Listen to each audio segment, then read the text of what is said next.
Hi, how we doing? How's it going? Hi, Fox. Welcome back to another stream, your favorite stream about time. It's me. I'm here. I'm gonna be playing some games. I was going to wear my glasses as well, but yeah. I don't like wearing my glasses with my headphones. Oh, you're a single Pringle again? No! That sucks, buddy. I'm sorry. Sorry about that. I'm doing okay too. I should be wearing my glasses, but I don't like wearing my glasses with headphones. Kinda hurts. We are going to be playing some Assassin's Creed because we gotta get through the game. Still got the Matt Eater. We still got us, buddy. We're still here. And we got the games that we play on here as well. Which we're gonna start up because it's gonna take a while to load. So, music shush. Let's go. Yeah, I'm not bad. I didn't really sleep very much last night, but sometimes that happens. Sometimes my brain just doesn't shut down. So, I just don't sleep. Well, I sleep, but I don't sleep. That makes any sense. So I didn't get any sleep. I don't think I've ever slept until 5 in the morning. Last time I looked at the clock, it was 4 in the morning. Yeah. Yeah. Yeah. I'll sleep tonight. I've got work all day tomorrow. It's actually my very first double shift in a really long while tomorrow. So I'm not looking forward to it. Just because I know it's gonna make me stupidly tired, but to be fair, I did this to myself. I did volunteer myself for a double shift. So thanks so much for the offer, folks. I really appreciate that. I do. I usually just put on music. So I think last night I had onsen music, an spa ambiance. Usually whenever I struggle with sleeping, I always stick on ambiance to try and distract my brain instead of anything else. So a lot of the times I usually stick with ocean sounds and rain sounds and things like that.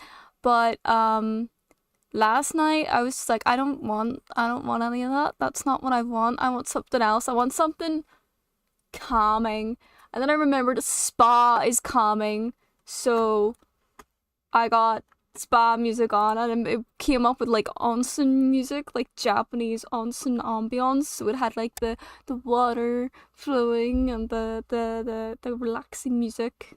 So it usually plays for an hour and then my thingy likes to lock itself. Yeah. Stick on Warhammer. See, I couldn't listen to stories and stuff. I would love to because I would stick on a lot of audiobooks if I could. But they took up too much. They just take up too much brain power for me. So I usually just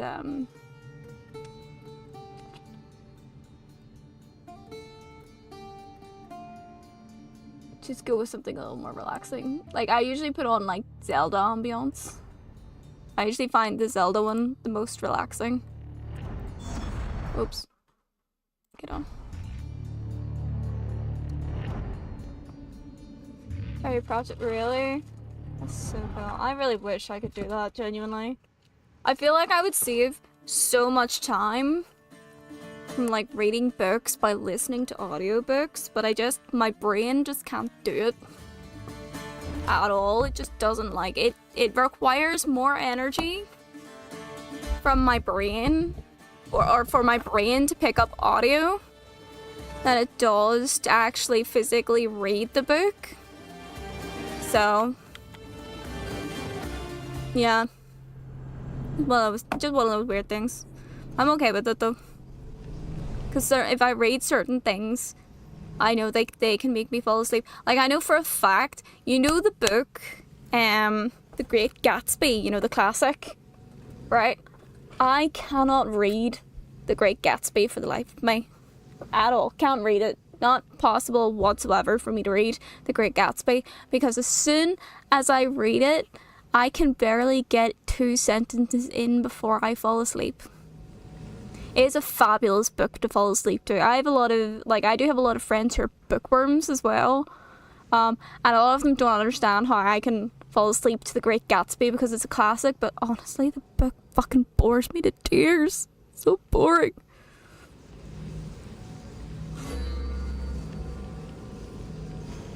I barely even started that book. I'm trying to remember. The last thing I remember in the book is meeting the old lady in the wedding dress. Which is like very early on in the book. I could barely get into it whatsoever. No. I'm not interested in most of the classics. Like, I'm not interested in Pride and Prejudice. I'm not even really interested in Little Women, honestly. I'll probably read Treasure Island, but I've never gone around to that. Don't need to start again, Fox. No.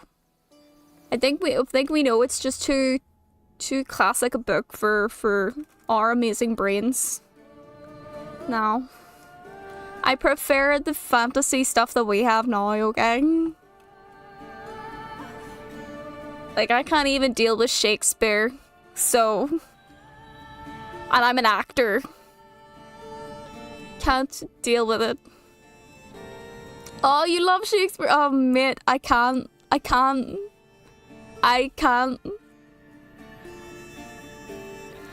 don't understand. Like, someone has to actually, like, translate it for me.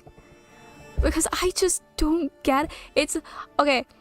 If they're performing it for me, like, you know the way you get snippets of like in Shooty's currently doing something right now, whatever you call it, the oral thing at the moment, or there was something else, whatever. Someone's performing it and they perform it well. I can get the gist of what's going on, right? But I had to study it. I had to do monologues for it. As part of my diploma. I shit you not, I struggled so hard understanding, like, okay, what is it that I'm supposed to emote here? Like, what am I saying? And how am I saying it? It doesn't make sense in my brain whatsoever. So yeah, it's a good thing that one of my couple of my teachers were very, very good at Shakespeare, so they really broke it down. I mean, they broke it the fuck down for me really, really well. But my brain just doesn't like it. I'm not built for that. Modern fantasy is fabulous. See, I'm a high fantasy girly. Give me some great amazing stuff. Oh, you read your first smut book? Oh, really? So late in life, Fox? I'm trying to remember when I read my first smut book. It was years ago. Do you know what? I remember a book that I read, and it's a fantasy book, by the way. Definitely has some smut in it. 100% has some smut in it. And I'm trying to remember what age I was. Let's just say I wasn't legally an adult. This book was... Holy shit. I've read some books, I've read some... You would be surprised the amount of fantasy books that have some crazy shit in it. Like, oh my god, babe, what the fuck? Oh my god, Wait, Shameless is in the TV show or a different kind of Shameless? Because that's just weird. As soon as anyone tells me Shameless, I'm immediately just like, wait, the TV show? TV show? That was my shmutty. No, don't get me wrong, I've also read really shitty smut books as well. There was a really bad one. Do you know the way when you get you get like the Kindle or the e-reader, and then it's like they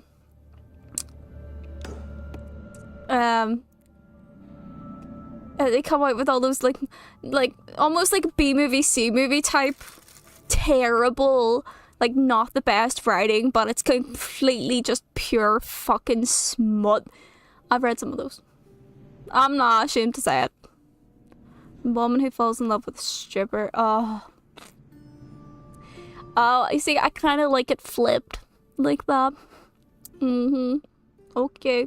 As long as it's not like, you know, fucking 50 Shades of Grey, which was fucking dog shite. Yes, I've read some of that bullshit. Shouldn't even be considered writing whatsoever. No. Remember when it was the big trend? 50 Shades, right? I did read a little bit of it.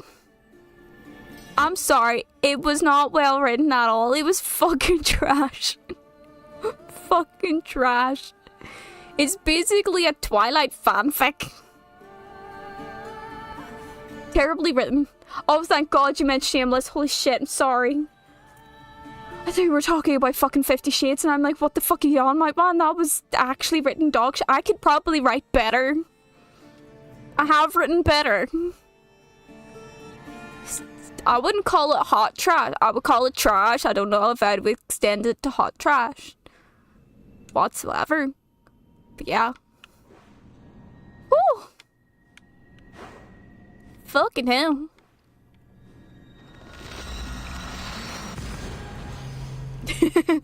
Sam, I'm pretty sure the books and the stories that I have written are significantly better.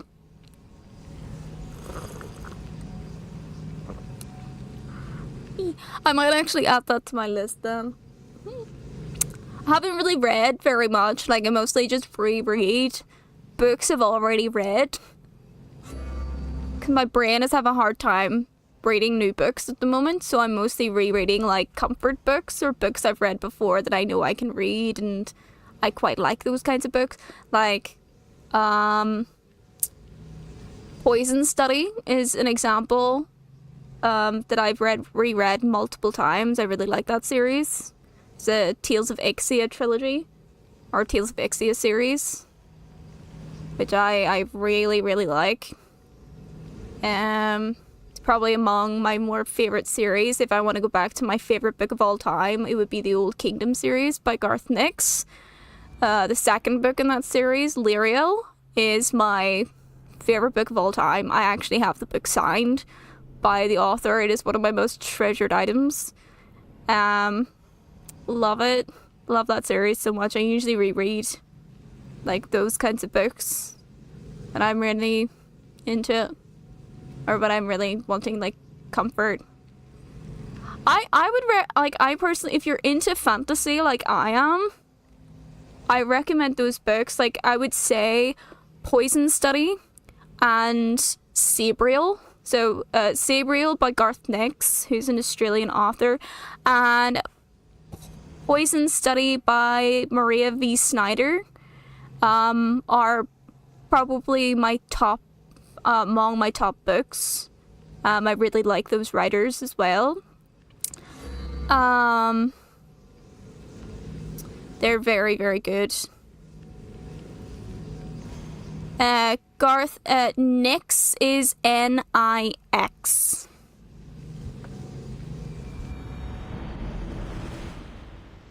And for Maria is Snyder, Snyder, I believe.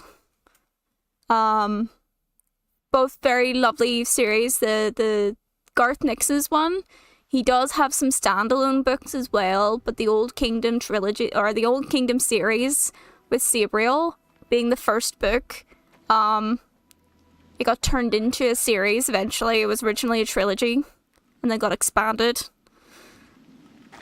Similarly with Poison Study. Poison Study was a trilogy that eventually got expanded with some offshoots. Oh, brilliant. Oh, poor City. Good job, buddy. I would say Garth Nix is probably one of my more favorite ones. If you're looking for other writers, like I'm not saying definitely read all these. Oh wow, did all of my other stuff go? Oh wait, where's all my other stuff? Oh my god. Huh. They're great. Okay, I'll leave you with those two. Yeah, those two will let you go because they'll hopefully, if you enjoy them as much as I do, they will take you down little rabbit holes for those two series. Another author to look into if you're really into high fantasy, and I mean like high fantasy. Trudy Canavan is a high fantasy novelist. She's a very specific writing style and builds a very specific world that I think's quite different. I enjoy it personally, but it's definitely not for everyone, and the books that she writes are quite thick. Trudy with an I. Canavan is Canavan,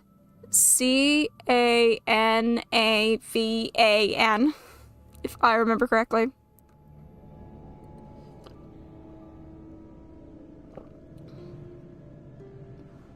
Almost like caravan, except an N instead of an R. You know?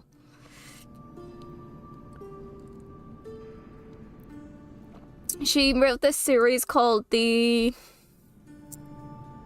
Oh, what's it called? It has a book called in it called High Priestess, Rogue, and something else. But those are really big books, so those are just the ones off the top of my head. I have a collection of like 215 books that I own. Currently, obviously not in this room because I can't fit them in here.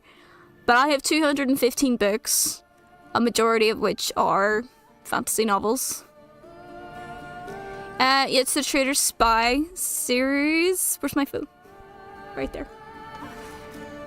Let me have a wee look. There's still some books that I haven't read. Canavan. It turns out I quite like the Australians, it seems. Okay, Magician's Guild is one that I started with that I quite liked.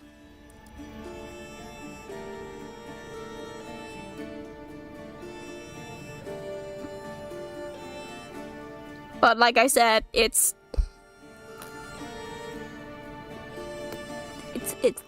she be thick.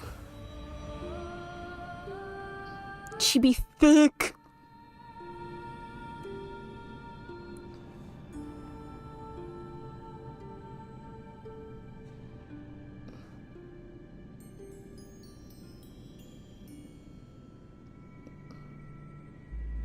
Trying to say, yeah, I've read most of these actually. Welcome. I would say if you're going for Trudy Canava and you're interested in the Traitor Spy series, don't start with Traitor Spy. I've not read that series yet. You would need to start with the Black Magician series because Traitor Spy is a sequel to the Black Magician series. So, hello. Oh, how do you say that? Alessia. How many cults? Not many. Well, enough. I've nearly done one though. I've nearly got one done, so I just need to find this fucker. And then I've got one vein done. But I'm slowly working through it. Slowly and surely.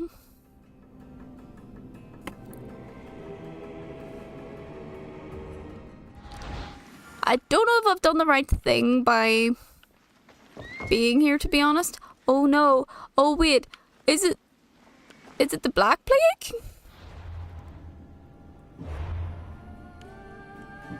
Is it the Black Plague? It just says the plague, but there's rats everywhere. Ugh. Oh shit. You okay? Oh god. Oh god.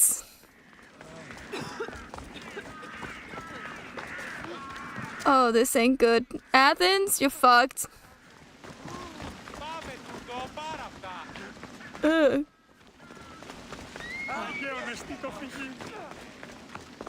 You know, there was actually a city that did very well during the Black Plague. They were able to determine that, you know, not that it was rats that was causing it, but they actually closed off imports, exports, and they were able to protect their citizens from serious spread. If I remember my history correctly.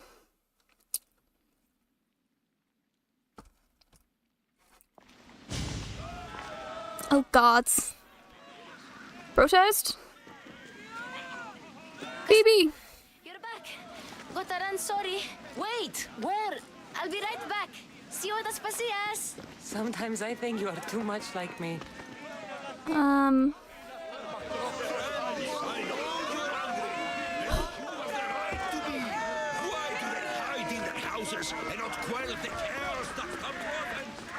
Because there's a fucking plague, mate? We don't wanna... Just get some poppies. That's what they believed would have helped. That's actually the whole thing of Ring Around Rosies is about, the nursery rhyme. It's actually in reference to the Black Plague. You returned to Athens. What's left of Athens? The world we've built is crumbling at our feet. It's bleak, but it hasn't killed you. You're right. But everything Pericles has built is being destroyed. It's chaos outside these walls. War, plague. I've forgotten how. What's next? Famine? I came to talk to you. I found out some things about my mother. Her name, her shape. Cassandra, it's not the time. Pericles is dying. He won't see me. He won't let Hippocrates in his room. He only babbles about going to his precious Parthenon. Pericles is a strong man. I'm sure he can fight. Let's be sympathetic. You heard the mob. He can't defend himself. He'll die with no glory. Athens has known him a lot longer than they've known this plague. He gave them a voice. His accomplishments will... Wait, do we like Pericles? Pericles needs treatment, and the gods know he won't let me in. He respects you.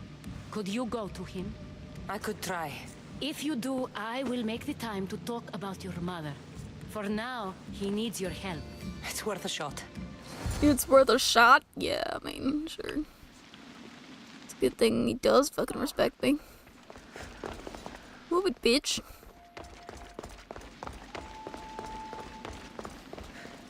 Ooh, Athens is looking mighty hazy. I think this is like the only leader house I can actually go into without the guards going, hey! Aspasia, my light. I told you. It's Cassandra. Yes. Come in. So we can go in. Someone so strong. Seeing me like this. Man, you're sick. Calm the fuck down. You look healthy as ever. Tell Aspasia that. She won't worry so much about me. I brought your drugs. Ah, yes. It's usually Phoebe who does the... We get him drugs? I don't remember that. At least I'm alive. Though I can't say the same for my city. It's a shadow of what it was. Well, it will belong to Cleon now. He will have to lift it out of its sorry state. Mate, you got hit with a I plague. wish to see it with my own eyes. Come to the balcony. Much has changed. I can't even stand up straight to look death in the eye. You'll recover sooner if you let Hippocrates see you. It's my time. The plague chooses no favorites. I fear I've failed Athens. Well, walking in this rain is not gonna help you with any sort of healthiness whatsoever. You're kind, but I've lost. Aspasia needs protection, as does Athens. I thought I gave enough to Athena, but it seems it isn't so.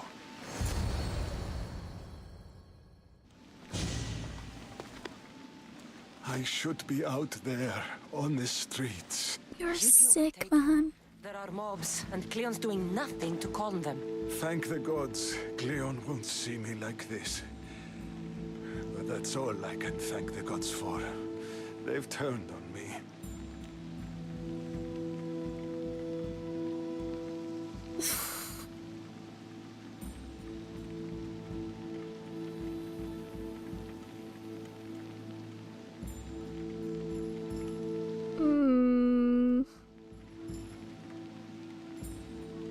The gods definitely aren't in Athens. I hardly recognize it here. It's like the Tartarus. Athens' fate is decreed. All we can do now is wait. You should go back inside. You need to rest. Yep. Where I should be is in the Parthenon, my greatest legacy to Athens. We need the gods' blessing. But Aspasia, Aspasia's right. she often is. But not about this. She's right about this. I'll go inside. Thank Nope. you, Cassandra. Tell my Aspasia I was a good boy. I appreciate I will. the intention, but absolutely no spoilers. Thank you.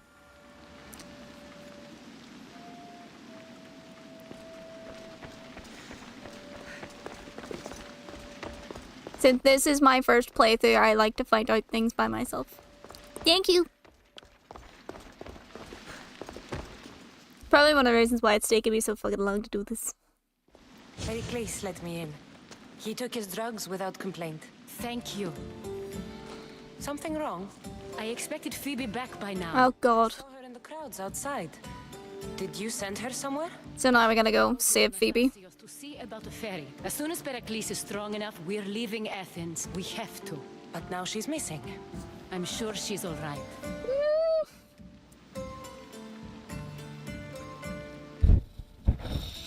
Did Pericles tell you what I said about the cult in Athens? This cult. I thought it was his sickness speaking for him. Oh fuck no, there's a cult. What? Phoebe's smart? She knows the way back. I really appreciate that, Alessia. Thank you so much for no spoilers. Cassius's house. It's a I know it's so tempting. I do the same. I have the same feeling sometimes when I watch other people play games that I've already played, but I always think it's so much more enjoyable when you see like their genuine reaction to something happening organically. It's the same in like D&D as well. Like I'm currently a DM at the moment for a D&D campaign, and I so badly want to spoil shit. So badly want to spoil shit, but I feel like their organic reaction to things naturally unfolding would just be so much better. You know? Anastos is the southeast of Greater Athens. It's east of a theater. So it's gonna be somewhere over here.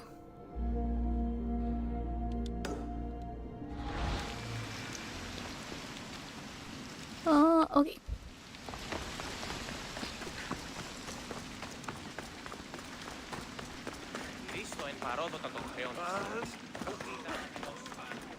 So cool.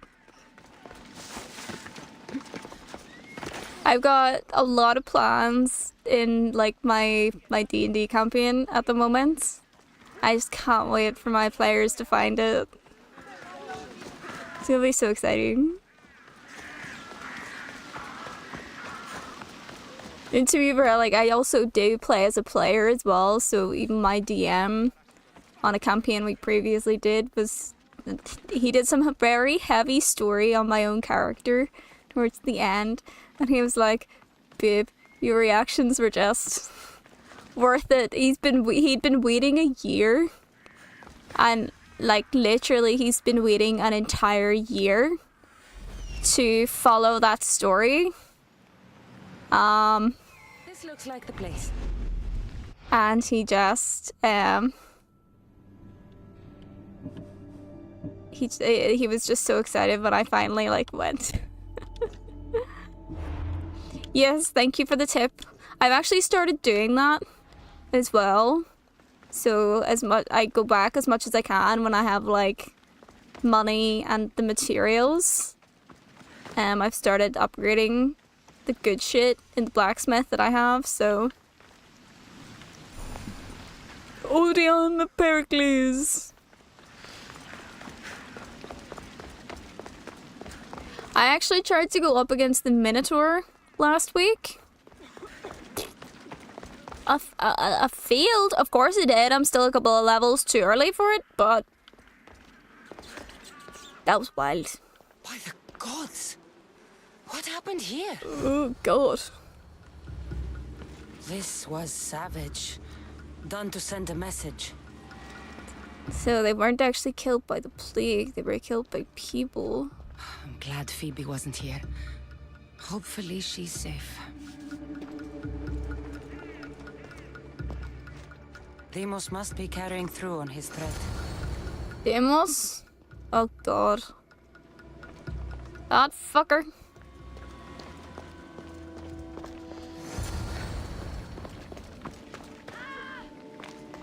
What? Phoebe! Phoebe! No! Hey! Stop! Yep. Phoebe! Do not kill my Phoebe!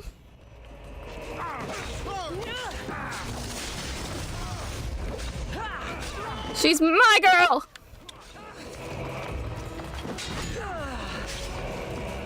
Come on! Oh, wait, the wrong button, sorry.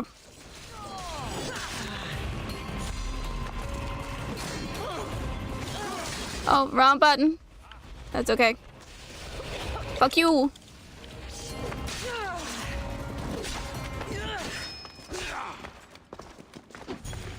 I'm always a little bit rusty in the beginning. When I restart from last week. That's okay. No, bitch. Interesting. What are you?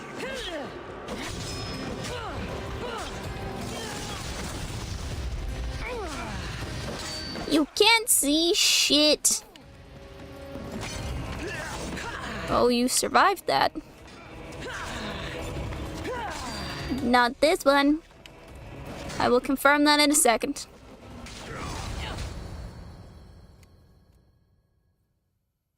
Phoebe! No, no, no, no, no. Ella.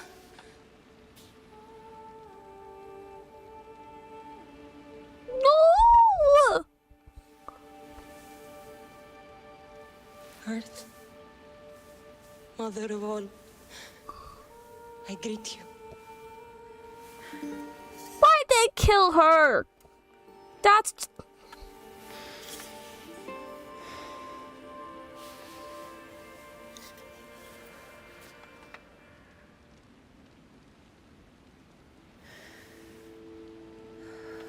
I was really hoping we'd save her.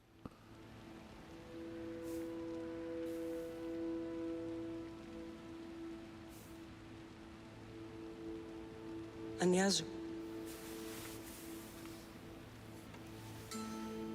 Damn it. Fucking cult. I have my big revenge. Are you all right? Grateful you did not spoil it, because I would have been in denial, to be honest. I don't fucking care! Tell me where Aspasia is! Cassandra!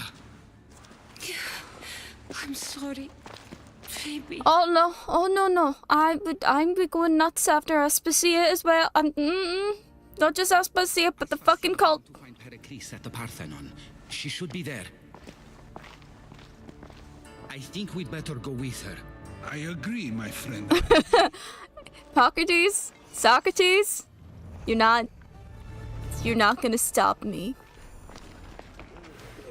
Like,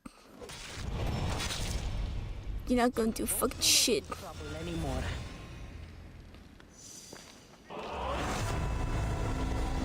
Nyx the Shadow. Amazing. Finally killed that bitch. Okay, where was she? Where was Nyx? Oh no, that was her. Oh, it was one of the okay. Okay. It was one of the biggies. That's good. Fucking die. You're killing my favorite character in the whole game. How dare you?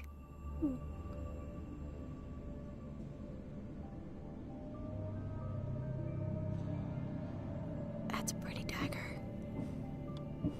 That's a really pretty dagger. I like that dagger. This is when my D&D character comes out to play. She also likes pretty daggers.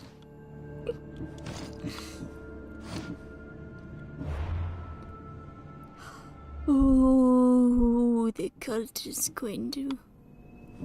I'm not gonna be a happy bitch. Oh, we got a clue about the main guy. The ghost controls Athenian politics. The ghosts whisper to Nyx.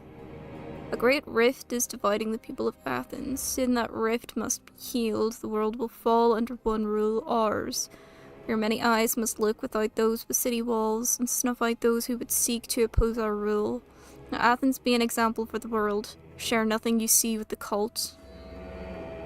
What your eyes see, what your ears hear, it's for me alone to know.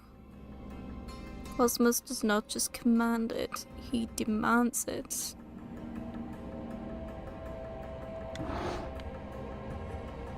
Alright there, dickhead! Hi there, dickhead!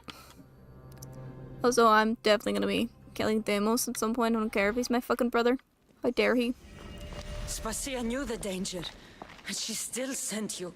I'm sorry, Phoebe. You didn't deserve this. My baby!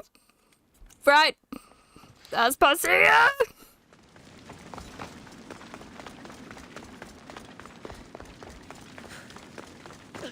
I'm literally just gonna climb. I do this all the time. I just climb because shortcuts. But I would totally do this. I was her. I'd be going after everyone and everything. I'd be burning the ground on which people walk. Killing my favorite. Go.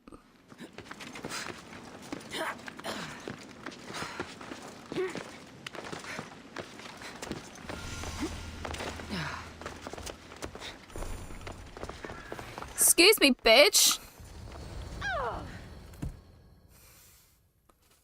How dare you send her into danger? There you are, Cassandra. Quickly, Pericles may be inside. Phoebe, I'm assuming Phoebe was like a fan favorite. Oh. See, I knew dialogue could really interpret certain things. I'm very aware the cult killed Phoebe, but Phoebe wouldn't be dead if Aspasia didn't send her out.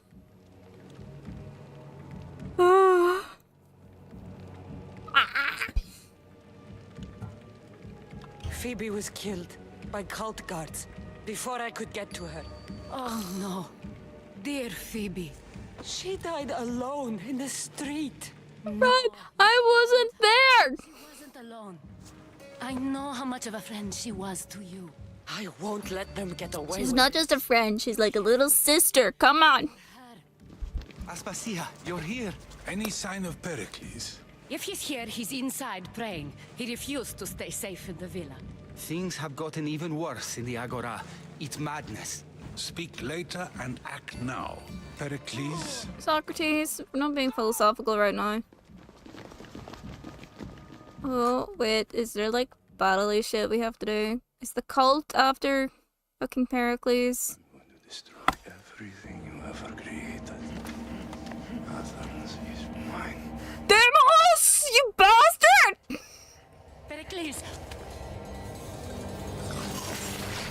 My crazy fucking brother!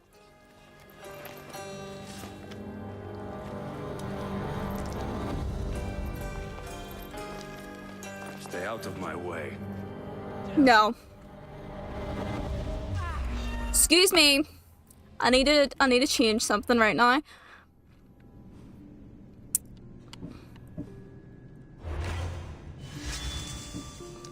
Because this works. Fuck you! And you get. Excuse me. Like a shield. It's kind of pretty. My favorite color. But honestly, no match for me. Hey bro, where the fuck did you go? All is lost now. He was a great man. God damn it. Perhaps greater than we even knew. God fucking damn it, Deimos. We need to get her out of Athens. Yeah. We'll take my ship. Aspasia is not safe anymore. We have to leave. Don't let him die in vain. Never. Felt out of control, man.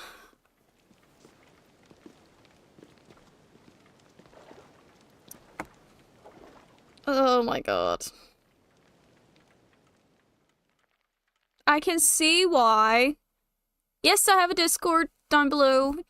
Links below. I can see why it forces you to only do this quest for the time being. Because, like, you cannot interrupt this quest line. It's time, by the looks of it, it's kind of time sensitive-ish. So, yeah. I can see why I basically got rid of all my other quests when I accepted this one. All my quests better come back, though. Oh my god. That's so sad. It's so sad.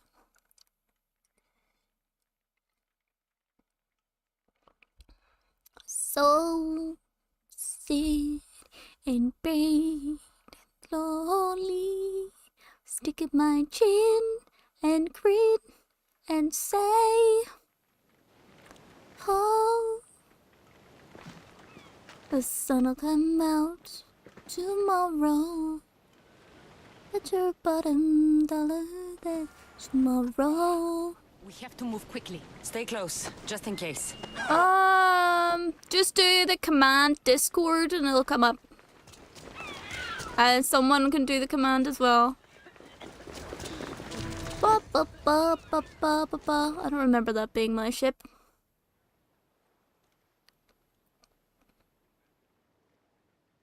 Athens is no longer safe? What? I've been fighting for you bastards. Cleon has ordered that no one leave Athens. Oh, really? Aspasia brought to him. Yeah, that's not fucking happening. Going. Leave! Don't let them go.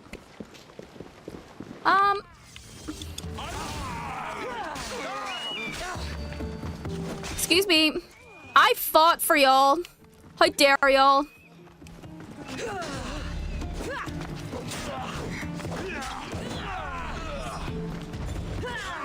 Excuse me.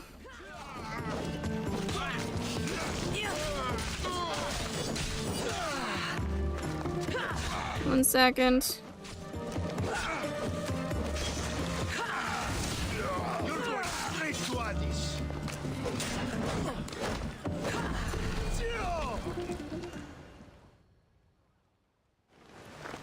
It's all clear now. Let's go. We're going to stay, Cassandra. What? Why? My work is here. I can't leave the Athenians in the state they're in.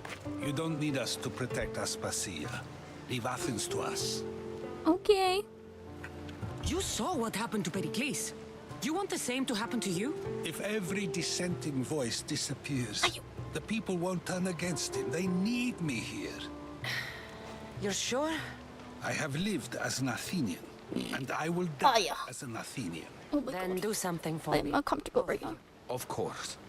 Be safe! Retrieve Phoebe's body. Give her a proper burial. Everything she deserves, and more. Wait, does this mean I can't go to Athens anymore? Time to go, Cassandra. There's my ship. And I expect to see you both again. Alive. Yeah, bitch. Go die. The sun will come out tomorrow, but your bottom dollar then tomorrow there'll be sun. Tomorrow, I'll love you tomorrow.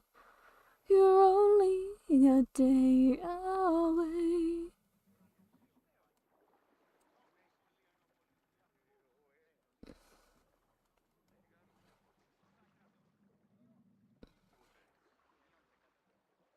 Bum bum bum bum bum bum bum bum bum bum bum bum bum. Ba-na-na-na-na, ba-dee-da-na-na-na.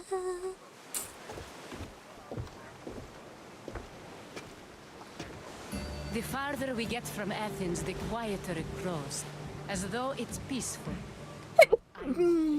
Yeah, the cult are being dicks. Sorry, Aspasia. About Pericles. And Athens. You have no need to apologize. For anything. It feels like I let everyone down. I didn't get to them quick enough. Didn't I make love the guy just like popped in there. Your fault. There's no one to blame but the cult of Cosmos. Right, they're Make dicks. each of them beg for mercy before I kill them. Oh yeah. That time will come. For now, let us look to the future. Do you have a heading? I was hoping you would help me with that. Yes, of course. This woman, Phoenicas. Her ship was called Siren Song. Phoenicas. Yes, I know the name. Phoenix. Phoenix. As anyone heard, her ship was docked on the island of Naxos. Then we go to Naxos to see Phoenicas. Oh! We've been to Naxos.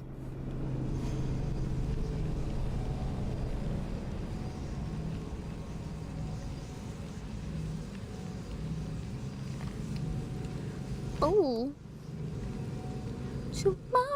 Tomorrow, I'll love you tomorrow. You're only a day away.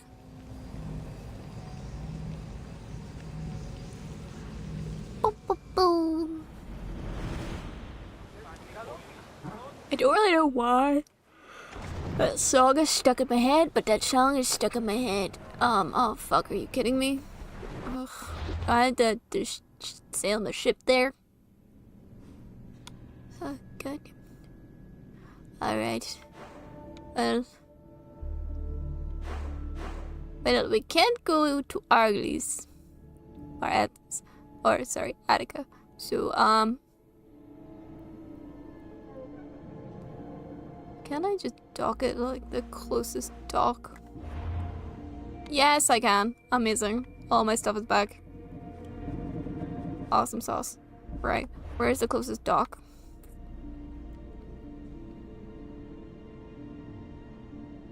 Literally there.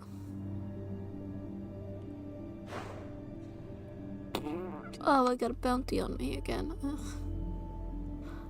Fine. No, I'm 38. So actually, I could probably go to. I could go to Catheria Island. Huh.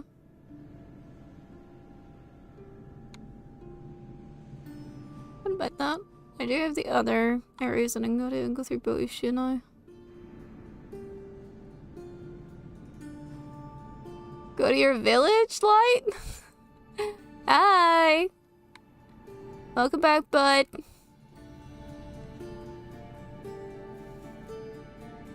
How you doing?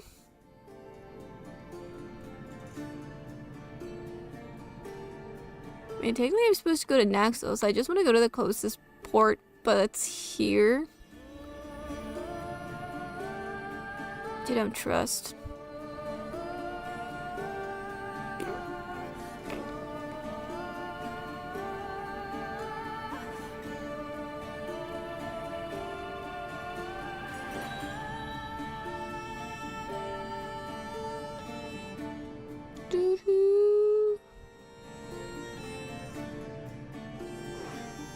Maybe it just might be better to go here, to be honest. Wow. You landed the best job. Oh, really? Nice. It's always so satisfying when you land, like, a really good job. Isn't it? Like, super satisfying. Okay, so I can fast travel again? It's like, fuck. Nice, nice. Good job, buddy. Proud of you. You did some good shit. Good work.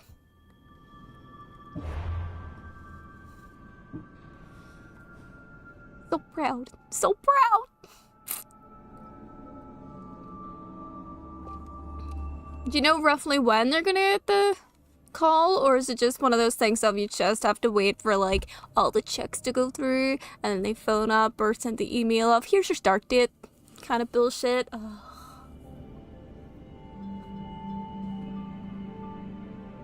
You can't join by link. Should be able to. That link is not expired.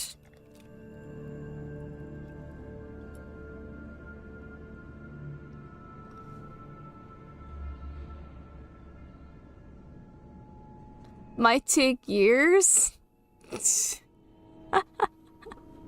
Man, honestly, depends on the job, to be honest. But hopefully, it will be very, very soon. No worries, Fox. You didn't miss too much other than Phoebe fucking dies? The shit? My boyfriend told me he knows someone who waited 2 years. Really? 2 fucking years? That's... Nah. See, that's a quick way to, like, not have the employee over here. Like, that's just... No. I got offered a job. It was a temporary job. And to be fair, the only reason I accepted this job was because, one, it was temporary, it was decent pay, and I know that they offered it to me because, quite frankly, I actually could have slapped them with a discrimination case. Because they didn't give me my accommodations when I did my interview with them. So, and I basically got insulted by one of their interview panel members. The entire interview. It was ridiculous. And I ended up getting waitlisted. And I was so pissed because I didn't get the accommodations that I am required to get. And I made the request multiple times. And I was fully ready. Like, I even talked with the Equality Commission over here and stuff about it. And eventually they rang me and they were like, yeah, so they told me I was waitlisted. And then about, I think a couple weeks after, they finally sent me an email saying, yeah, so the person we offered it to can't take it. You're next on the wait list. So do you want it? And I was like, okay. Because I kind of needed the money at the time. And so although I think what actually happened is that they already had someone in the position they just needed to get away with, because either they realized their mistake or they didn't actually need someone and it was internally hired. What ended up happening was I went in the very next day after receiving that email. I did all of my checks, everything, within 2 weeks. Let me think.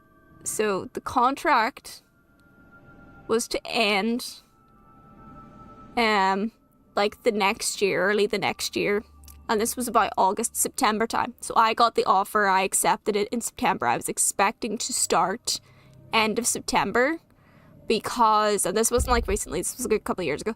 But anyway, I was expecting to start end of September because the girl that I spoke to when I went in to do my checks, she literally said to me, we are so behind, we are so backlog, we need you to start as soon as possible. I said, I can start within 2 weeks. Because I had a previous job at the time, so I had a 2-week notice period, and she was like, we need you to start in like 2 weeks. I was like, okay. And I got everything done within those 2 weeks. Right, that was the September.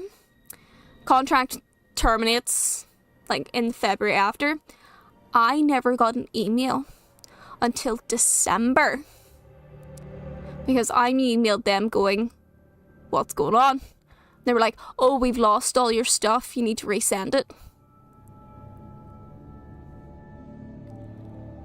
Okay, resent it all. Absolutely fuck all. And then in January, like really early January, they finally emailed me saying, okay, we're ready for you to start now. Bearing in mind, this contract was supposed to be a 6-month-long contract. And now this contract was only going to last 1 month. Right? So they finally send me the email going, okay, we're ready for you to start. How does this date sound? I emailed them back going, are you for real? Like, are you actually serious? Let me ask you this, because I have been waiting since September for this position. I was told it was urgent and it's a 6-month contract. Bearing in mind this contract is now to terminate at the end of February, I would like to know if this is still the case, or are you going to be extending the contract beyond February as a result of your delay of offering this position to me? And there was like an emergency HR meeting. And then where they discussed it, and the person emailed me back going, yeah, no, so that's correct. The contract ends the end of February, so there is no extension to the contract. So are you accepting it? And I literally just had the most strong-worded email sent back, just like, am I, fuck, absolutely not. This is a disgrace. I had everything finished within 2 weeks of accepting the position back in September. You had lost my information in December with only 2 months left on that contract, and now you're offering it to me with barely a month left. Like, absolutely not. The professionalism that you have shown throughout this entire process is absolutely disgusting.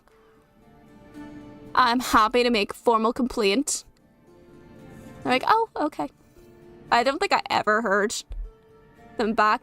I think it was on purpose as well. I actually do think what happened was that they realized their fuck up, because I didn't do terribly I actually did well in the interview, despite the fact I didn't have my legal accommodations, and they broke the law by not giving me my accommodations.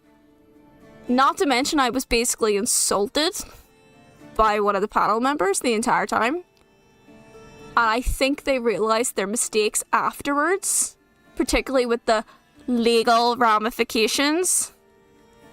So I think they just offered it and then lost all my shit because they didn't actually want me there, but they just didn't want a lawsuit.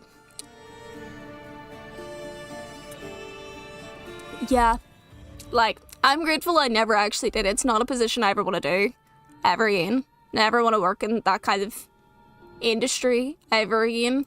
So I'm grateful that really grateful that I did not go into that job. I went into a completely different job after. But it's insane. I swear to God. Like, the actual professionalism. And by the way, do you want to know what department this was? Do you want to know what department this job was for? Some people will get really surprised by this.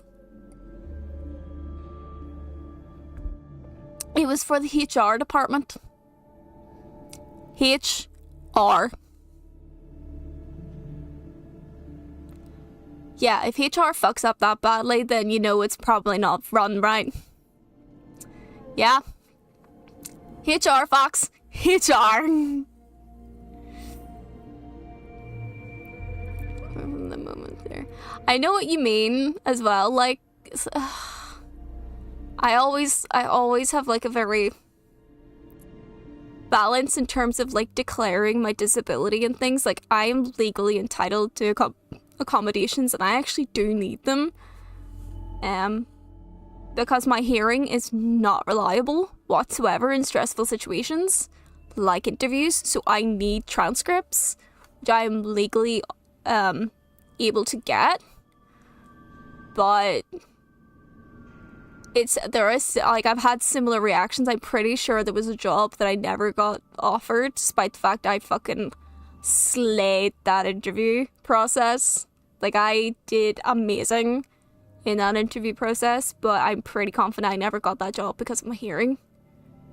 And it's awful because it's a lot of people don't realize, but it's actually quite widespread as well. A lot of people are afraid to like put disabilities on their applications and stuff, even though you don't legally have to, but you don't really get the accommodations you need sometimes if you can't really declare it. And I actually know there was someone who once told a story to me, and this is an awful story. I mean, like, I can't believe this person told this to me because they know I'm disabled. They know I have a hearing impairment, and this person is supposedly like ally, all that stuff, like really aware of issues and things like that. But oh my god, she told me of this story that she used to work in this like big office place, and they posted up a job posting for it was some kind of safety rule, like fire safety rules, something like that. A good position, right? And so they had all the interviews and things like that, and they had this one candidate who had a disability. And I believe it was mainly mental. There was some like learning difficulties and mental disability of some kind, I think. And the way that she described it, it was just like, you know, if you looked at her, the way she spoke, you know, it wasn't like you don't think she would have been capable for that job.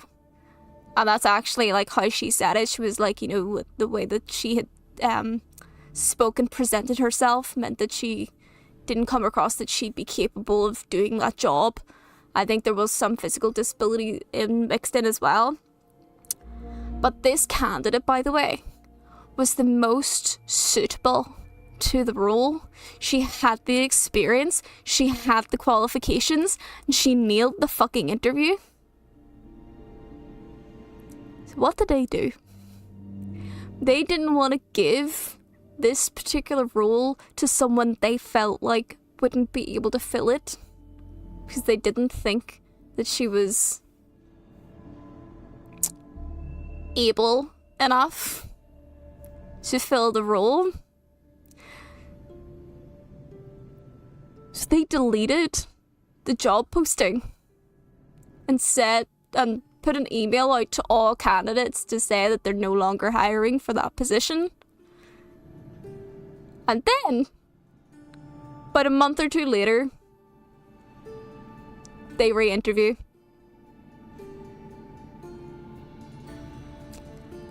She should have been offered that role if she was the most qualified, regardless of how they think she presented. But it was so annoying because I really didn't feel like I could like say anything to this girl, because she was just sitting there going like, but you know, like the way she was presented, like she really wasn't.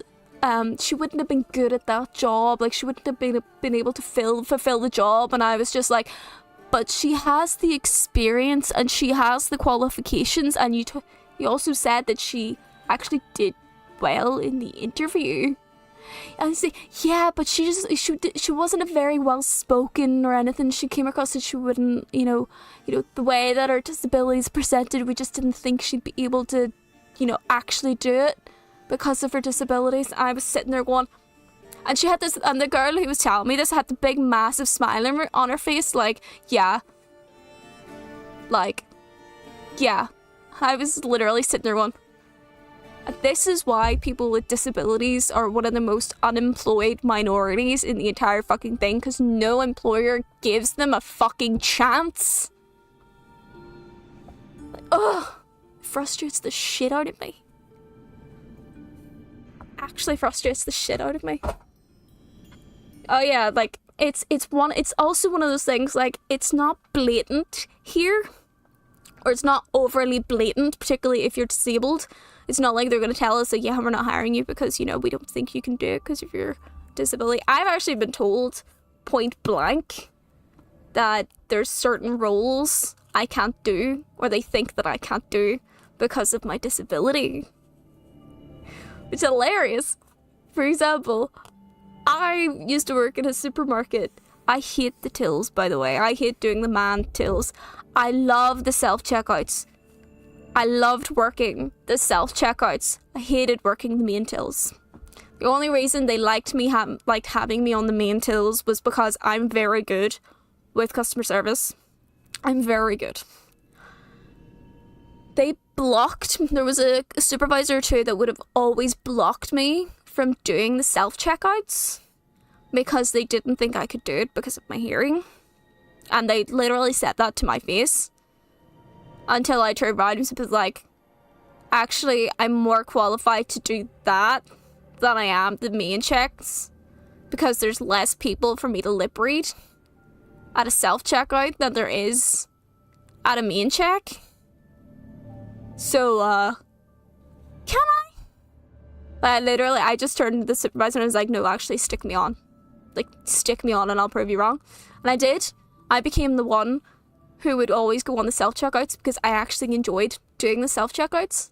It was a lot less draining and a lot less stressful. Like, just, It's a very dyslexic. It's so hard to catch up. I know.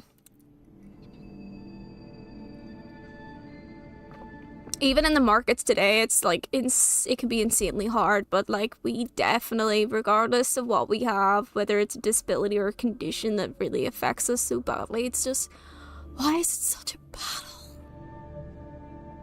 Oh my god.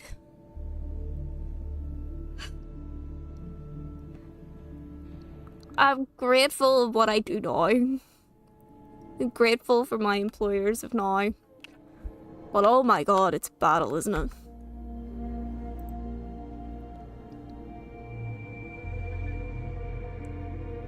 Oh my god! My friends are playing D&D now and I'm so sad. So sad I can't listen to it. So fucking tough. It's also as well, like, when you're trying to explain things. You know? Like, with me having to explain my hearing and stuff, like, the pandemic is the best example. I fucking hated the pandemic. I was so confused. I had, like, there's a lot of confusion for me during the pandemic. I had no real idea what the fuck was going on a lot of the time whatsoever. And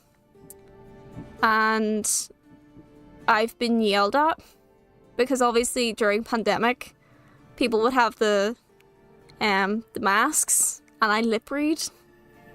I've had people yell at me for asking people to remove their masks because I need to lip read, and I mean like full on yelling. And I'm just sitting here going, I have no idea what the fuck you're saying. Like, I don't know what you're saying whatsoever. And few incidents that have actually left me in tears and everything. It's ridiculous. Like, I have so much anxiety when I see a fucking mask now. But that was horrendous. And then also explaining, like, I can wear a mask, but everyone else needs to not wear a mask around me. So, like, some people liked the fact they didn't need to wear a mask around me because I needed communication. And I would wear a mask, but otherwise, you know. Confusing, awful times. People stop talking to me when they learn I'm disabled, but when I tell them I'm schizophrenic, they become actively. See, that's so sad. I think out of a lot of health, particularly like more mental health conditions, I think the schizophrenia one is actually quite sad because you can't freaking help it. Like, it's literally not your fault. Your brain is like going against you. And as long as you stick with your meds and try and stay as healthy as possible, like, I don't see it being a problem. I think it's a very sad and difficult thing to, you know, witness, but it's not your fault whatsoever. I actually have a friend, trying to explain how it works, something I didn't say, like, just trust me, this is a new guy's really hard, or having to write a guide is how to fix something. Yeah. I have a friend who has POTS, postural orthostatic tachycardic syndrome, and she also has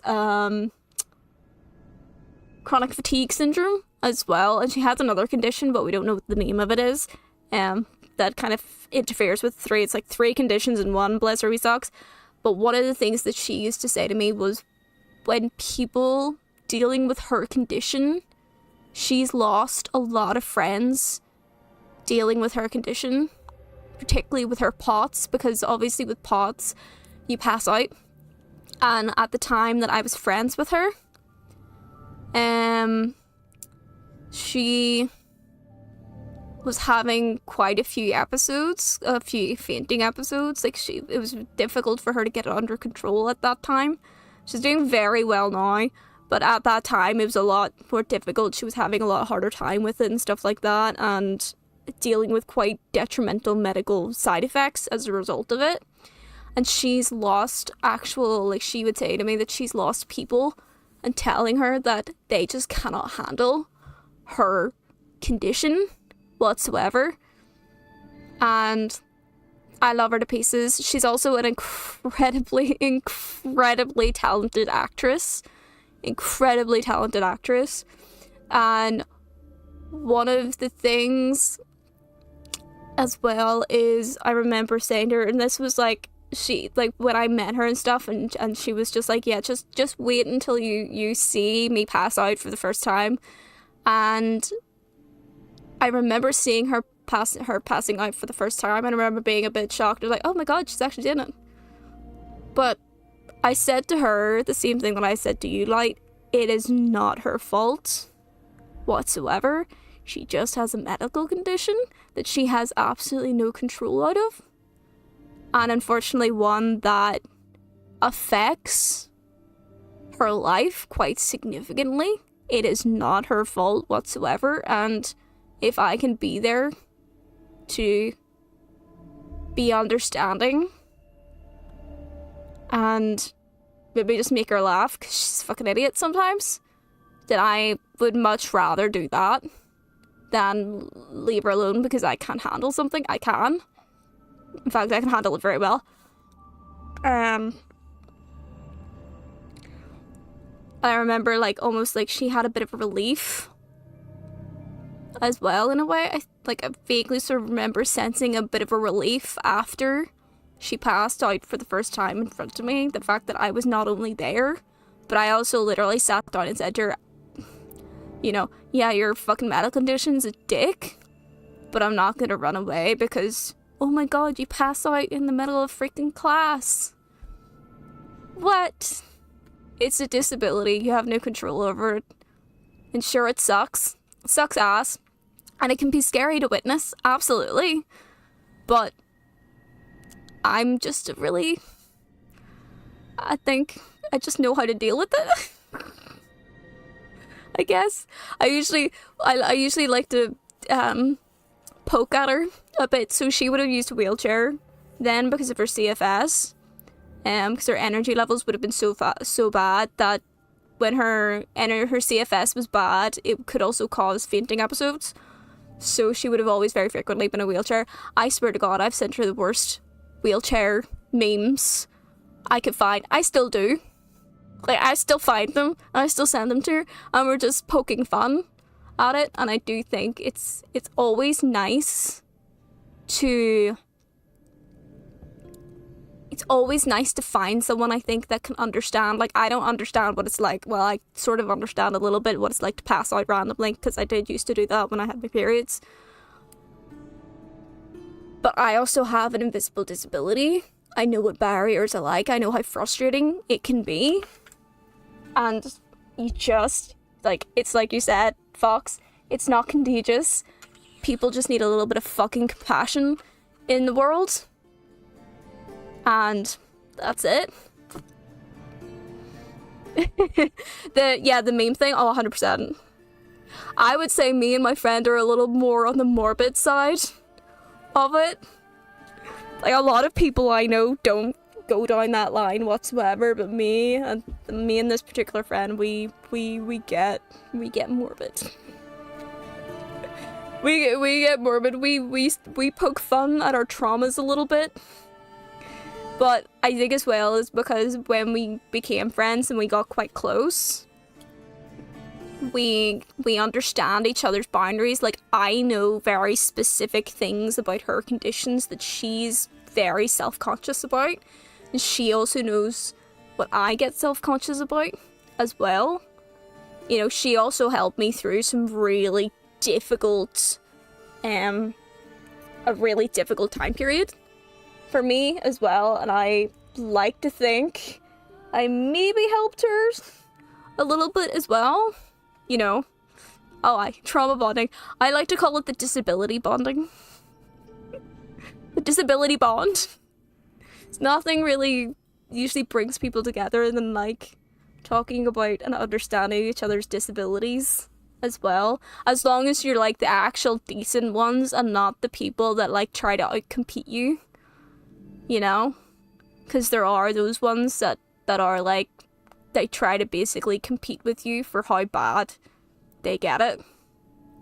Or, I think this is more my community than anything, but the exclusivity.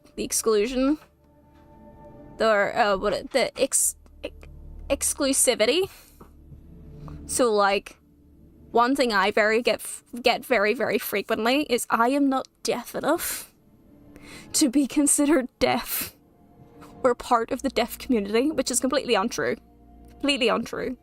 And I have a lot of friends that also verify this is completely untrue, but there's always parts of a community that's, like, more on the extreme end of things that will 100%. Yeah, 100%. Fox, 100%. I've been told that to my face multiple times. Yeah. Yeah.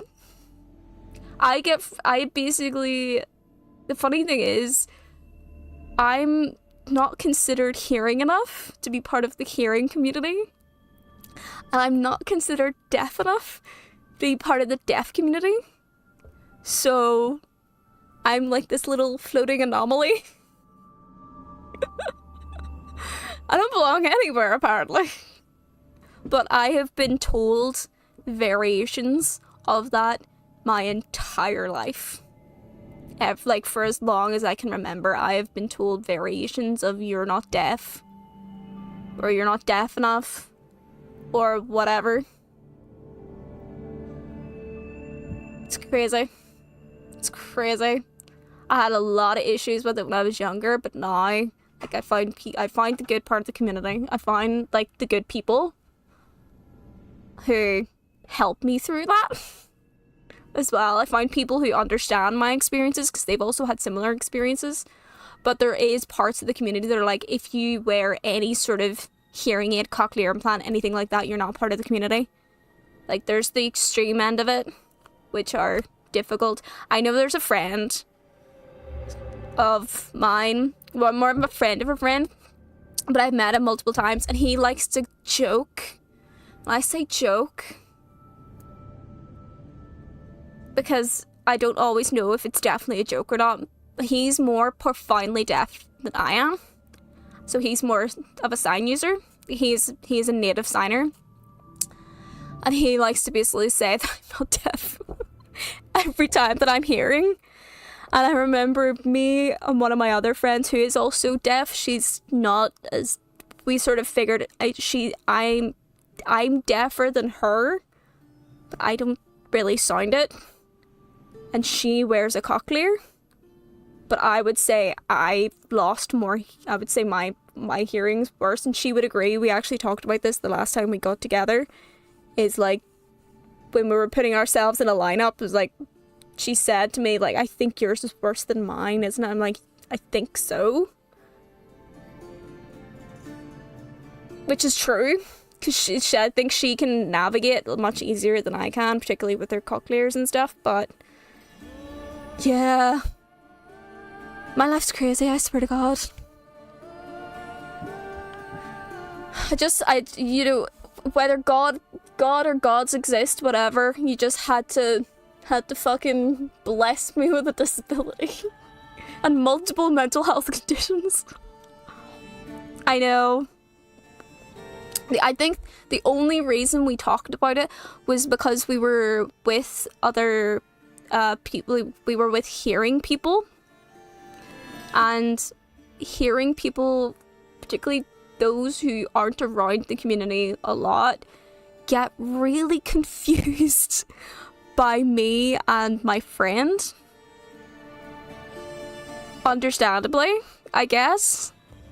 And they get kind of confused in terms of like, how is it that I speak and communicate very well, but I'm really fucking deaf? Or like the same with my friend, how can she communicate so well? And she's also really deaf. You know, a lot of the hearing community just get really, really confused at the whole thing. And I think we were just trying to break it down over the fact of, you know, it's a spectrum. And actually there was a guy who works as an interpreter at the table, and he's fabulous. I love him. He's such a beautiful interpreter as well, so good. And he was actually helping to interpret.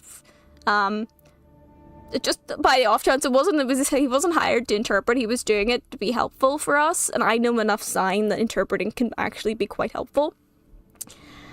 And he was mostly interpreting for the profoundly deaf guy.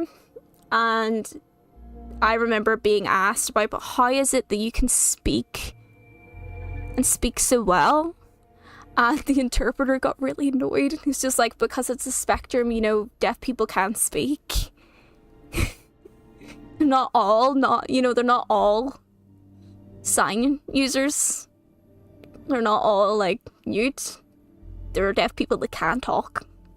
And I think he was getting a little frustrated with that line of questioning, and I think he was just like, how do you deal with this? Like, my life, babe. It's my life. It's my life. Yeah.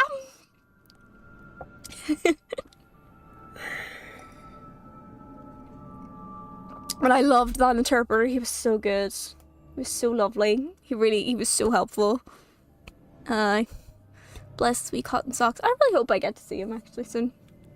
I'm actually going to a festival next week. So I don't know if I'll be online next week. But I'm going to a festival next week. It's called the Deaf Arts Festival. So it's like all of the deaf artists come together and do a few things. It's going to be so fun. I'm excited. I get to meet some fun people. Definitely. Hi, Lob. Welcome back. Shall I do the tails? There's some things I do need to do, though. Like, I need to do the nation chest. It'll be amazing. I'm really nervous as well. I was thinking about this earlier. I get very nervous when I do go and do things with the community because of, you know, past traumas. But I do know that there are some really amazing people and people that I've met before and worked with before that are going to be there. So it's kind of like, okay, just social anxiety, shut the fuck up so I can enjoy, you know? I'm fully expecting my social anxiety to be a bitch, but I'm gonna push through because I want to go. I said to a friend of mine, I'm going. I do need to go and give something back to someone. So it's kind of like, you know the way it's like this little tiny gremlin on your shoulder? It's just like, fuck off. Leave me alone for like 3 days. Please. It's crazy. It's crazy. Like, it's so bad. Oh, hang on. I'm just gonna like fast travel to Nuxels. I can't be arsed.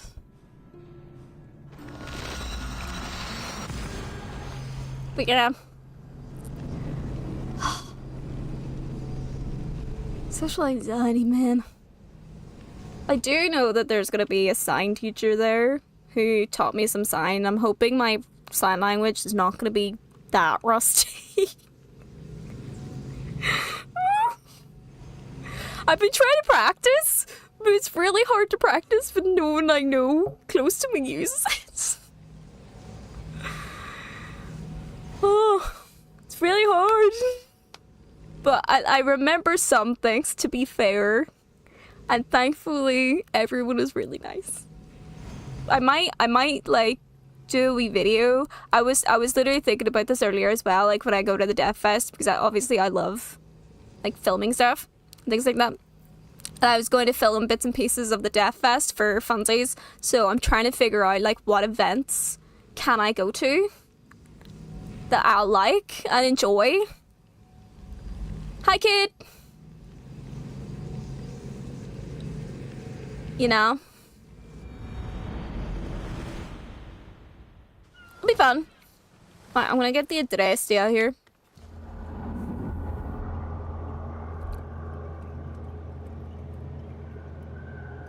What's up, buddy? Are you in port again? Just stop off for some fresh fish? Alright, let's go find Mom. I'm gonna assume the shaking AV is just like you're excited, happy, emote. Really? Oh no, kid. Sorry you're not well. I mean,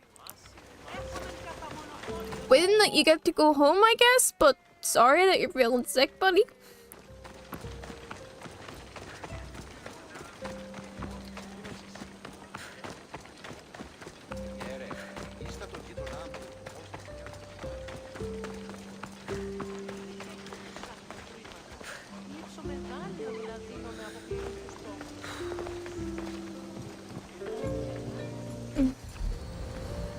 Everything hurts. Oh man. I won't be intimidated. Stop the I already hear about that. We find our man? Sending them. I want to know the moment they make landfall. Yes, sir. We find our man? The merchants have. I understand your concerns, but protecting the town and the quarries is what's most important. You may all go.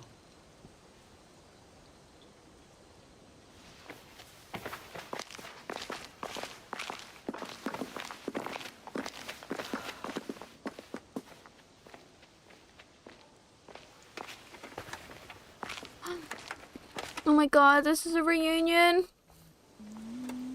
Mommy.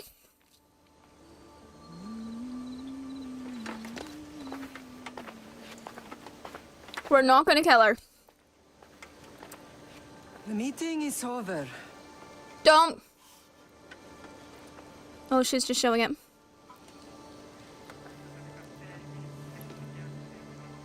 She's just showing it, right?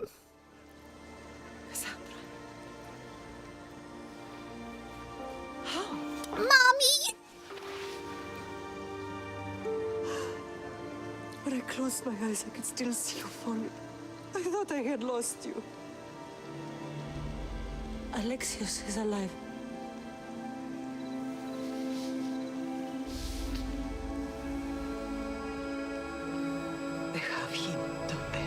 Yes. I do. I rebuilt my life from ashes. Do you understand? And now you tell me I feel so bad for her though. Like, she really. Like, this must literally be like a very earth-shattering moment for her. It's really you. It's not some trick of the gods. No, I found you.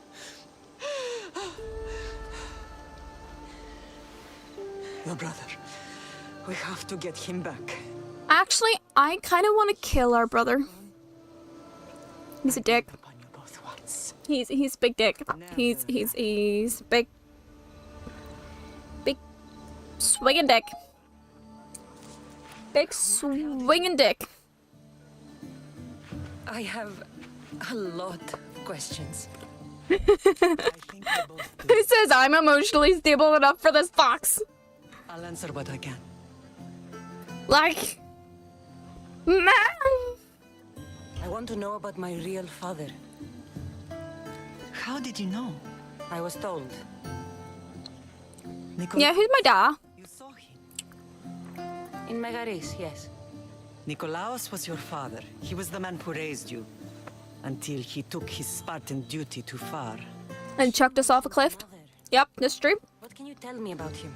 I always hoped you would never need to discover the truth. But there are things you need to know if we are to stop the cult. Juicy history, guys. He's Family secrets and all that shit. Ooh. Nikolaos. I've not heard from him in a long time.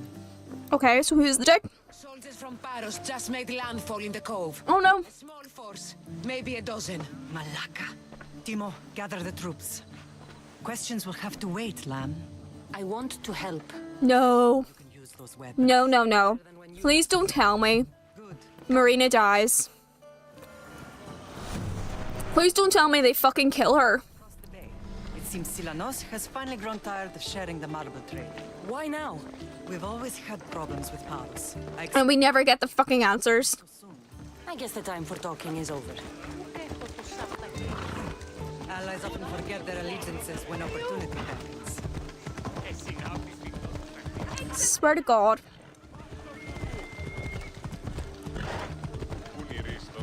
Why is it like just when we like get answers to shit? You know what? I blame Zeus. I blame Zeus.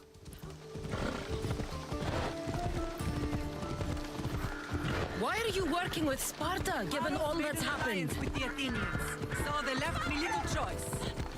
You needed support. A rivalry with Paros is one thing, but they turned it into a war. Their partnership with Athens was too much to weather for Naxos alone.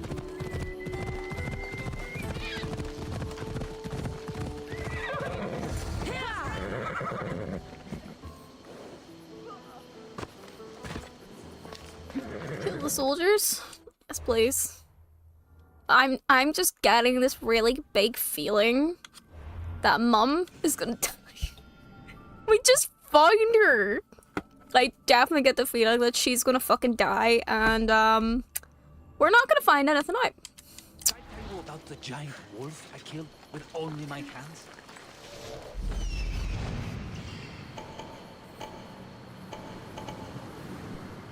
Okay. Well, spoil it off. I can pretty much handle that myself, to be honest.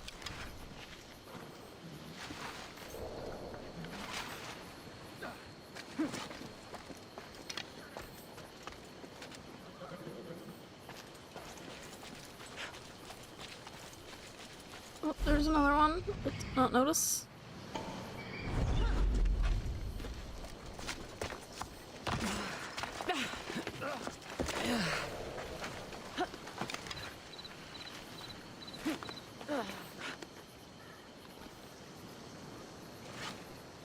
Baby, if you come over here, I'll show you a little stabby thing I got.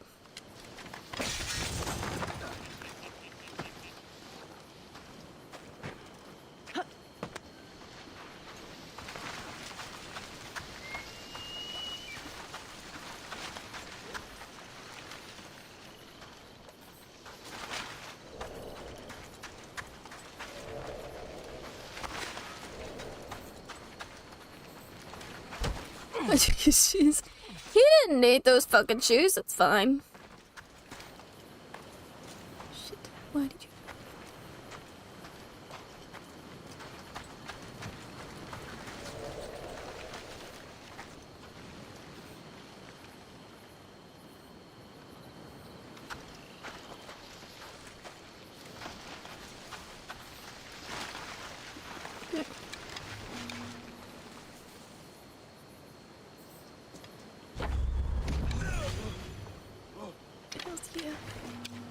I see where they fired from.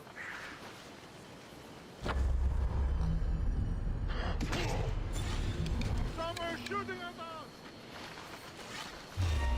Oh, shit. Did not realize he was there whatsoever. It's fine.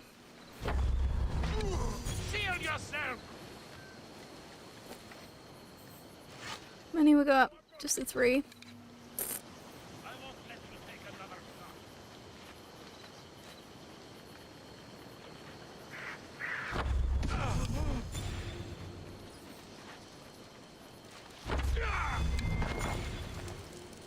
I know where they're Alright.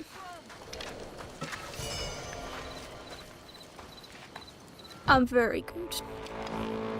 Shit. Bounty hunter.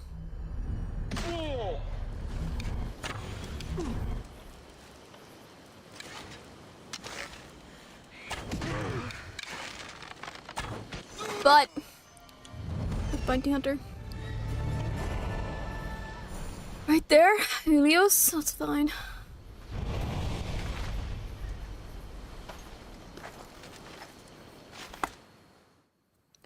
You, babe.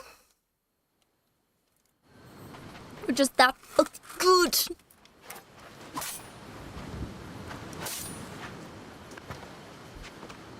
Mommy. There's always been a rivalry between the islands. After all, Naxos used to control Paros and Andros. They're envious of our craftsmen, too. And now? They think they deserve expansion. Their oligarch demands their wings spread wide. But we'll clip their wings before that happens. They don't Good. know who they're up against. Literally. You remind me of Nikolaos. I am the eagle. Ruthless and cunning. He would be proud. Or eagle bearer, whatever you call me.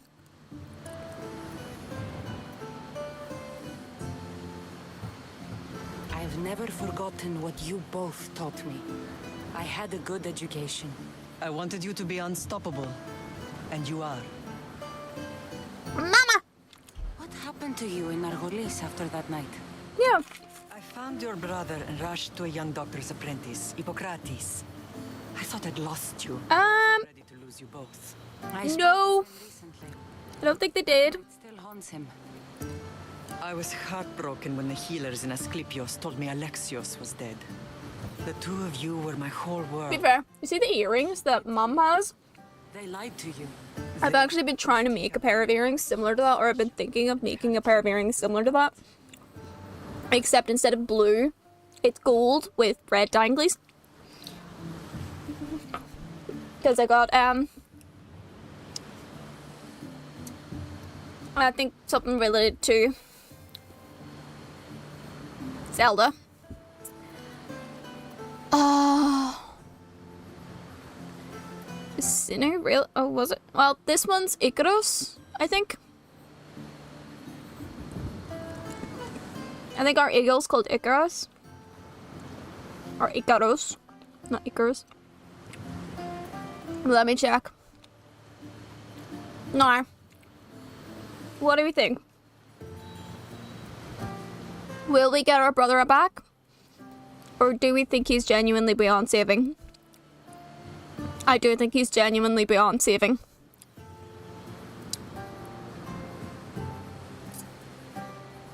Yeah. I mean, I like to be the optimist here, but, seeing Deimos kill Pericles and being the reason that Phoebe's dead,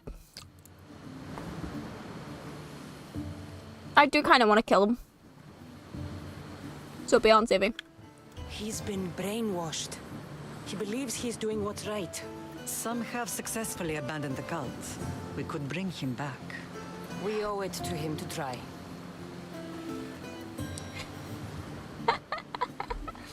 I love that you remember the quote. Should add it to the quote book. Understand why the cult targeted our family? There are many reasons, Lamb. What did we ever do to them?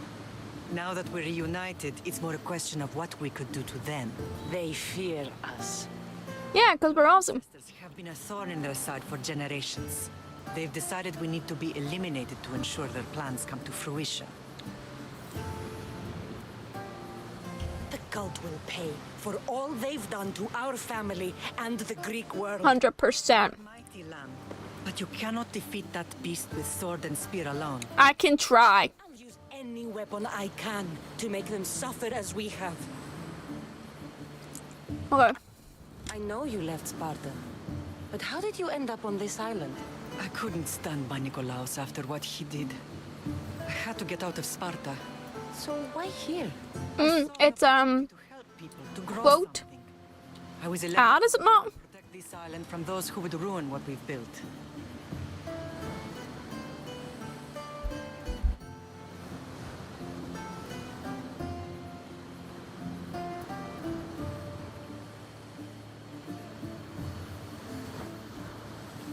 There you go. You got it. Ah, Naxos is lucky. I don't like Sparta. I don't care about Sparta. Naxos is lucky to have you as its leader. It's not been without its difficulties, but I'm proud of what we've achieved. It's a pity there aren't more leaders like you. Sorted. Let's continue this discussion somewhere the smell of death doesn't linger. Ride with me. No, I still feel like she's gonna die.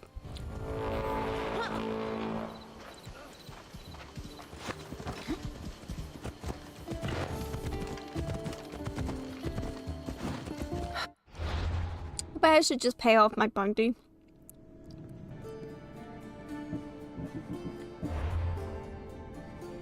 Oh, it's 400.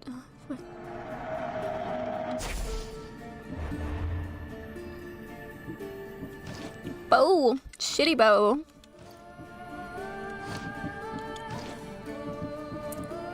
Shitty shoes. Never mind. The island is beautiful. It is. Sparta has nothing on Axian beaches. Sparta. All I remember is the bottom of Mount Taygetos. When I brought you to the Pythia as a baby, she never said we would live a nightmare. She said you had such promise. The Pythia Promise? looked everything. Well, I mean, I do have promise, but Jesus. What a life I've lived.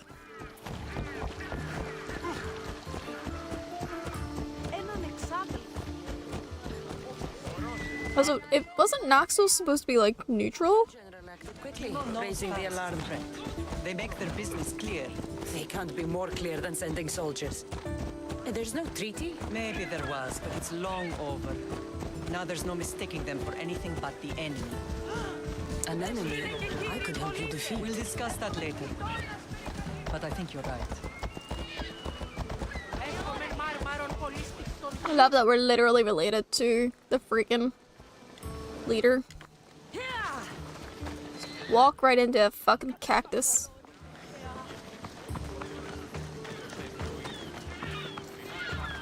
I love she has her own wee spear. Oh. Okay, what are we building? Long, Evandros. It will stay in ruins if we don't secure more donations. Soldiers can't get all the funds. They can if you don't want the temple destroyed by our enemy. Alright. But I'll see what I can do. It's a good deed restarting construction. League So unsatisfying. a great man who deserves reverence. His battles against corruption and oligarchy are lessons we all should remember. I do intend to finish the temple. Thank you, Phoenix.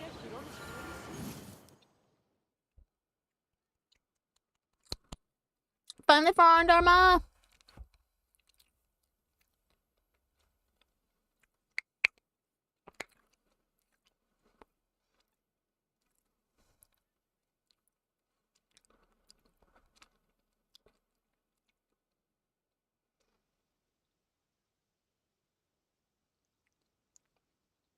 All of the cutscenes and loading screens in today's today's stream.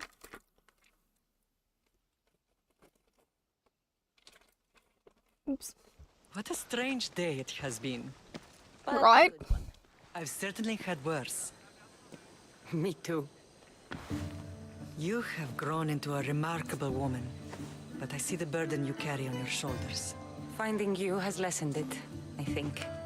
I'm glad, but I have wondered why the gods chose to reunite us now. To destroy the cult? Destroy the cult once and for all. If only it were that simple. You are mighty. Because our family will never be able to be reunited, And they will but the cause cult war needs to be and taken the make fuck others down. as we act. I put that life behind me the moment I left Sparta. I have Naxos to worry about now. Let me help you here. We can safeguard Naxos and then hunt down the cult together. Mirini, the symposium is about to start. By the gods. I'm sorry, my sweet. I forgot. Prepare the horses. I'll be out shortly. The symposium? I need to show the people their leader is strong and in control. Okay, Sometimes the what do you do? face we show to the world needs to be one of strength, despite do you the do? things we harbor beneath. You're at the symposium. I will help you stop the cult. But before I can leave Naxos, I have to ensure it will survive without me. What do you need? Paros has to be dealt with. We need to weaken their position. Once they're vulnerable, they will make a reckless decision and we will strike. What did you have in mind? We must force the Paros fleet to engage us and destroy it. But my admiral, Aeneas, is missing. His ship was sailing for Paros to engage in peace talks, and he never returned. So basically, Paros is just like, nah, we want peace. We want to land. Although, try to look less intimidating should you choose to pay me a visit. Sorry, ma. To be fair, though, I do look quite intimidating, though, don't I? That's fine.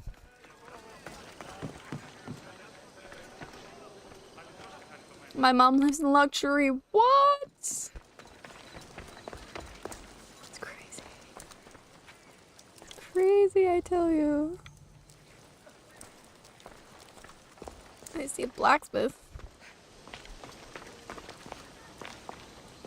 Oh, right, I know. I do actually get like TikToks from women with muscular backs. I'm like, I got that for you, girl. I can see that. That's cool. I personally don't want it for myself. But nice. Nice.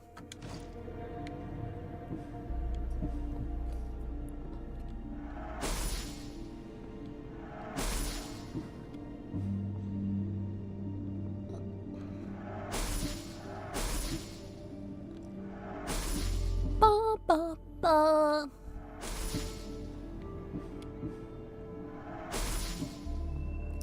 Species goalless.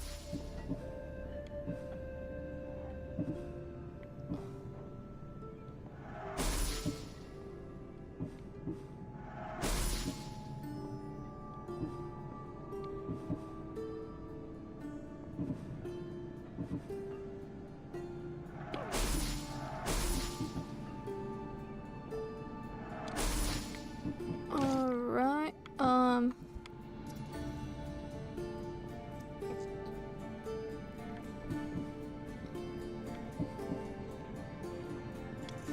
can upgrade that. I've already upgraded that. I do like it.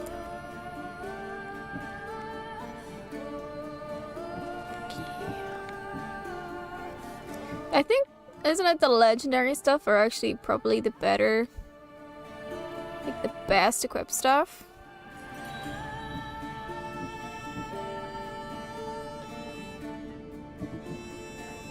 Assassin damage, 656. Decent, but that's 721.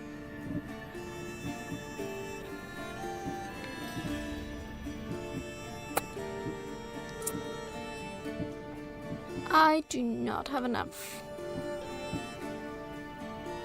stuff for that, so I will just upgrade this.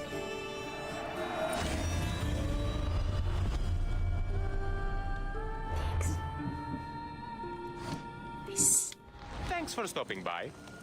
You're welcome. Alright. Perfectly curated with manic pixie dream girls. Oh my god. That's such an eclectic mix. Manic pixie dream girls, muscle mummies, and sleep token? I don't know. I for some reason I was thinking that was like sleep talk. So like sleeping streams. Not judging or anything whatsoever. It's kind of funny. It's just a little bit funny.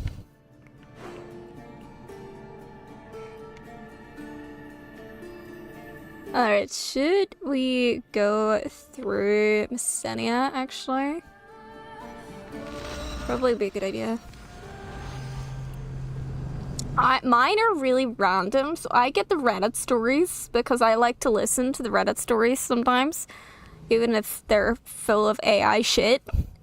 I get the gym girlies. I get cooking. I get D&D talk a lot. I get some book talk. I get jewelry talk. What else do I get?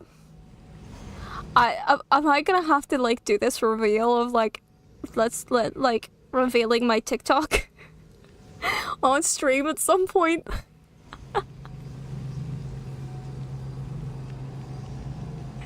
Oh my god.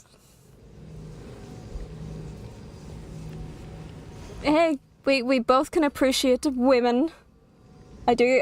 I will say there's one thing that keeps popping on my feed and actually annoys me a little bit is I get the videos of like the Asian women, I think this is the Chinese women, that are just like walking and they're just really long in these skimpy outfits and they look filtered to fuck. I hate it when they pop up my feed. It keeps popping up in my feed and I'm like, I don't watch any of this shit. Why are you here?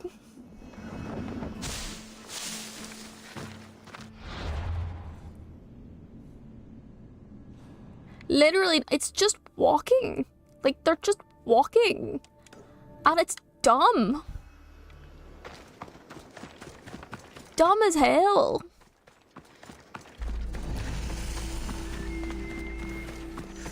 So boring.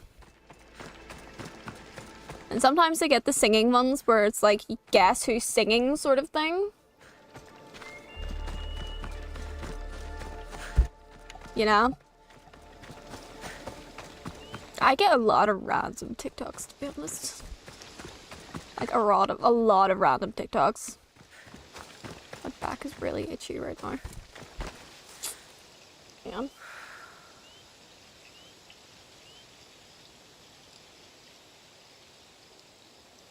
Why are you so itchy?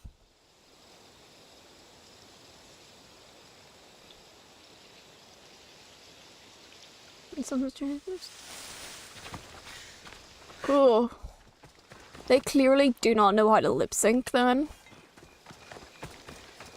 Like, I understand, like, there's a lot of, like, lip syncing to the sound bites, but, like, a lot of people actually can't do it. I'm really surprised. It's really not that difficult. I don't know if it's just because I find it easy, but, like, the fuck? That's so obvious as well, particularly when you're a lip reader. It's really fucking obvious when you're, like, not speaking with the sound. Like,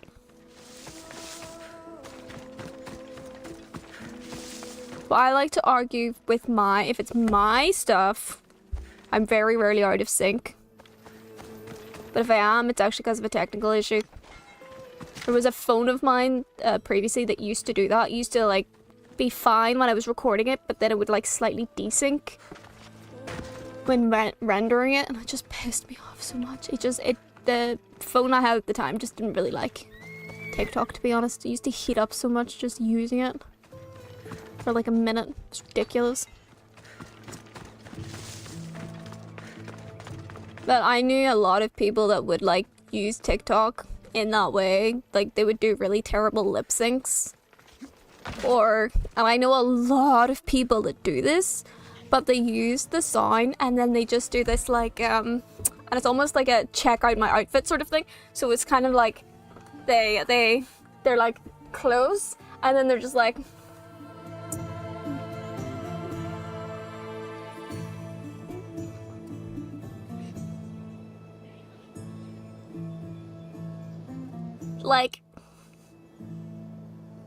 the sound probably doesn't even work with it. Like, half the time the sound literally doesn't work with whatever the fuck they're doing. I feel like the younger generation is very, very guilty of that. Like, very guilty of it.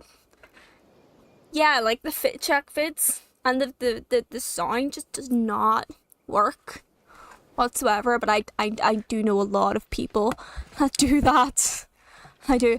I follow people I know, and there are people who follow me that I know that do this as well. Just like, okay, cool. I'm too old for this shit. One thing I really don't like about TikTok, and I don't know if it's because it's my phone, tablet, whatever, but like, alt talk is great. I get alt talk occasionally as well, and I love it so much. But sometimes, like, whenever you're scrolling through, and then there's like one that comes up, and it's supposed to be like a live or whatever, and you're scrolling, but instead it registers your scroll as a tap, and you end up accidentally going into the live. I fucking hate that so much. So much. And it was actually to my detriment the other day as well, because some of the kids that went to the school that I used to work in follow me on TikTok. Of course they do. I'm fine with that. I don't give a shit. Follow me. I don't give a shit. But there's this kid. It wasn't in my year, but I do know the kid. That goes live on it occasionally and like chats with a kid that I did work with. I accidentally I was trying to scroll through it. Accidentally registered as a tap, put me into the live stream. So on their side of things, my name pops up saying, so-and-so has joined the live, and I'm sitting there going, fuck's sake. They're gonna see this. I could not get out there fast enough. Literally. And then of course, because it was tapped into the live, this kid's like other lives kept being suggested to me on my FYP multiple times. I'm like, I don't want to see one of the kids from the school that I worked with on my feed. I'm not for this whatsoever. And then I ended up having to do that. I'm not interested in this kind of stuff. A kid's a good kid. Like, I've met this kid once. Very quiet kid. Barely registered my existence. That's about it. Story of my life. Oh, it's Bear. Hi.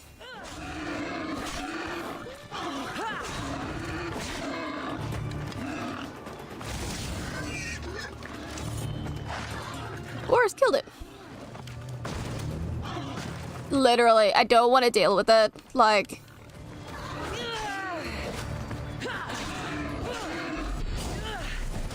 excuse me.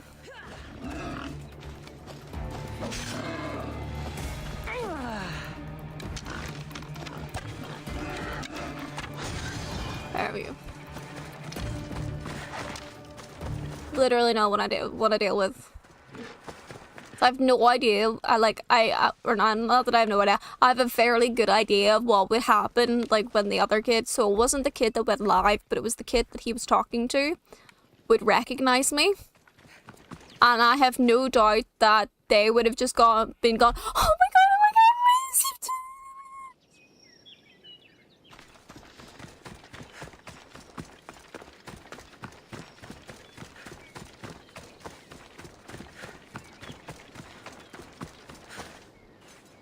multiple reasons why I left my job.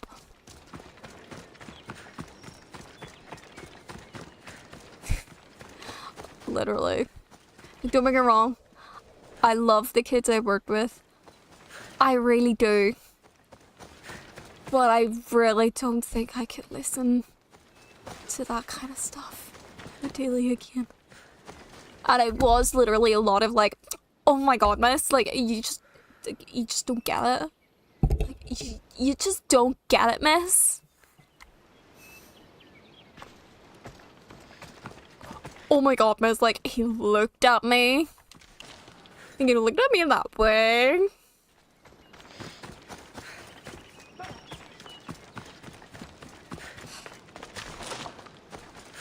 What was it? There was something. I think there was one of the kids that was talking about something. And I was all like, yeah, I get that. I get that. I get that. But like, it doesn't really matter. Like, I was trying to give them like the solid life advice, you know, like an elder does. I don't even remember what the situation about it, but it was like a fairly common-ish experience that a lot of people have. I remember being like, yeah, no, I get that. You know, I've had something similar, and this shit kind of happens, and you have a choice, really. This is what you can do to resolve it. And the entire time the kid was just like, no, miss, but like you actually just don't understand. You just don't get it. And now I understand. Now I understand what it means to be like an adult. And it got very much the perspective of like, I kind of feel like I'm in my parents' shoes a little bit now. But also it's very much a case of it's interesting because you genuinely do think that you are the smartest, in the sense of you're the only one who's going through the experience. You're the only one who understands the experience. No one else gets it, right? But then again, as an adult, I've had 30 odd years of experience, whereas that person has 15. So I remember what it's like being that age. But that kid, that's their first time being that age. They have no other experience except of when they're kids. 15 years prior. Whereas I'm 30, I'm like, okay, I can look back. The whole hindsight 101 stuff. It was a really weird feeling. Not gonna lie. Really weird feeling when I was like, oh my god, I vaguely remember being a bit like that when I was their age. Not as dramatic. A lot less, oh my god. Definitely not as dramatic, but definitely now I'm just like, yeah. And I literally had said multiple times of, okay, and what do you want me to do? This isn't something that I particularly want to fix. You know, I don't want to deal with this shit. I don't get paid enough, and I don't have enough energy to. Like when boys and stuff would fight, or they would threaten to actually physically fight each other, I very frequently just be like, guys, do not do it in front of me, because I do not have the energy to not only deal with you guys, but I do not want to deal with the paperwork. So, wind your bloody necks then. At least that would usually stop them, to be honest, or they'd stop until I was gone. So I was quite fine with that. I think the kids kind of like that. But it very frequently, I'd just be like, I'm not dealing with this. You do something that's gonna be, like, potentially breaking a rule. I can tell you off, but I know you're still gonna fucking do it. So please do it when my back is turned, because I do not want to fill out the paperwork at all. No, sir. And to be fair, I actually also let the kids swear around me, because I unfortunately would let it slip every now and then. It's really hard not to, okay? I'm very good around the kids for the most part. I really am. I'm very good at keeping it in, but sometimes it does slip through when I'm not feeling great. So a lot of the times, like, I would just let the kids swear in front of me. So, like, if they did make a swear word and it was never, like, really bad swear words, and I would just notice more often than not their reaction rather than hearing them say it, because they would say the swear word and then just be like, and just like look up at me, waiting for my, oh my god, you swore! I'm just sitting there going, okay, you swore? Cool, don't care, just make sure the teacher doesn't hear. And I always made sure that if I did hear it, it was not an offensive one. Like, there was only one time I've ever actually had to tell a kid off for actually saying something not nice. And that was mostly because I don't think the kid really understood what the sentence was that they were saying. But it was not... It's not a good sentence. It was not a good sentence at all. I literally had to sit down. I just turned around and was like, honey, I don't care if you swear, but you cannot use those words in front of anybody. Interesting you choose it to do it in front of me. That's fine. But I'm telling you right now, never use that in front of anyone else. You will get in serious doo-doo. It was a very interesting conversation. Yes, be be good. If you can't be good, be careful. Don't add or subtract from the population. That's actually pretty solid advice. A lot of times I would have just said to the kids, like, look, just be a decent person. But if you can't do that, can you make sure you don't fucking get caught? You dimwits. I think problem with a lot of the kids is that they genuinely think they're really smart. I did the same. Of course I did as a kid. I did the exact same. Did the exact same.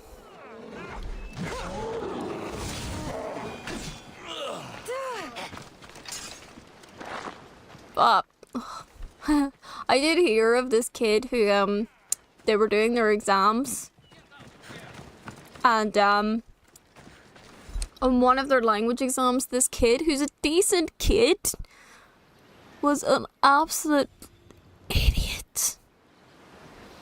He was using his phone to Google Translate the answers for his language test, right?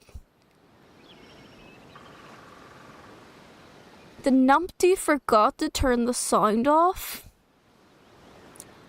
So when he accidentally hit the sound button and it played the language that he was translating, of course he got freaking caught. But like, if you're gonna cheat like that, can you just remember to do something so common sense as turn your bloody phone into silent mode? I don't condone cheating, but oh my god. There was another kid that I'd seen as well. Now, they're very lenient on them in the first couple of years. In terms of exam, I mean, like, way too freaking lenient. Like, way too lenient. It was not like that when I was in school. And, like, there was one kid that had writing on their hand, and it was like subject stuff on their hand that could have been like answers to questions, and that would have been typically an instant disqualification in official exams. You cannot have any kind of writing on your hands, arms, anything like that. It's an instant disqualification. This was like, when I'd seen this on this kid, this was like one of the last days, and I just did not have the energy whatsoever to report this kid for potentially cheating. I could not. There was a kid that kept talking in the middle of their lessons, and I remember I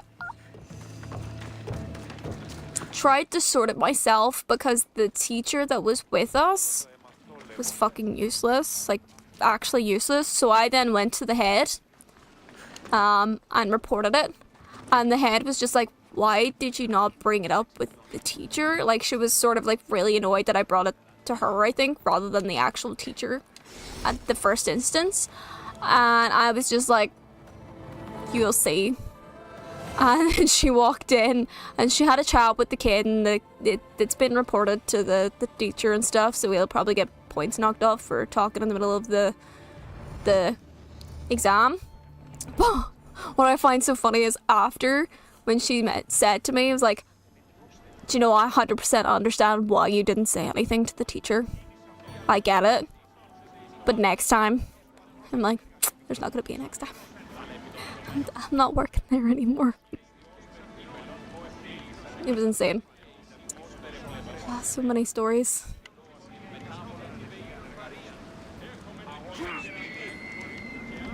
On my phone out in class, instant detention in exams, instant F. 100%. So it was the same with me, Fox. Instant detention if it was in class, and instant disqualification, you get a 0. Don't even get a F, you get a 0 in exams. It was insane. I think we were raised properly. Like, we had a decent school generation, you know.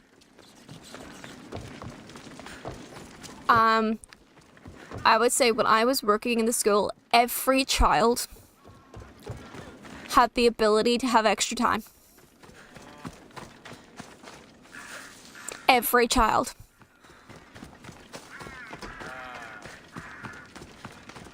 Which I thought was very unfair.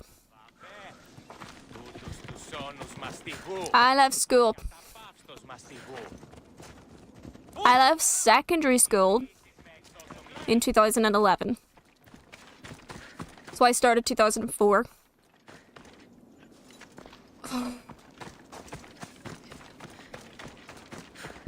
Oh my god!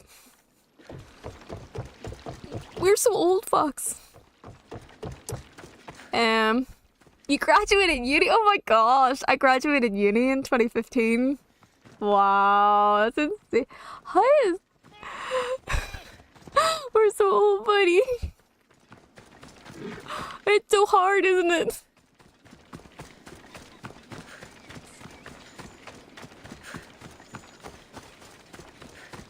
"37 this year, mate." Nah, you know what it is? You're young. You know what they say, the 30s is the new 20s. And the 40s is the new 30s. It's fine.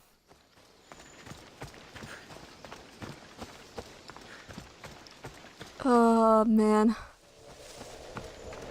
I remember school being so strict. Actually, the extra time thing really annoyed the shit out of me. Like, we obviously had to be... We had, like, extra training and stuff whenever we were doing the exam period so that we could help supervise and things like that. And when we were told, it's like, so technically the kids don't get extra time except those that are on the list. So we're given a list of the kids who get, like, accommodations put in, such as extra time. We get that list. Except for the first couple years, it's kind of like, well, if the kid kind of needs the extra time, that's fine. You just make a note of the fact that this kid used extra time. I'm what? That's not how it works at all. If the kid doesn't get extra time and they didn't finish their freaking exam, no gets taken off them. Like, I had to fight years for that shit. I literally had to fight years to get my extra time when I was in school. They were so fucking strict with it. It was ridiculous. Oh. We're all still stuck in our young bodies, buddy. But 100%, like, extra time should only be used by those who need it. Like, it's so... You had to pay for the psych report, mate. How long did it take you to get yours? Because it took... I didn't get mine in my first year, even though I was supposed to. But they... Apparently, my mum or something was told that they didn't believe I needed it. Why would I need extra time for writing? That's not why I needed extra time for. It was for processing. And then my mom really like had to try and fight for it to get like all the accommodations put in. And then in my second year, I was like given it accidentally for my Christmas mocks or my Christmas exams. Did so well in those exams that when it came time to do my summer, to sit my summer ones, my mum fought the school again and said, well, actually, look what happens if you give her the accommodations that you need. She does incredibly. So, give her the accommodations. So I did end up getting my extra time from second year. But then I also found out, like years later, when I was in about sixth year, I found out that I actually had other accommodations that I never received. So I did language exams and I did music exams for a couple of years as well. For my language and my music exams, I was supposed to have separate accommodation and unlimited listenings of the tapes, as well as a person there to repeat what was said on the tape should I need to lip read. I was never given any of that. At all. There's a bunch of other accommodations that I was supposed to get that I never got. The only thing I got was the extra time, and I didn't find out until like basically into the end of my school year. Or to the end of my entire schooling. And it was fucking insane. It's actually insane. And when I went to university, they were much better actually about it. So I got my extra time in university. I also got separate accommodations. So I was actually in a much smaller exam hall that was for specifically those with extra accommodations. And I was surrounded by people with extra accommodations, so I never got that distraction of everyone getting the fuck up and walking out. You know? Like, it was, so... Oh my god. Yeah, it's like, it was like, how are you getting straight B's with this much difficulty? Getting me sorted. Honestly, straight B's is good. For what you got, you did well, buddy, but oh my god. Fighting for like support is just so insane, so exhausting as well. Like, oh. I got really like one of the kids that I worked with. I tried so hard. They're still fucking useless.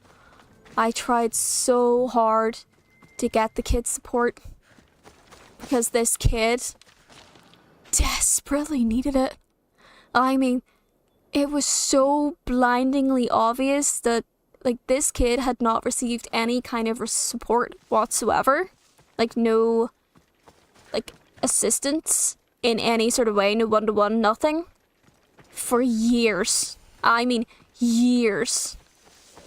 And when I went in, I was sort of expected to look after this kid on top of the kids I was actually assigned to. It was way too much work because this kid was a high level of need for support, like genuinely, and like it's not his parents' fault. I do not blame his parents whatsoever. I think his parents really fought to try and get support in 100%.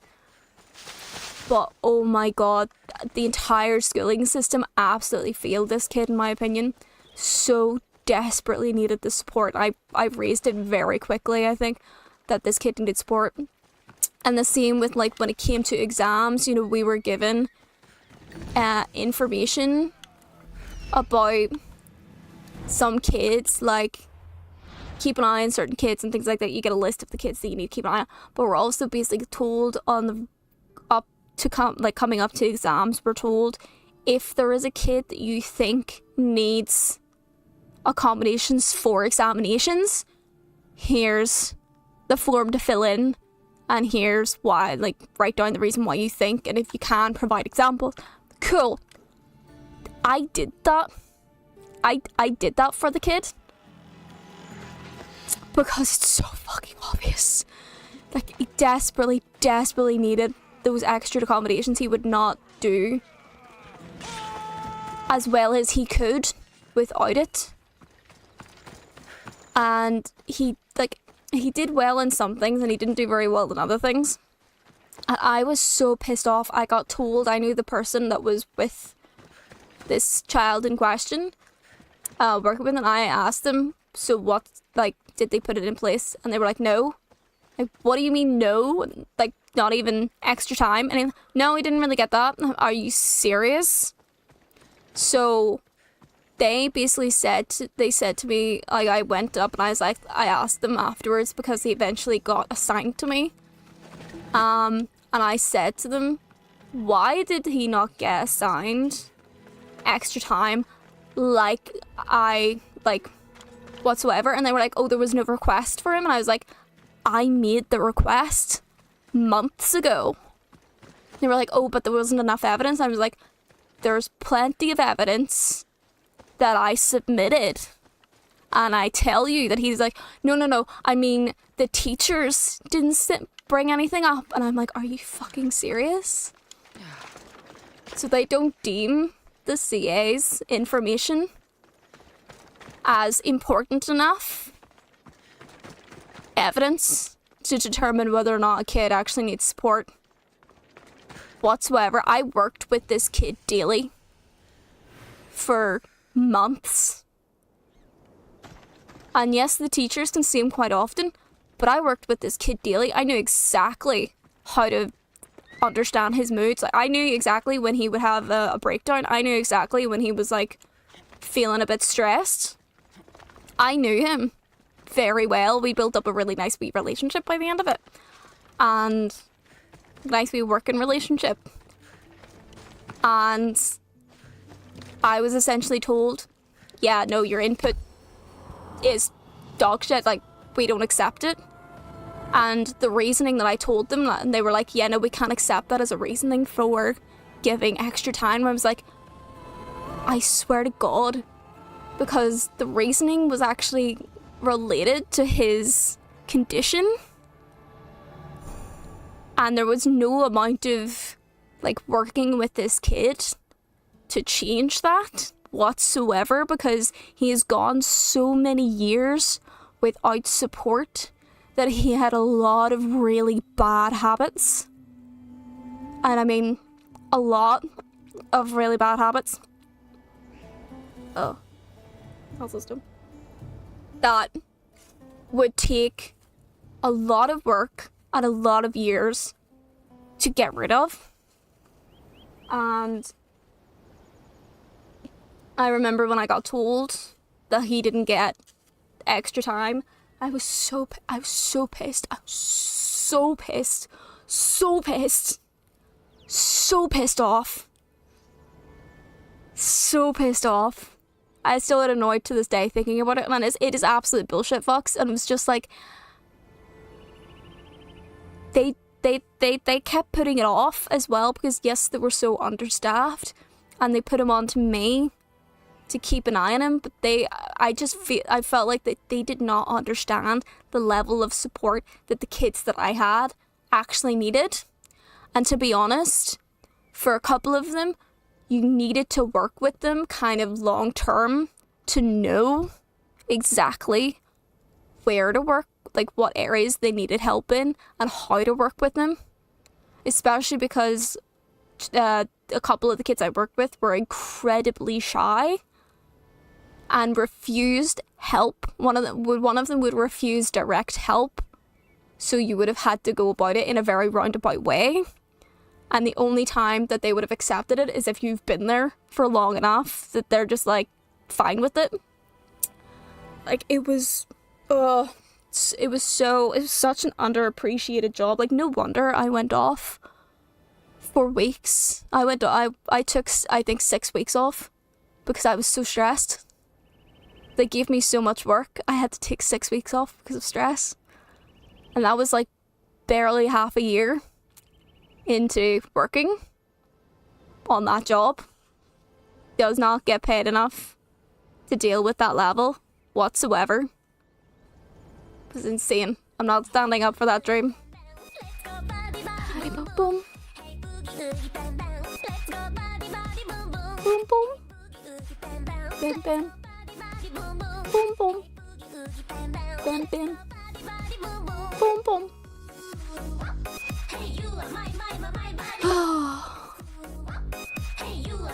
Too tired.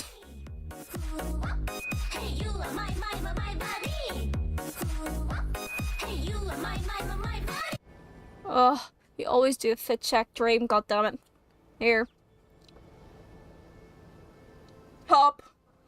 PJs. Awesome.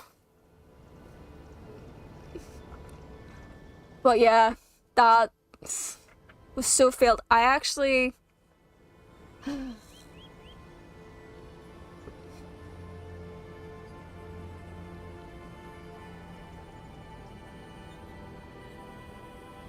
happy. Ugh. But actually with that kid, bless her socks, I actually ended up when I was leaving. And like by the time I was leaving that school, I built up such a great rapport with this kid. And I think he was quite, I would have happily worked with that kid for the rest of his schooling. Honestly, we actually built up a decent enough relationship that I would have happily worked with that kid for the rest of the time I was in the school. If it wasn't for how management handled everything. Like, management was my biggest factor for leaving. Because it was just... well, it was not. They just were shit. Managed like shit. Did not communicate anything. Were just not good whatsoever. The favoritism was insane. The touting was awful. Like, it was... I got told off by my boss for having a social media. And the kids fighting my social media. No worries, Fox. Like, I would have happily worked with that kid for the rest of the time. I actually ended up writing a letter, and I think I actually got a card or whatever as well. I don't remember if I got the card. But I did write a letter to his parents, basically saying, you raised a good kid. Because he was a good kid. He's definitely struggling. Like, when I was seeing it, I think he really did have a bit of struggles. And he definitely needed support. And to basically keep fighting for that support. Because I can see that he needs it. And he's a good kid. Like...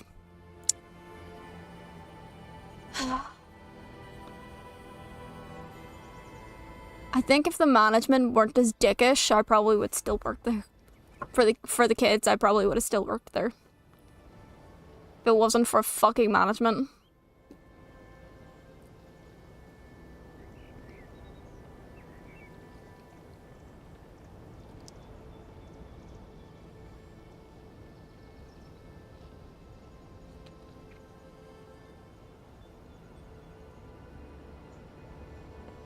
Oh, right.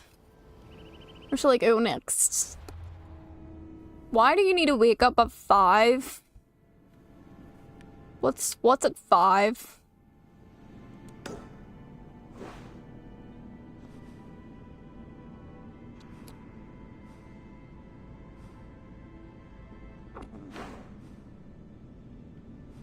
A company outing at 5 a.m.? Ew. That's like way too late for my liking. No thanks. Oh, so you have to pick up your coworkers? That kind of sucks.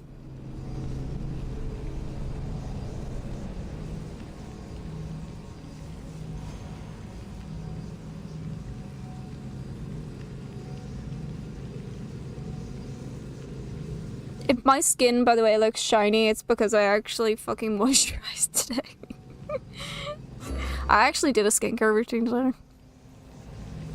Amazingly. We mask and everything.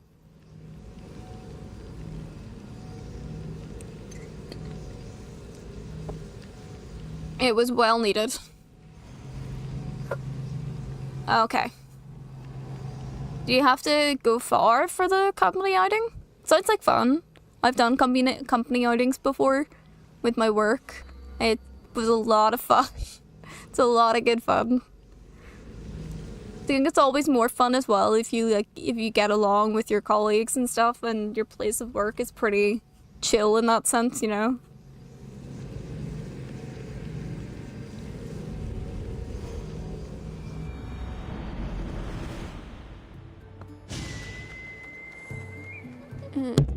Oopsies, sorry.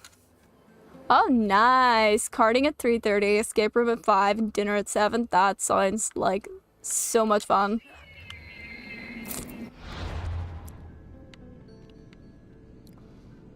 I think one of my outings we did, what did we do? We went to this activity center and did like archery and wall climbing and bungee jumping and like sort of caving. It was like man-made caves that you could crawl through. Survival, things like that. It was really fun.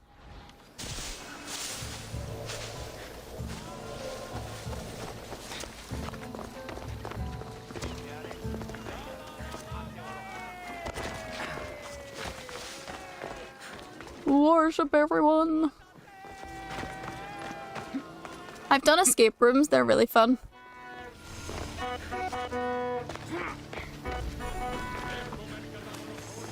I like puzzle stuff, so it was cool.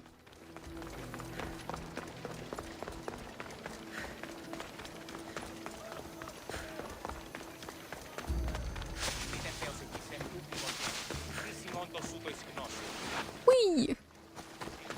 And karting as well. Karting's really fun. I've done karting with my friends. We're all very competitive people.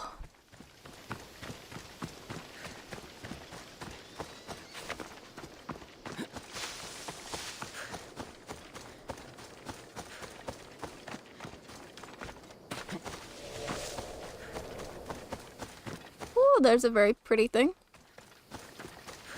It's like in a lake. It's right in a lake. Oh my, that's cool.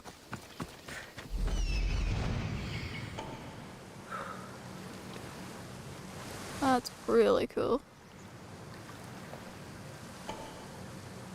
Oh, oh. That too.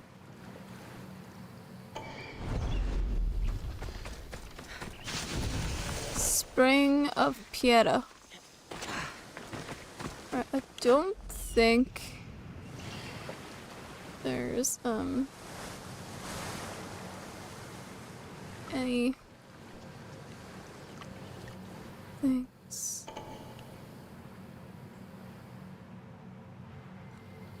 I do want to find the tablet wherever it is.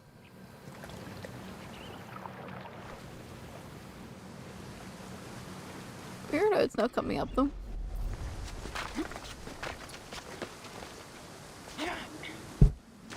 Yeah. You've returned. Good job.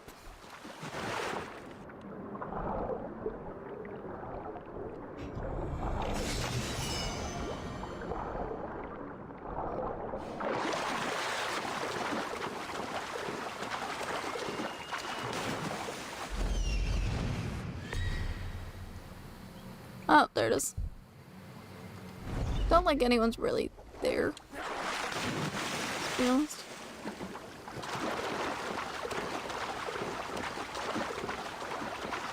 There's the tablet. There's no... What the heck? Wait, is this supposed to be like... an underground type place?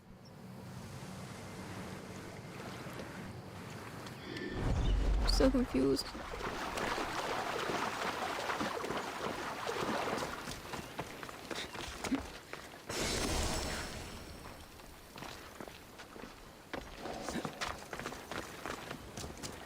Assuming so. Workarounds, particularly bleeding number 5, it also nothing to be 5 cars. Yeah, work times, parking pumps. Ugh. Yeah. I get both sides. Like, I understand the neighbor because I've also had to deal with something similar, but also at the same time, like, there's 5 adults, 5 cars.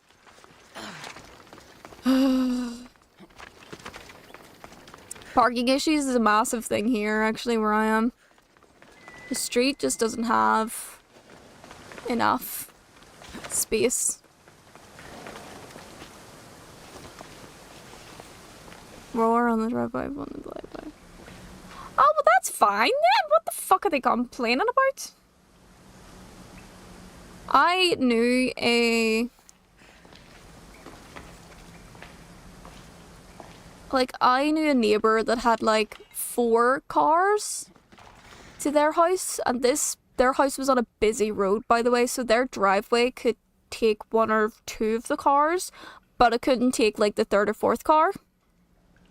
And so they were on a really, and I mean a really busy road. This is where we lived. It was on a really busy road. And so it was really difficult to find parking because part of the road was double yellow. So you couldn't park on that part. And that would have been my side of the road. So I would have always parked opposite, but there's only so much space that you can have. So I sometimes would have parked right in front of their house. And I don't agree with this. Putting traffic cones in the public road in front of your house, I do not agree with whatsoever. I think that's just dick behaviour. I understand that you want to park outside your house. I do. But that's public road. That's for everyone. I have people parking outside my house all the time. Oh no. I'll tell you right now, Fox, the amount of people that do that in this country is insane. Like, there's multiple people, not only where I live, but on, like, streets around me as well. They 100%, they put out not just traffic cones, but they also put out their bins into the road so they can save their spot outside their house. Even though it's a public fucking road, and these roads are quite well, there's a lot of cars on these bloody roads, people park on them. So it's oh my god, I actually got a note when I lived at this place with these neighbours with the traffic cones out in the public road. I got a note on my car that basically said, don't park in front of our house. We have like 4 or 5 cars in this house and we need to be able to park outside our house. I really hoped that they were watching, but I immediately put it in the public bin that was right opposite the road and just walked to my home, I think.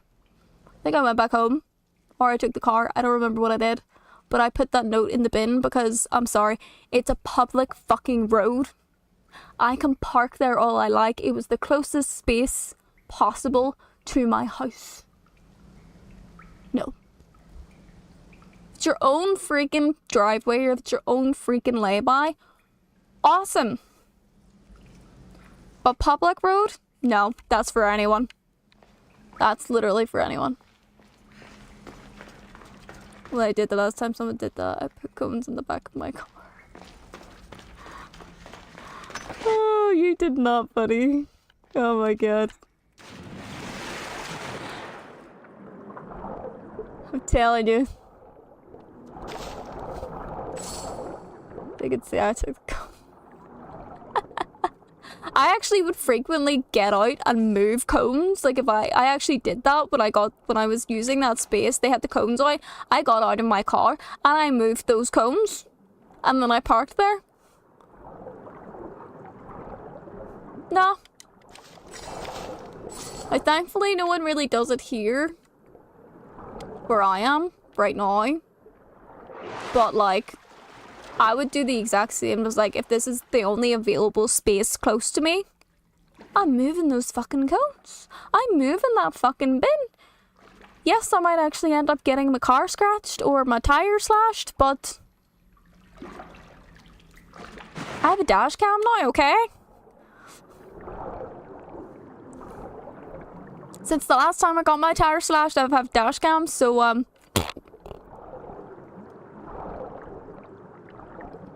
You want a scone? You want a scone, Dream? What kind of scone do you want? Tell us, O mighty one.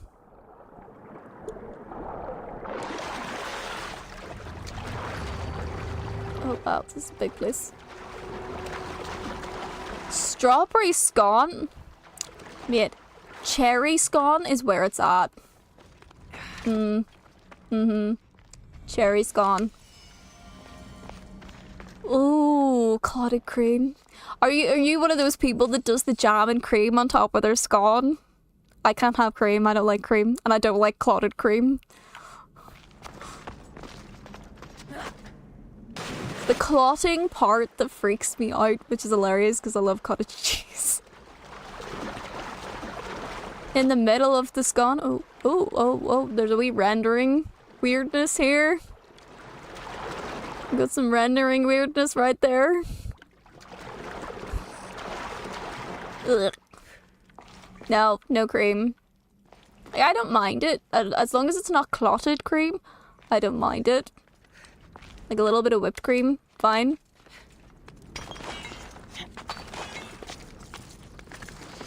A little bit of jam. But a shit ton of butter.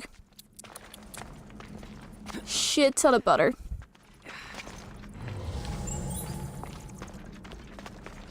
Hells yeah.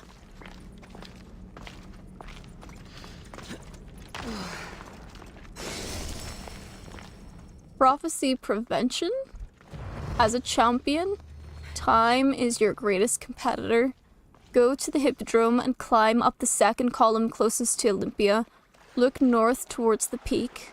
There I will be sitting on the right wing of a titan who had swallowed this lesson along with his pride. Grim.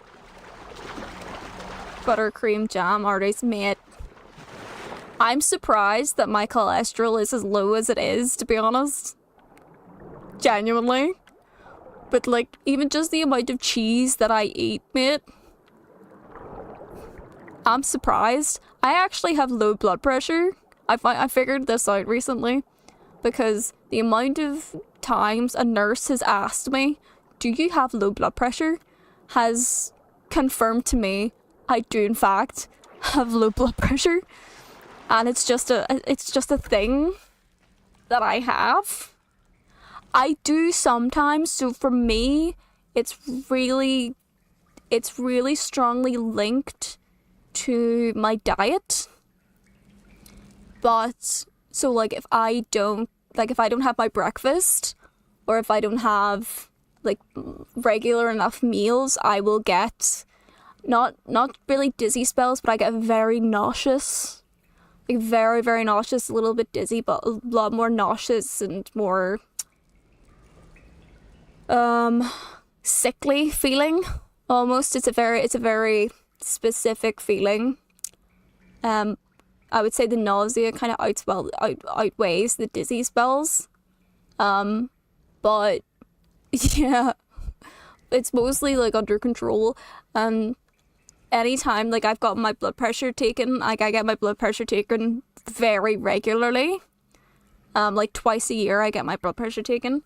And I have good blood pressure, but every single time I get my blood pressure taken, it was even done the last time I went to get it done, a couple months ago, and every time the nurse is just like, it's just a little on the low side. Do you have low blood pressure? And I've now had to basically say, yeah, I have low blood pressure. It's natural. It turns out that my mum also has low blood pressure, and it's always had that as well, so it's a hereditary thing. And actually it wasn't until she got to like mid-30s, early 40s did her blood pressure actually naturally rise.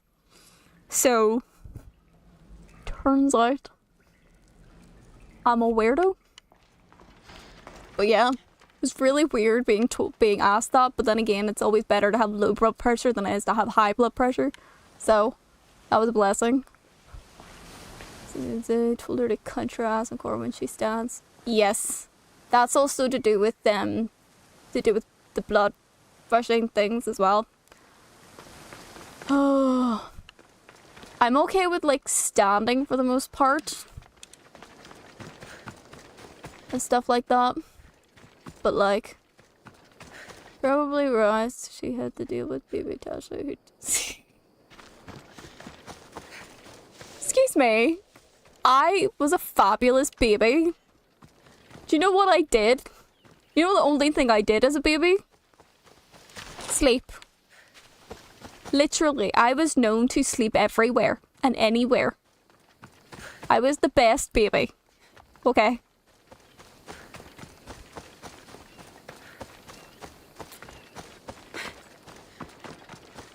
Of course I didn't sit in my own shit as a baby. I sleep everywhere. I probably slept through all my nappy changes as well, to be honest. Knowing me. There's a photo. There's like multiple photos of me as a child sleeping. There's a photo of me sleeping in my dinner. There's a photo of me sleeping on the floor of my kitchen, clutching a bag of potatoes. There's probably a photo of me sleeping in my swing. I slept everywhere, okay?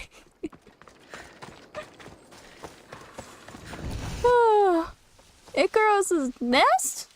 What? We find Icaros's home? Oh. It's cute.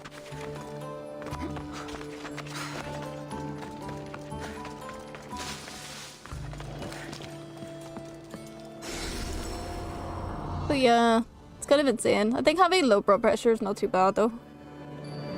Which is really funny when I start exercising because it's not great. It just goes really high. I remember my when I was doing basketball like ages ago, I could feel my heart rate get a bit too high. And my coach, which was a very good coach, could say that my heart rate was way too high. I was like breathing way too heavily and just like playing like out of it. And my coach was just like, yeah, you're gonna sit out for like 5 minutes. You're not good right now. And I'm like, okay. And then I looked at I had the Fitbit at the time, which does your heart rate. And my heart rate was like 190, like 180, something like that. Like really fucking high, like really high for me. I was like, oh yeah, that was probably a really good idea. That was a really good idea to make me sit out.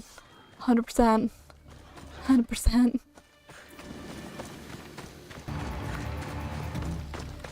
My coach knows what's up. I should really exercise more though. Genuinely.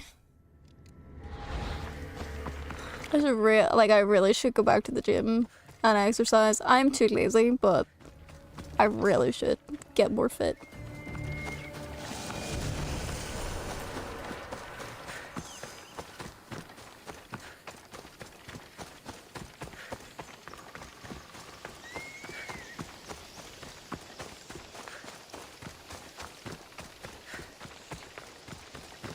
Ba ba ba ba ba ba.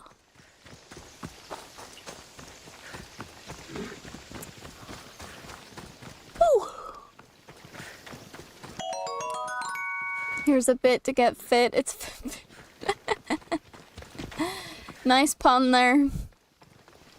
I like it. I like your attempts.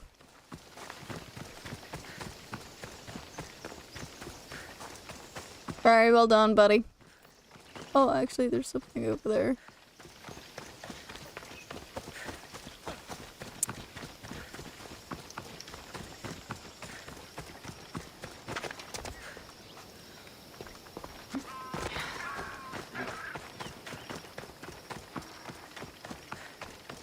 There was a lot of blood there.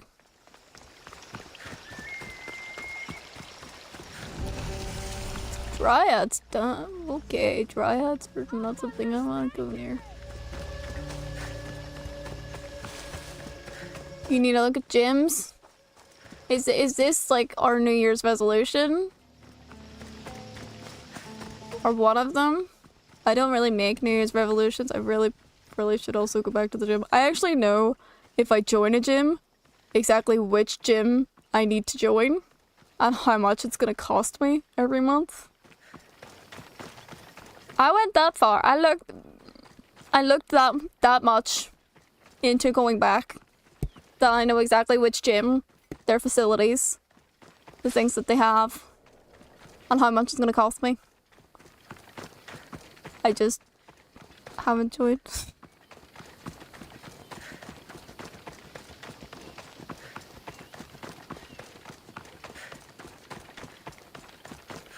Silly gym for people who really think they're fabulous. Come on. It's because I am fabulous.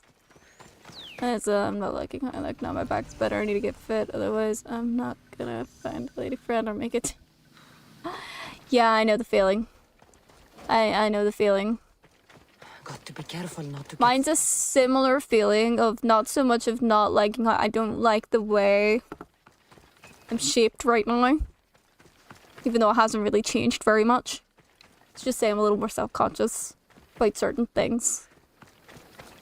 And, honestly, I am not fit. I think my main thing would be to get more fit. Because I am not, like, going upstairs and running for a short time exhausts me. You have a body of a god is a shame it's Buddha. Hey, Buddha is widely revered. So, when? I think my intentions for it would be to get fit. Not rather than like change my appearance, if that makes any sense whatsoever. A lot of how I look is just my natural body at the moment. It's not a fit body. Like, fitness-wise, it ain't bad, but it's not, like, good. And I'm not at any sort of medical risk of, like, heart problems, but I am getting on in years, in the sense of I am in my 30s, and, this is probably something I should really think about if I intend to also make it past the age of 60. Which I do. So, I want to be like Helen Mirren. Okay? I literally want to be like fabulous in my older age. Like, I wouldn't mind if I actually ended up making my acting career as an older lady. I think that would be kind of cool. Yeah. See, I actually used to run 5Ks for fun. Like, quite literally, I used to run 5Ks for fun. I can barely make 2Ks, I think, now.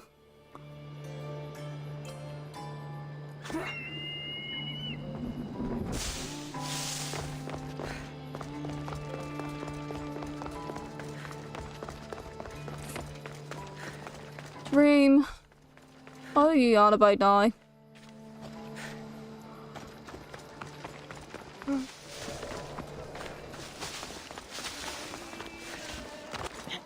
Okay, I think I've mostly discovered a lot of this place. Maybe I could go try and do the boar again.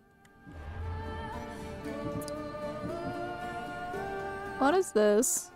Oh, this is Marinese. Cool. Dire energy is fucking... I don't think that makes that much sense there, pal. I don't think that means what you think it means.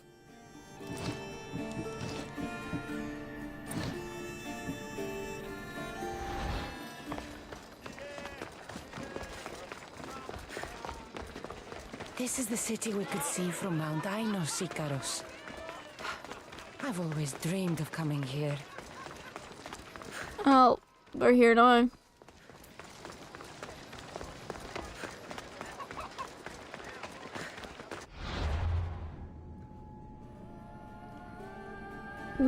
Should we try the boar again? So Braxis Point. We are near the right. Well, we are actually the right level for it, so drain energy out. That's it. That's the more accurate one right there. Dream, that's it. Drained energy. Always fatigued. 100%. 100%. That's it.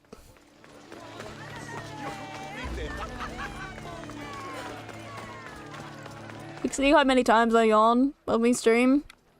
Ridiculous.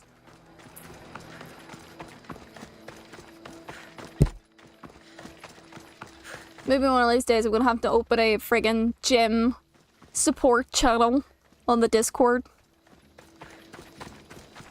They're like, we could do this. No, we can't. It's too hard. It's too hard.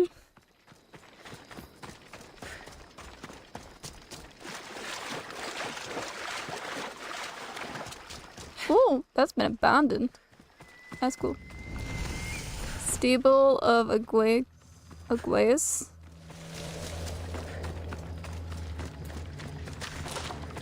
Alright, let's go get this freaking boar. I think we're coming out. This is a different way as well. So if there's a sync point anywhere on this side, then we'll know. Don't think there is, but... Erebos swallows another day.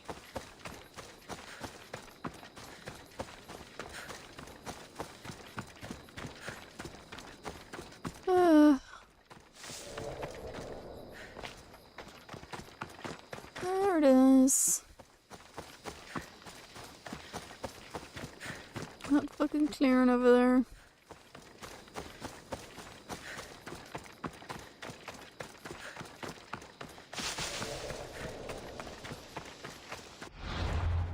Let's see if...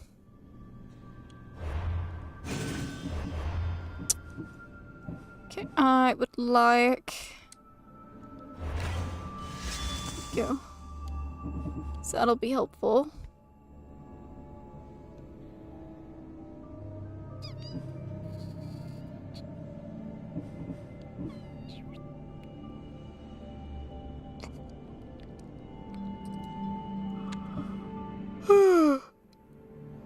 Excusez-moi.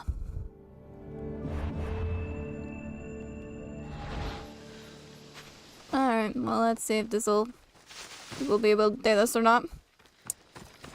Fucker was, you know, very irritating the last time.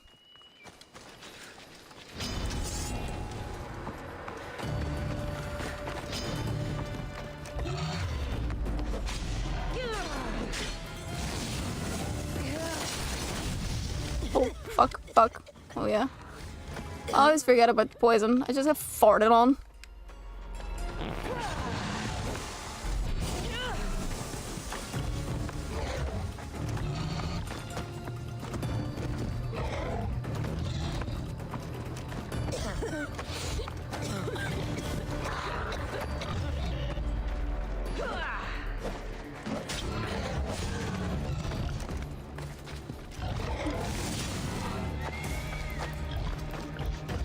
Oh, shit.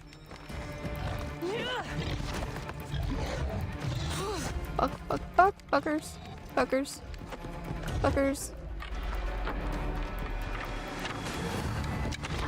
Oh, Jesus.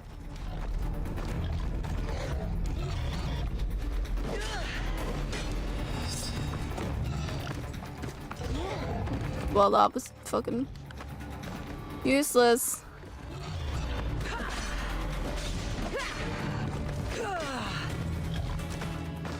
Come on.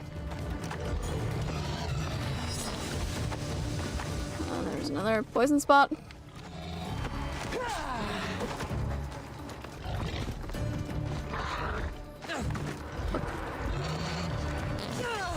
Fuckers. Why are your farts so stinky?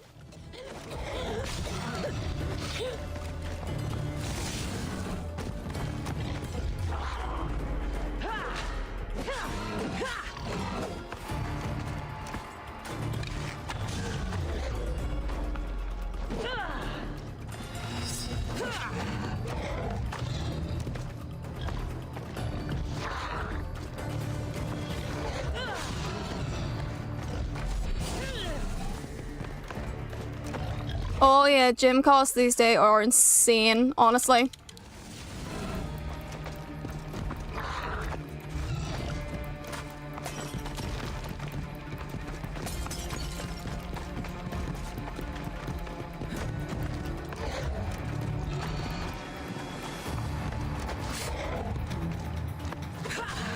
Oh jeez. Oh god damn. Farts, farts, farts. Fucking farters. Oh, fuck.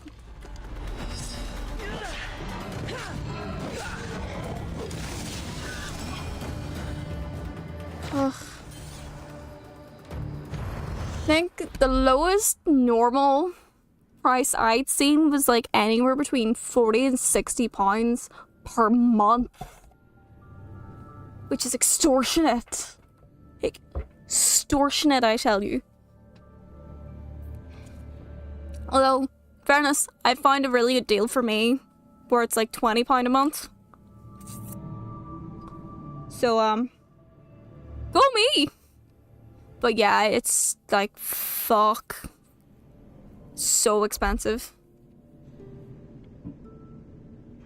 Gym here, which is £35. That's not a bad price. There's multiple different kinds of gyms here. So if you want the shitty one, it's about the same price. It's like £20, £30 per month. But if you want like some of the more decent ones, they'll be, you know, higher. And the one that I have my eye on has not only a gym area and does like classes and stuff, it also has a full swimming pool, which I quite like. Like, I like swimming. And the package that I was looking at, which normal price, like all access, anytime access, so like you can access the classes, the gym and the swimming pool at pretty much any time. That normally costs about £60 per month. And I found a package for mine that'll cost me like £20, so. But the only downside of the one that I have, the package that I find, is that I can only ever do it at one specific gym. Like, I wouldn't be able to do it like at all of their, like, because it's a franchise, I wouldn't be able to do it at all at their locations. I'm only allowed it at one specific location, which is, you know, weird. They have the sauna. Nice. I think the one I want has a sauna, but I'm not sure. Definitely has the pool, and I love swimming. Swimming's great cardio. I love swimming. I'm a very strong swimmer. Yeah.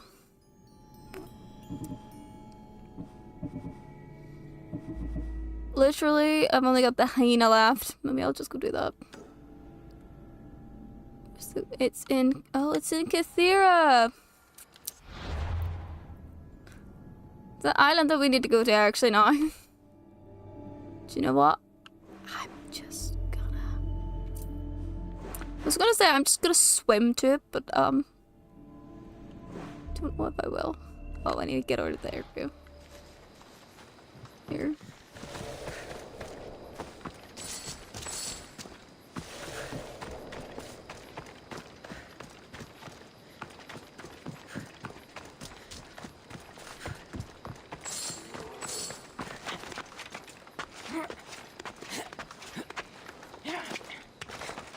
There should be an ancient stellar area over there.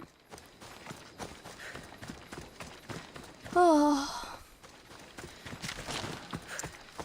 Why is it so expensive to try and be healthy? You know? As long as no one watches me exercise, I think we'll be okay.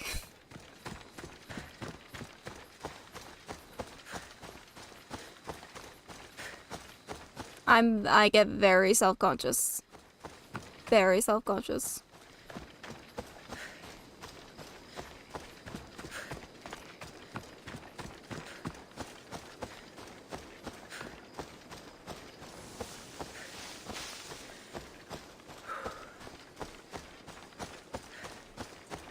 Thought I went through that place, but apparently not.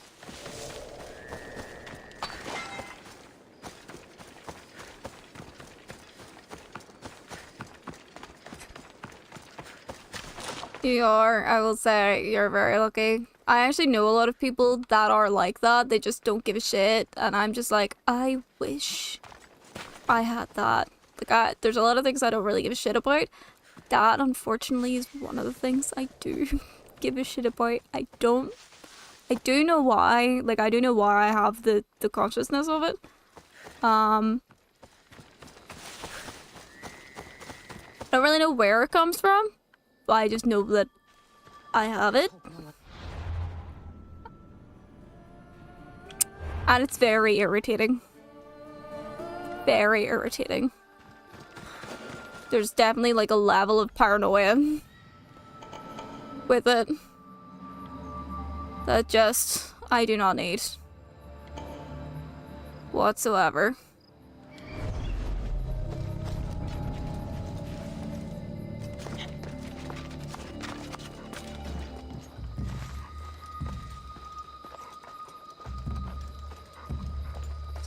You guys.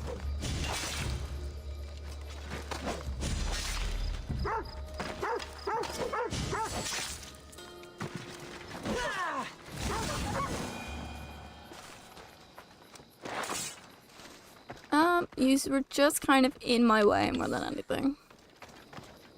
So that's actually attractive to me. Mostly gym people don't go for my aesthetic, but good looking nerds! See him! Do you know why? Like, I know I'm kind of pretty. I get that. I'm also the same. I'm not really conventionally pretty. Like, there are prettier women than me, 100%. But one of the things I find so interesting is, like, I get I am a pretty woman. And I'm a pretty nerdy woman at that. Win. What's so funny, though, is in my industry, I'm incredibly plain. I'm a very plain person. Like, my appearance is very, very plain in my industry. Okay.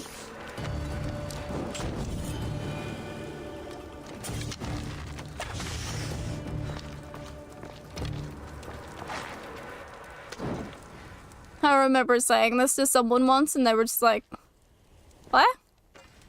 Like, yeah.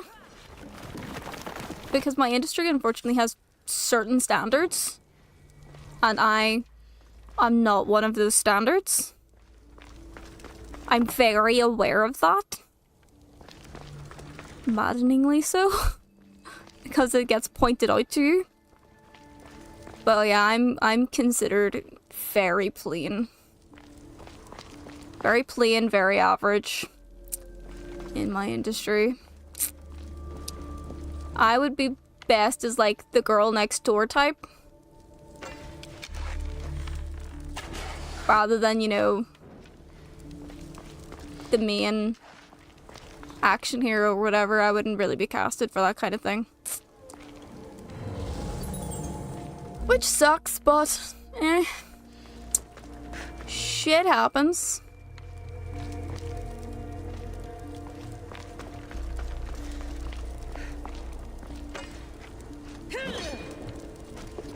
Why is that? Okay, so there's something I can move. Oh, I see it now. Yes. Like, I'd probably be more likely to be casted for that than, like, the main woman. Or, like, the girl next door. That's me!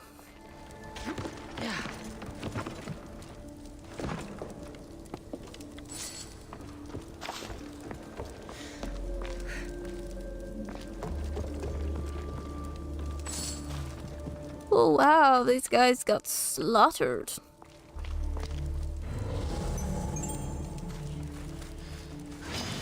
Oh shit.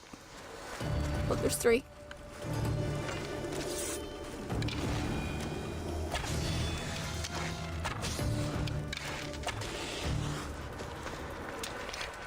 Right. I actually pretty much got told, I think, by an agency that I just don't have the right look, which is basically code for you're way too plain for us to take you on. Well, okay. Cool. Thanks. No wonder my industry has such abundance of mental health issues.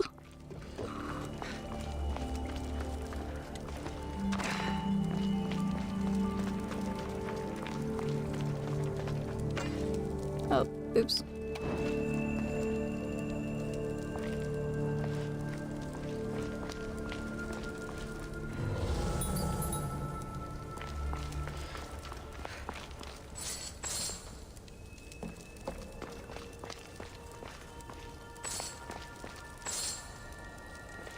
Couple of dead people. I don't want to be an actor back in the day, but my god. I know, it's insane. It's actually one of the things that I tell, like, younger actors. Like, if I was to, like, advise younger people in terms of, like, going into the industry, you need two things. Determination and resilience. These are, like, two of the biggest things that you need to have, because holy fuck, you need to have the determination to be able to pursue shit, but you also need to have the resilience to be able to deal with the amount of friggin' criticisms and rejections and everything associated with acting in the industry. 100%. Like, an industry that basically strives for perfection. So a lot of artists are, of course, like, you have to pursue for being the absolute number one perfect artist every single fucking time. Yeah, it's not great for your mental health in the long run whatsoever. It's like really, really sucky. Oh yeah, 100%, I get that. I actually used to be really sensitive, and not like really, but I also used to be a bit sensitive to rejection as well because of certain childhood traumas. And then I sort of learnt how to build up a bit of a resilience to specifically that. I learned when I was learning more about the industry and stuff, and I was able to kind of build up a bit of a resilience to that. Like, don't get me wrong, I absolutely still have my days. Like, I've recently been having some struggles. With, oh, there's two more. Oh, hi. With essentially the idea of me being a failure, which I'm not. But that's something that I sometimes struggle with is, you know, seeing... I love the success that my friends get. I love it. I love that they're being artistic and doing all these amazing things. I absolutely get a little bit jealous about it. But it definitely leaves the side of things whereof you put what you've done into perspective, and then you get that feeling of, you know, have I not worked hard enough? Have I not done things right? Have I not pursued things hard enough? Have I not gone the right direction? Have I not said the right thing? Have I not acted in the right way? Have I not done XYZ? Am I not enough? All of those, like, spirally thoughts, they're very hard to deal with sometimes. And self-criticism, I think, yeah. Oh, where? Oh, there. Hi.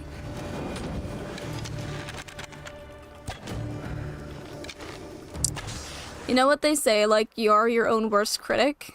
I'm 100% my worst critic. 100%. I actually had someone once tell me, calm the fuck down. So when someone tells you to calm the fuck down, yeah, I really should. But it can be hard, like, particularly when you're in such an industry that makes you be so very critical of yourself. It's very hard to separate it from everything else. Very hard to separate it.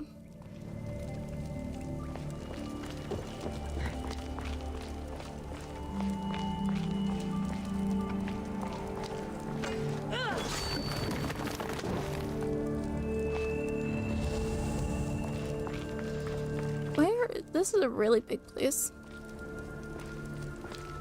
Yeah, 100%. 100%. You could literally do everything perfectly, and somehow, somewhere, you've still fucked up. 100%. And that definitely can fuck over a lot of people's heads. 100%. Which is where the resilience comes in. You know, you need to be able to take that step back. And it's not easy. Like, it's not something that you can do every fucking day. It's like I said, like, I personally have those good days, those bad days where I'm okay with being able to do everything. But then I'll also have those days of I just feel shitty about everything and every choice that I've ever made in my life. And then go on those spirals. I'm not gonna lie, I've had some of those days recently. I absolutely have some of those days recently where I've been struggling with, you know, choices and things like that.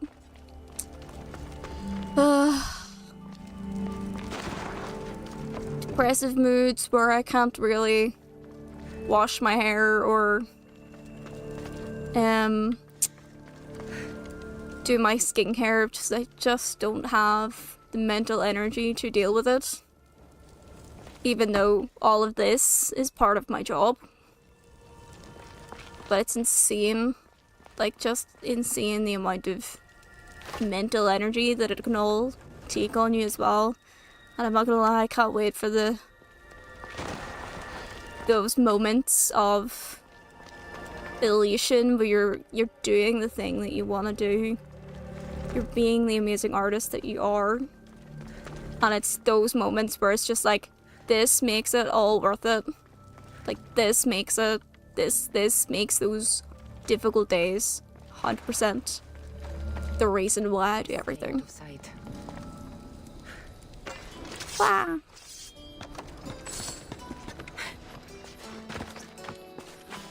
I really appreciate it, buddy. Thank you so much. I'm very grateful that I've got, like, you guys, and I've got a really good support system around me that understand, I think, more now than when I was younger about how I kind of work as well. And I think I also have a very good therapist that helps so much with trying to not make me spiral. And I'm very good, I will say, I've been very good on myself. Like, I've put myself through a lot worse. 100%. I have absolutely put myself through so much worse than I do now. But, you know, I know I can do it. I know I can do all the stuff. I really do appreciate it, buddy. I'm definitely mentally okay. Like, don't get me wrong. I do, of course, have my down days. But I'm actually in a really good place to deal with it at the moment. Like, a really, really good place. Really good support system. So I appreciate it so much. And I'm also the same. Like, I'm a very big advocate for, you know, maintaining good mental health, like taking care of yourself and taking care of your mental health. And that is purely because of my own experiences and my own struggles with it. Like, I don't, you know, I don't doubt that I will probably struggle with all these issues for the rest of my life. I've been dealing with them since I was a child, but I have the tools now that I know how to deal with them appropriately and healthily, which is the important thing. Very healthily. That at least I know the tools now to manage it, and I'm just such, like, if you need to take time for yourself, to take care of yourself, mentally, physically, whatever, do that. Go take your time. You need it. And I sort of expect it back as well, like if I personally ever needed to take time off to go take care of myself. And I definitely have the support system now that will do that, where I'm just like, I'm not good right now. I'm gonna, like, hide for like 3 weeks until I'm good. Then I at least have the support and the tools and the system to basically be like, okay, let's get sorted, you know? I nearly didn't make it to 34, so it's even more important. Yeah. I would agree. I actually never thought I'd be this old. Genuinely. Never thought I'd be this old. Never thought I'd live past the age of 25. I very, very nearly didn't make it past 21. And I did not think I would be alive past the age of 25. I absolutely did not think it. Me being this age is a continuous surprise to me sometimes. But it's weird. I wonder if it's weird to say that I don't regret it. Because I don't regret those experiences. It's so... I know. And it's so interesting, like, we all have those experiences as well, but, like, it's varying severities. Like, I know quite a few people who've had similar mental health issues of mine, and I've maybe known a couple of people who've also been as severe as me as well. And it's crazy when you do sort of find out, like, little stories here. Like, I remember all of my struggles and stuff, and, like, I weirdly, again, like, I don't regret it, because if it wasn't for those experiences, I would not be the person that I am today. I would not be advocating for, you know, taking care of yourself, self-care, mental health care, everything like that. Like, it was a shitty fucking experience. I've had a lot of shitty experiences, 100%. I definitely feel like I've lived way too much for my age, but I don't really regret any of it, because now I feel like I'm in a really good place to live the rest of my life nicely. I'm broke as fuck, but mentally in a very good place. And if it wasn't for all of those struggles and all of those experiences, I don't think I would have had the same pathway to understanding how to get mentally well, you know? And also my therapist. My therapist is just... great guy. Great guy.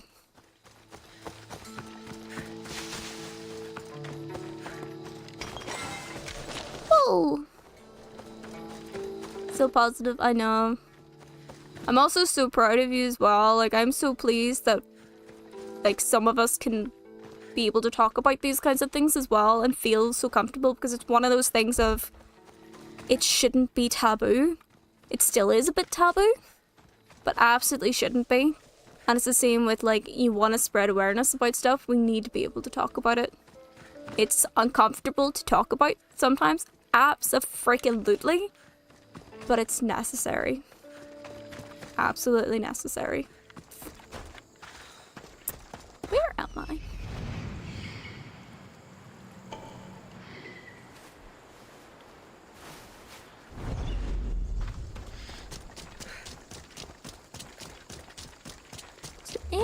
sharks. Because I don't want to deal with sharks, to be honest. Ooh. Dive! Dodge! Duck! Dip! Dive and dodge!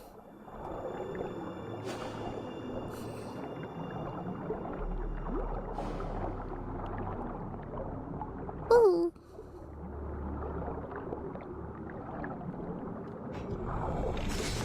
Boop, boop, boop, boop, boop, boop, boop. Those are decent, actually. Get up. Get up. There's the other one.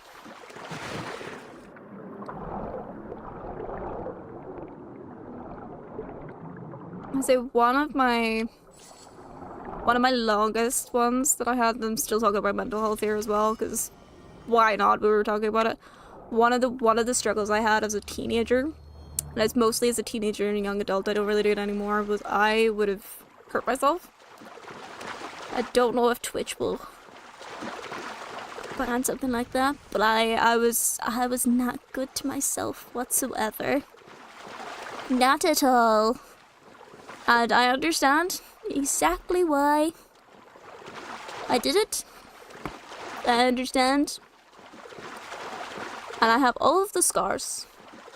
Still have all of the scars from it, but similarly with my really dark period days, I have zero regrets because they remind me every day of,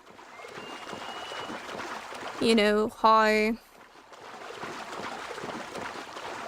much I've gone through, how much shit I've dealt with, and how I've dealt with it. And now I know how to deal with it better. More healthily.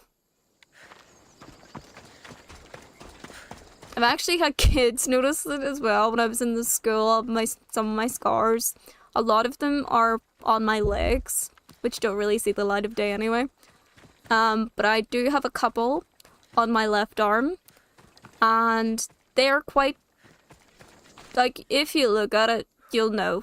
It's a monkey could fucking guess. And I've definitely had a couple of kids who've noticed it when when it's been a warm day and I wear my short sleeves. I don't really give a shit, to be honest. If anyone notices anymore, I'm not like self-conscious about mine, because it's the same thing of taboo subjects. We need to talk about taboo subjects for people to be aware about them. And I've had kids like look at it and be like, so what the heck, miss? And I'm like, yeah, I wasn't very good to myself, you know, but I'm good. I actually have one of the kids be like, you good, miss? I'm like, yes. You can tell that these are incredibly fucking old. They're like, when did I stop? I stopped when I've been clean. Oh my gosh. How old am I? Holy shit. What year are we?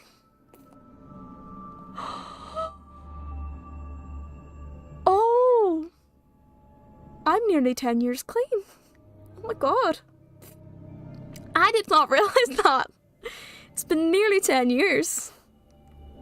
Wow. Go me. Amazing. Alright. It'll be 10 years in May, I think. April or May. I don't remember the exact last date because my memory gets a bit fuzzy around some periods of my life. But 10 years, man. Wow. Thanks, Fox. I'm actually a little proud of myself, to be honest. It's been hard. It's been fucking hard. It was like, I think one of the things that some people, one of the things that some people don't fully get is like, I was fully addicted. Like it was an actual addiction at the end. It was not good at the end. So, wow, 10 fucking years. That's put a lot in perspective. Holy shit. Huh. Honestly, I'm proud of anyone who even gets, like, because it's so difficult to stop. as well. Like it's like an actual addiction. You know, it's the same sort of motions as well when you stop like an addict from getting their fixes and stuff. It's the same similar out, only not as deadly. That's insane. Huh. Huh. I'm very proud. I'm proud of myself. Still didn't think I'd get to here, but I'm kind of happy I did, to be honest. Happy I did. Look, I wouldn't have met any of you guys, right? I wouldn't have been sitting here talking to you, Fox, streaming absolute bullshit. Like, it's crazy. Holy shit. Ah. What?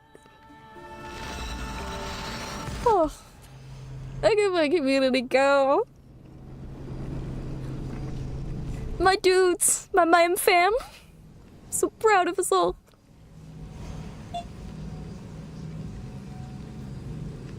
Oh yeah, the man fam. I love it. Love you guys. I still can't believe we've settled on the name Man Fam. It feels appropriate and better than the Mustaches or the Mouse Crew. I feel like it just fits a bit more. Y'all are my boobs. Feels more natural to say that than, you know, my mustaches. Or my mice. Yeah. Although, the thing is, I can't make an emoji for it. Because it's against TOS. It's literally against TOS rules. I only know this, by the way, because not only did I read the rules extensively, but you know the way, I don't really say it as much now, but definitely more, like way back, I would have said squeaky bum time. When things got a bit squeaky, right? Also drugs time, right? I 100% shit, you know, I made a squeaky bum emote.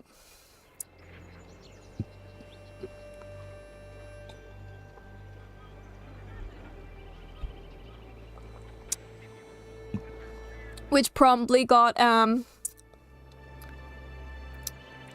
let's just say Twitch refused to upload it, and I was limited from putting emotes on my channel for quite some time as the penalty.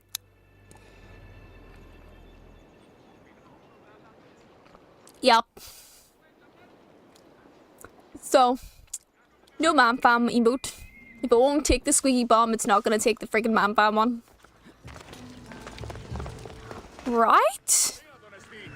Like, I understand what Twitch is trying to do. Like, I understand what they're trying to do with the platform. I understand what they don't want to be associated with. But sometimes I don't understand the rules. At all. Like, oh my god, I don't really remember Justin TV, but I do remember like the early days where it was wild. Like, I still even remember the more recent ones of where they had to change the rules about cameras towards body parts because they wanted to stop female streamers from wearing green screen bikinis and streaming the games to their boobs, as well as to stop all of those camera angles of where they were sitting on transparent chairs and then having the camera just pointed at their ass through the chair. Like, I did actually think that was kind of funny when they made the rule to try and get rid of all that.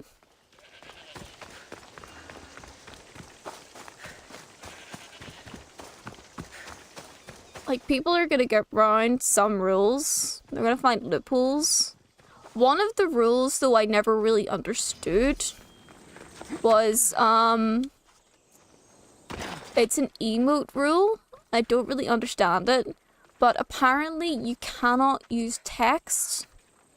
So, like, you can't have a word as a text. Like, LOL or bitch or whatever as an emote. Which I thought was a bit weird. Like, that's apparently what it's written in the guidelines. Which is just... Yeah, I hate that double standard right there.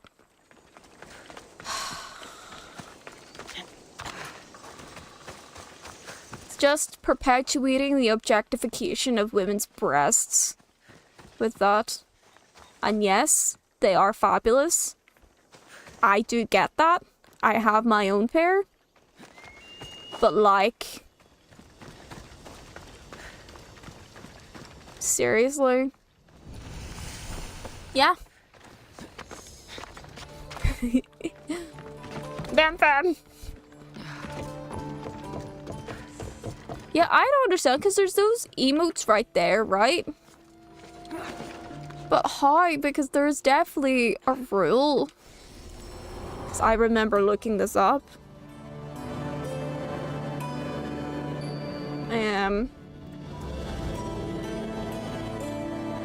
Guidelines. And it was literally like, you can't do words or whatever. And I was raging because I was hoping... Yeah. Maybe that was before that rule was put in place. Yeah, explicit words, phrases, or gestures. But that's Twitch policies more than anything, so they have to follow the policies, which is fine.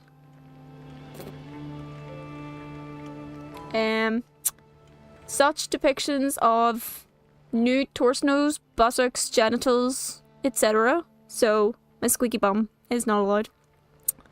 Even if it was covered, it's still not allowed.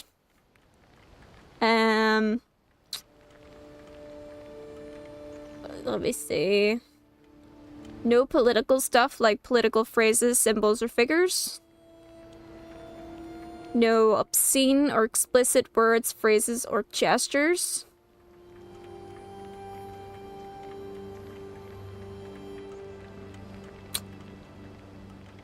Yeah.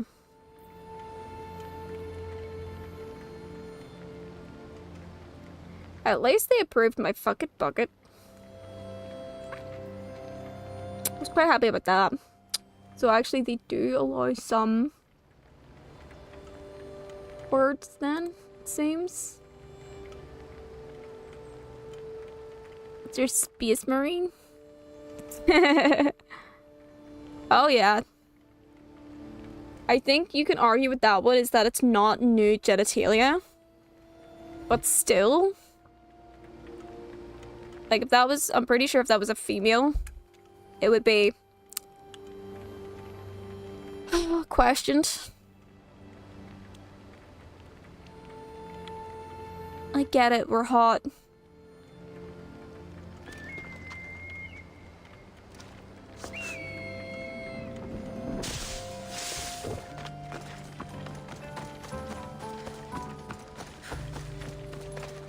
Trying to think, there was another emote that I really wanted to make, but I can't remember what it was, and I remember looking at the guidelines going, don't think I can do it. I do remember thinking I wasn't sure whether my fuck it bucket was gonna be approved, because obviously it has fuck it on the bucket. Thankfully it was. Yeah, 100% double standards. Fucking double standards, man.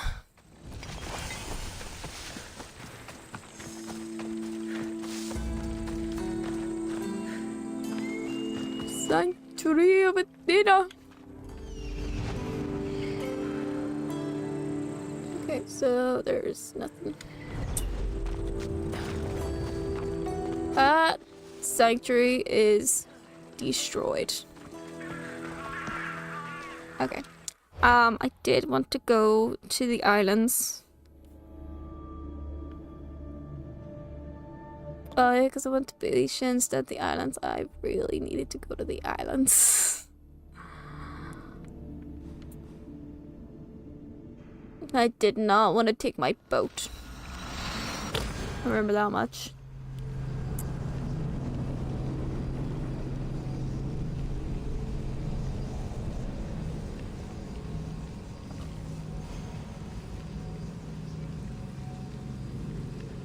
Yeah.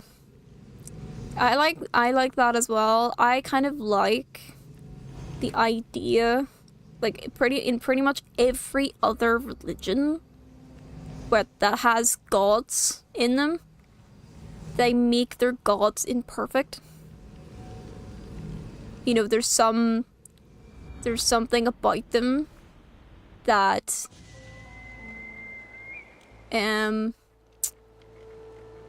isn't always right, I guess. You know? Like, Zeus is known to be a really jealous, like, and I mean a really jealous fucker. So is, Hera. Yeah, the character flaw, thank you, that's literally the word I was trying to think of. Like, flaws. Because people have flaws. That's what makes people people. And I know, understand that gods aren't supposed to be like that, but how do I describe it? It just makes more sense if they're imperfect. If they created an imperfect species, then 100% they're going to be imperfect themselves. Like, I never really liked that aspect with, like, the Christian God sort of thing. Was like, he is a perfect being, and we're imperfect because of sin or whatever. But this dude's a perfect being, gotta do everything he says, blah blah blah. No questions asked sort of thing. And I just hated that. Hated it. There's no way a being that's supposed to be so perfect creates something that's so imperfect. Like, it just does not track. But yeah, Zeus was a dick. Zeus was a dick. This is true. Zeus was an asshole. So was most of the Greek gods, actually. Most of the Greek gods were assholes. Most of the gods were assholes, actually. Like, I'm trying to think as well. Like, for example, Egyptian, Isis, she was known to be very jealous. Osiris, I don't really know. Seth, jealous as fuck. He killed his brother. Ra, jealous as fuck.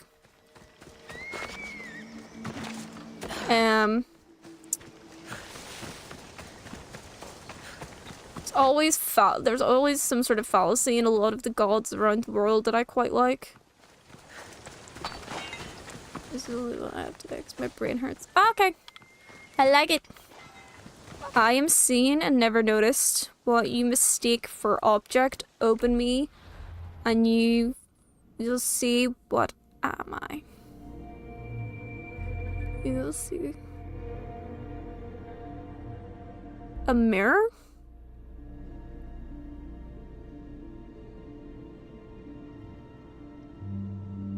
It's a really good podcast. Let's talk about Miss Baby. Oh, that's so cool. I am seen and never noticed. What you mistake for an object. Open me and you I'll see. Open me.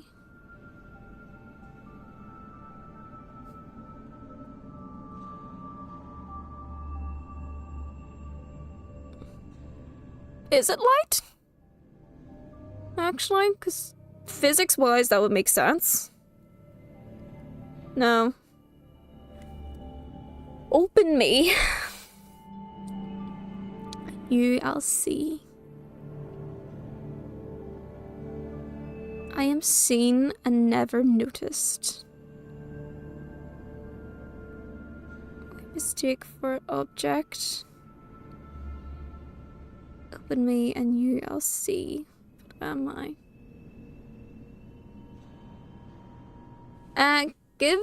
Give us the hint. I think I think Fox's guess is good, but can I have the hint?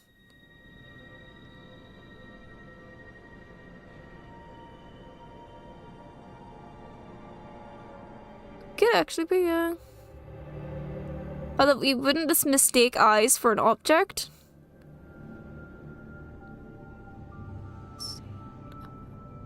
Wait, glasses? Glasses are an object? I know mirror is close, but...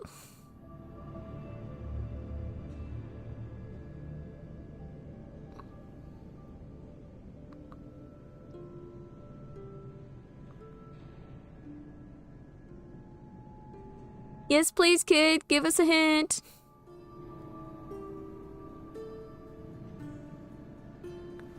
Take him a wee second. Yeah, you open the arms to put them on. And technically you can kind of see.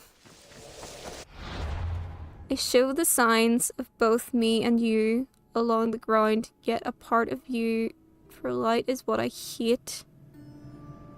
And you're where I stand. Oh god, that's even more confusing. Light is what I hate? Yeah, that's... shadow. I am seen and never noticed what you mistake for an object. Open me and I'll see. Yeah, shadow. What was it? Oh! I would have been close with mirror because of reflection. Which is, you know, not the same as a shadow, but similar enough. Huh. Yeah, that hint is definitely like shadow. It's a shadow.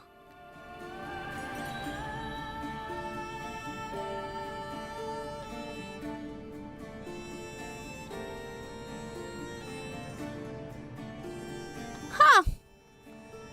Puzzles.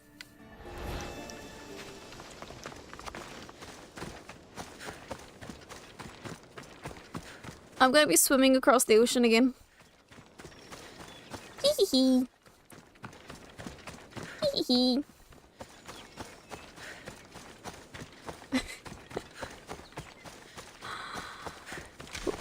Open a shadow? Open me and ULLC, isn't it?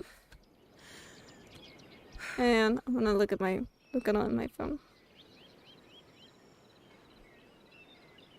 I think sometimes it doesn't always. Oh, I get it now. I get it now. Thank you, kid. It's enlightening. You missed the wee riddles the kid was sending me yesterday, Fox. He sent me some really good ones. I think there was only one of them that I got in like 2 seconds flat.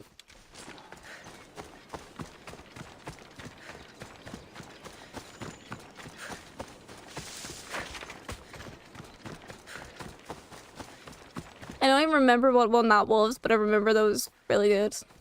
We were playing Pathfinder. I'm sure you really enjoyed that though. Pathfinder's supposed to be fun. Complicated but fun. It's always puzzles on the internet. Yeah, I didn't get Motor, that's right. I actually never really heard of Motor before, so I'm not surprised. The Pixies one definitely took a bit of guessing. Remember that one? Find out why I thought my mug was not working so well. Turns out I was only using 1D instead of 2. Yeah, for... yeah, that's kind of low. Aren't monks supposed to do like decent damage? Because I'm worried about my monk and my campaign, and oh my god.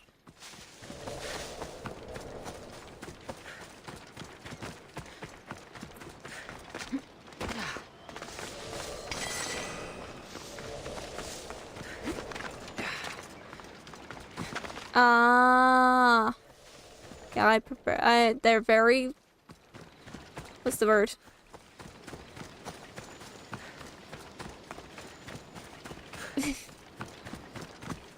Yeah, that was a fun one. I did like that one.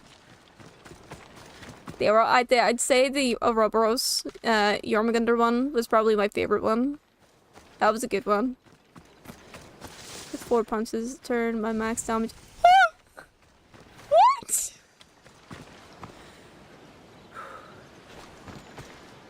That's so much damage. That's so much damage. So much damage. My god.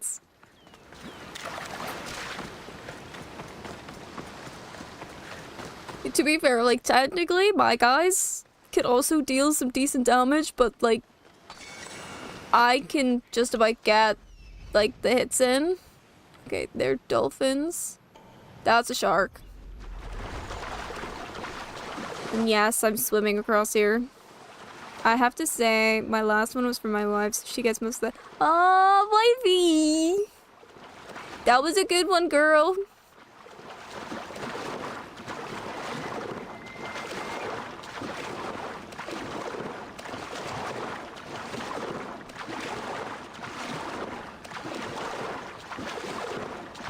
Brain teasers are great. I still really should do my brain teaser channel, shouldn't I? Like, I know I said that I was gonna do a Discord channel just for, like, puzzles and brain teasers.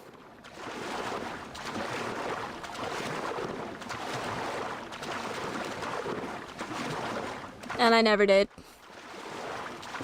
There's many things that I said I was gonna do, and then I've just not been in the right mindset to sit down and do it all.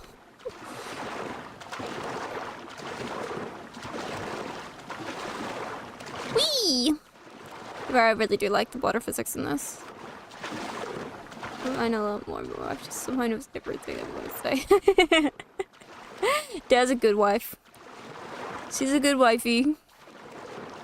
I'm assuming it's quite nice to see her. Like, I know you're not well and stuff, but I'm sure it must be nice to see her again.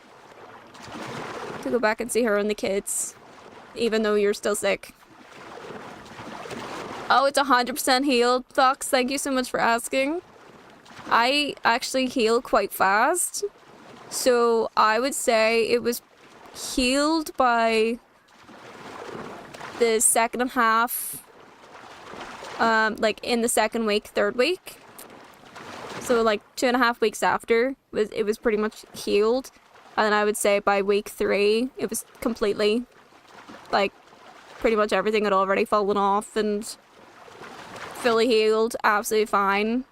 Could be submerged and stuff, so I literally put that down to the fact that I heal stupidly fast. Yay. It's crazy. But I'm so glad, like, I still, like, of course I see it, like, most days, because it's right on my fucking thigh. I'm just like, oh yeah, I got that. That's right, I got that tattoo. Maybe I still need to find, like, a pair of jeans with a hole on the thigh so I can show it off for summer. I sat on the beach for 2 hours. All she could say is, I'm glad you're home, because I'm only home like 2 days ago. That's so cute. I'm sure she's really glad to see you. Like, genuinely, to get a little extra time with you. I'm on the end of week 3 now. It's complete. Yes! Yes! If it gets a bit hot, just cool it down a wee bit. I think it's usually fine after, like, in terms of, like, heat and stuff, it's usually fine after the 4th week. Like, they say technically you shouldn't submerge it until, like, after the 6th week. I accidentally fully submerged mine in the 3rd week. But it was pretty much healed by that point, so yeah. Go me. Bring food home and there's nothing I can do. I know. I know. But you are sick at the moment, so you are allowed to take the time to rest and recover and have this opportunity to have a little extra time with your family, even if you're sick, and then you go back to getting the food.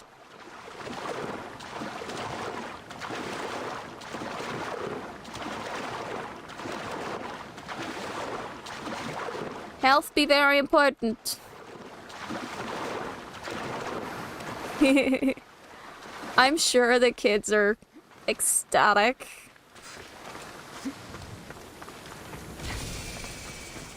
Gakatera Island. Nice. Nice. Alright, there is the observation point.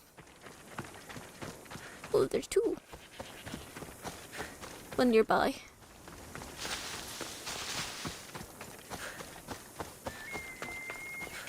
Actually, I want to see if I can get a...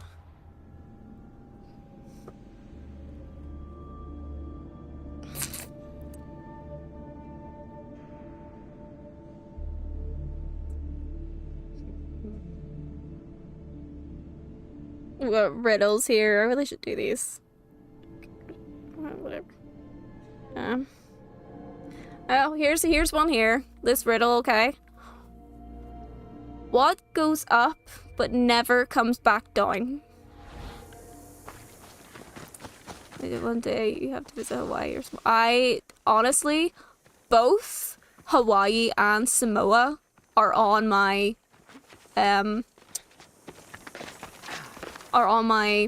to visit list. Yes, Riddle's username. Yee! Kid got it. It is age. Well done. It's a good guess, Fox.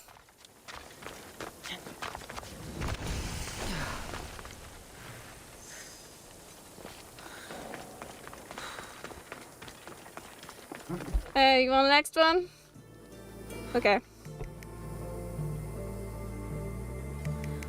You're running a race, and just before the finish line, you pass the person in second place. In what place did you finish the race? By the way, these are riddles for children, just FYI. So, some of them I think are going to be easy, and then some of them are just... not. Yep, second place. Okay. Okay. This is a good one. This is a good one. Say it again.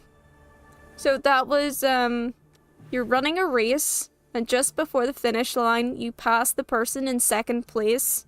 In what place did you finish the race?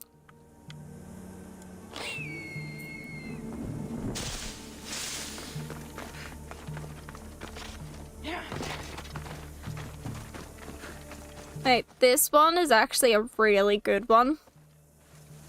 So pay attention. The one who makes me cannot use me. The one who buys me will always buy me for someone else. The one who uses me doesn't know it. What am I?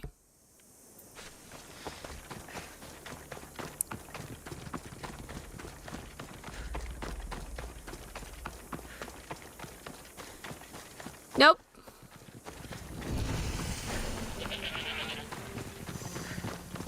Get. So I'll repeat it again. The one who makes me cannot use me. The one who buys me will always buy me for someone else. And the one who uses me doesn't know it. What am I?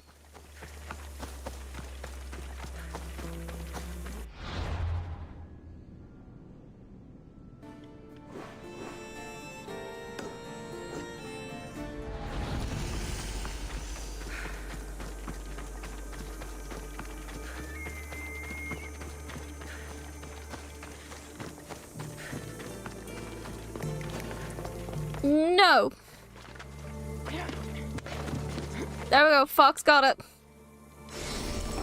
That's why I say, kid, no, but you're in the right sort of vein. It is coffin. Well done, Fox. Good job! I definitely feel like I should really start a friggin' riddle channel now.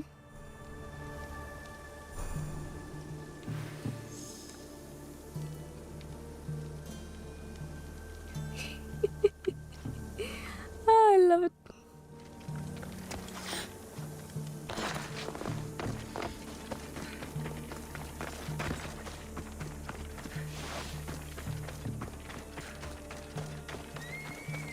Will we do another one or nah? 'Cause I got so many.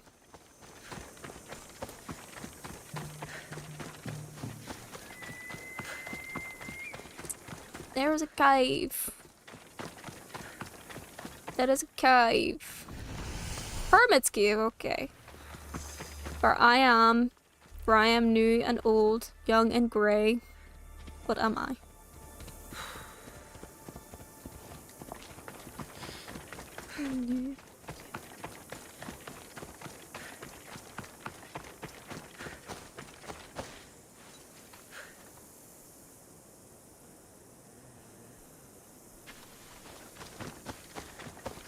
Oh my god, I don't know that.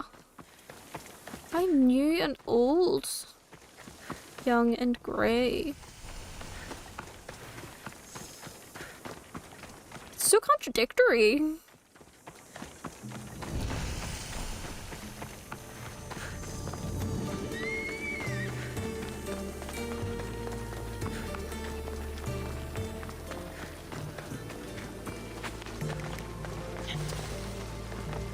My brain. My brain hurts. There.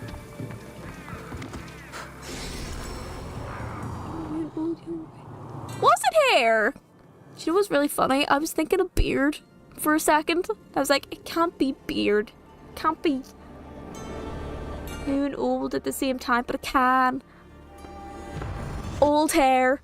New hair.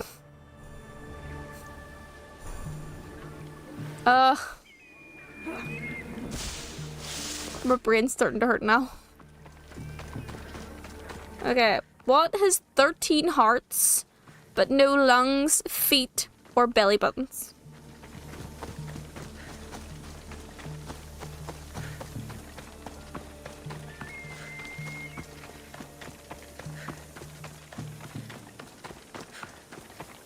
Good job.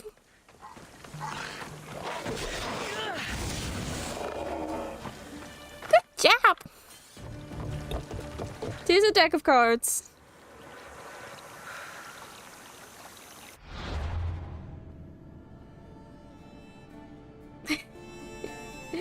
I haven't ever really got into poker, to be honest. Poker wasn't really like my thing. Just couldn't really wrap my head around it. I know I can't really bluff for shit. I may be an actress, but there's just things that I don't do well. What grows and breaks but never stops? What grows and breaks but never stops? Water? No.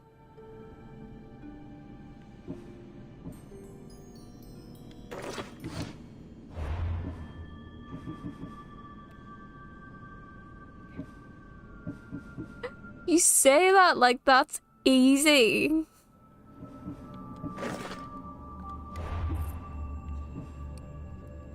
Grows and breaks but never stops. Hair? Nails, it is. God. I have shitty nails though, so like, why was I blessed with great hair but shit nails? Ooh, Mycenaean runes. From Mycenaean. Cool.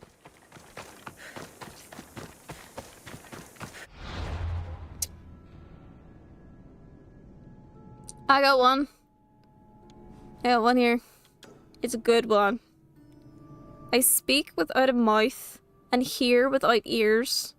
I have nobody, but I come alive with the wind. What am I?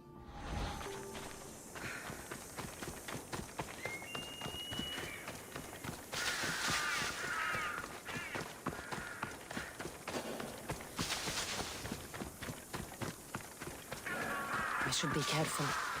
High security here. Nope.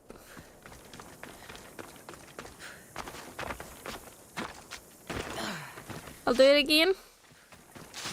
I speak without a mouth and hear without ears. I have nobody, but I come alive with the wind. I've never What am I? This beast isn't even native to these lands. Sideways thinking is really fun. Like, I love these kinds of puzzles as well. Just so cool.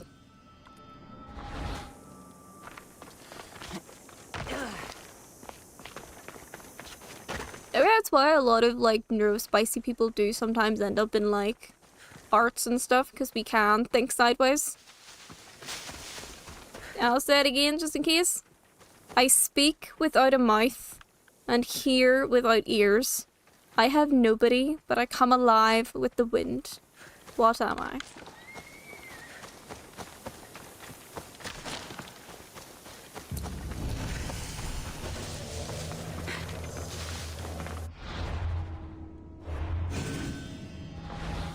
I think that's like that is like it's a tricky one, to be fair. What it is, but I can only say Kiev. Okay. If you're going where I think you're going. Stuff. Aye.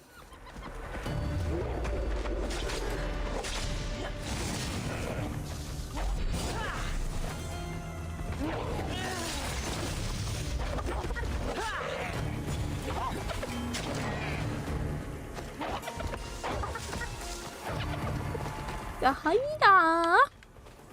Hyena.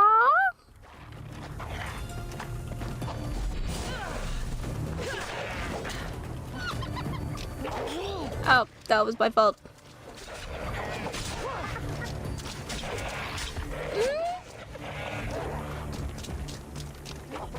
Not sound, but you're kind of thinking along the right vein.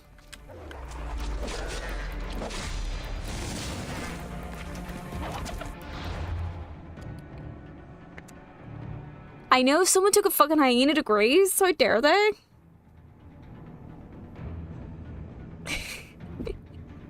It actually makes a lot of sense. When you know the answer, it makes a lot of sense.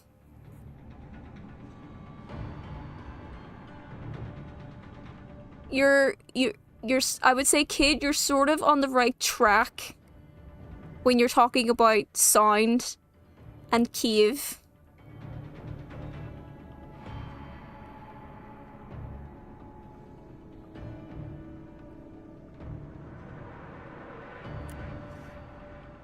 Hey!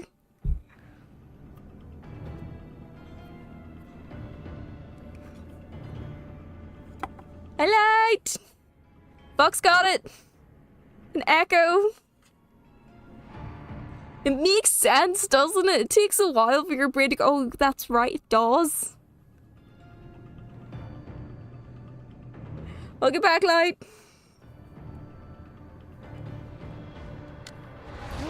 Oh, shit. Boom. Boom. Ow. Excuse me. Excuse me.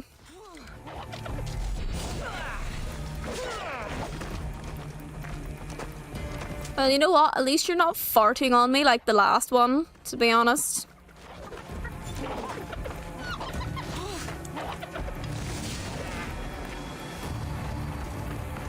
Appreciate it. Wah! Where's my bed?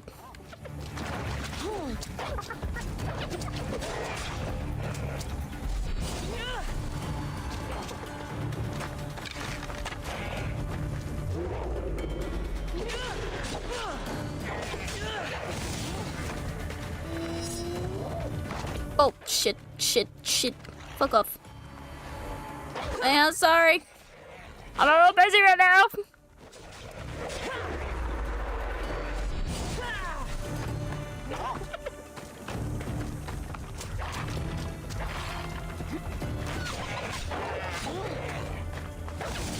Oh, you fucking dodged that, you dick!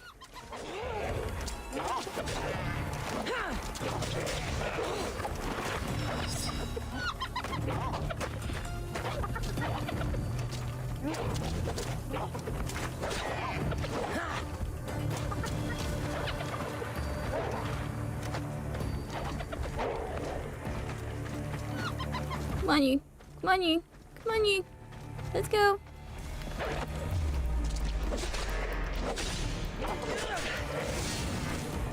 Come on. There we go. Got it. What's up?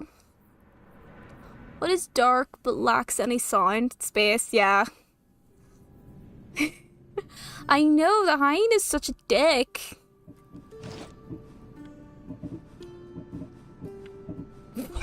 Don't fart on me! It was so gross. Like, so gross. Like, how could you get poison damage from a fucking fart? Like, yes, nuclear farts are a thing. 100%. But I don't think they deal poison damage. More like psychic damage. Like, for realsies?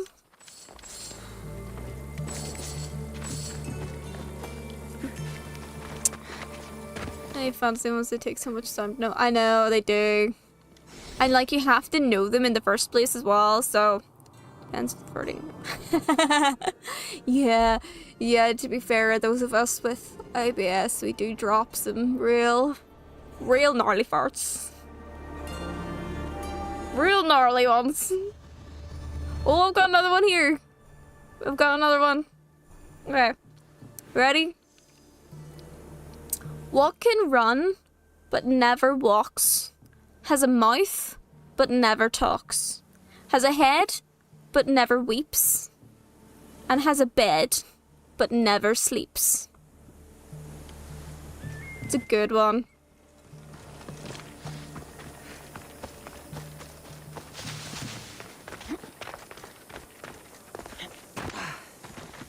It did. The Tooth Fairy one did take a while. But in fairness, you were also, I think, busy as well during that one, so it took a wee second to get it.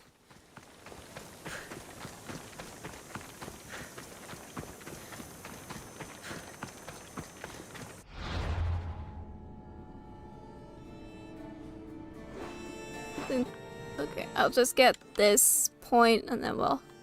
Okay. So, what can run but never walks? Has a mouth but never talks? Has a head but never weeps? And has a bed but never sleeps?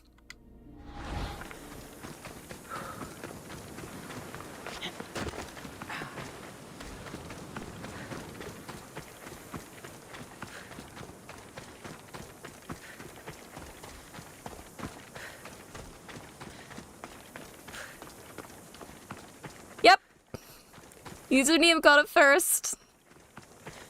Hope to God you're not using Google, girl.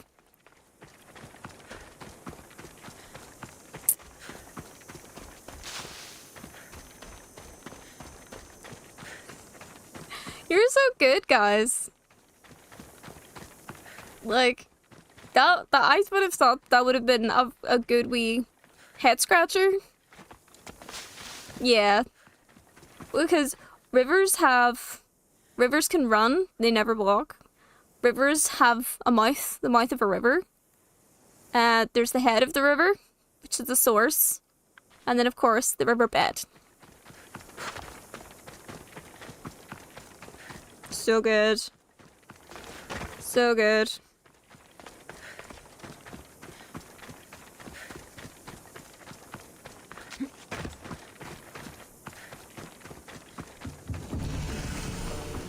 Puzzles are so fun.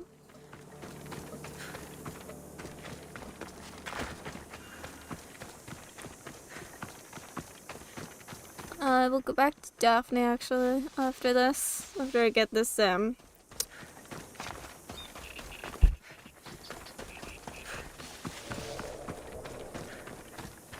this sync point.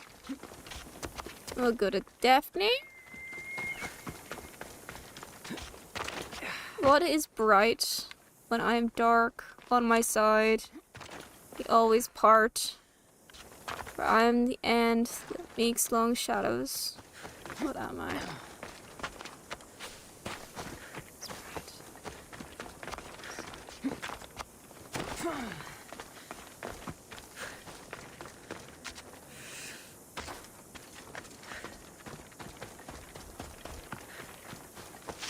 I was gonna say the moon.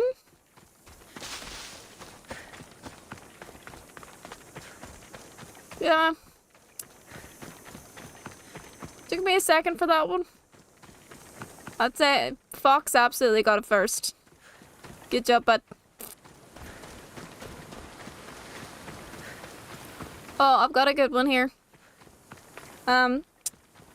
What breaks as soon as you say its name?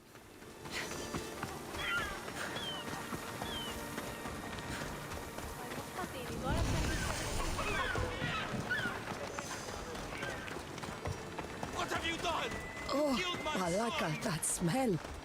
Who knew dye so foul would be so expensive? I might actually use these riddles in my D&D campaign, to be honest. They're so good. If I got like a Sphinx character and they just did riddles, and actually, yes, dear username, you got it correct there. Silence. So fine. Cities, but no houses. I have mountains, but no trees. I have water, but no fish. What am I?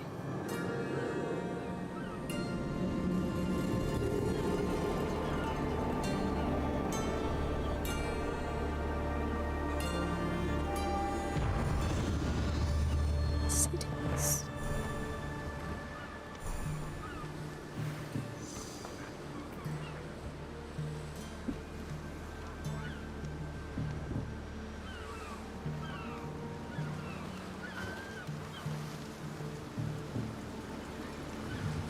Cities, but no houses.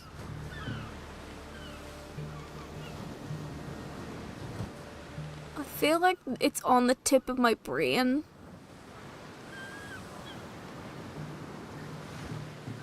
Literally on the tip of my brain.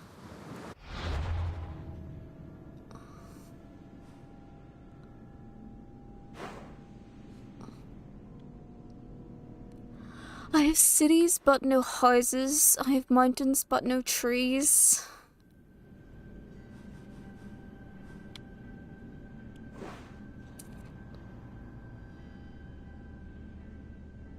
I have water, but no fish. I have cities, but no houses. What can you have cities of?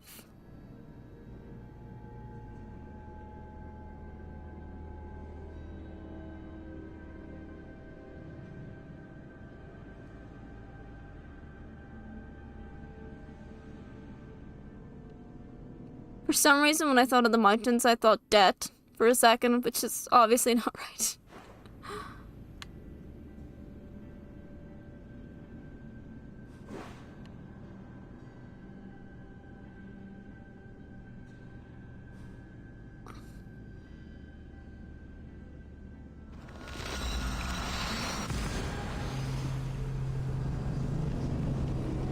I have cities, but no houses. I have mountains, but no trees. I feel like I'm gonna kick myself when the answer comes out.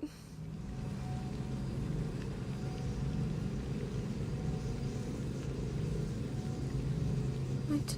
Trees. I have water, but no fish.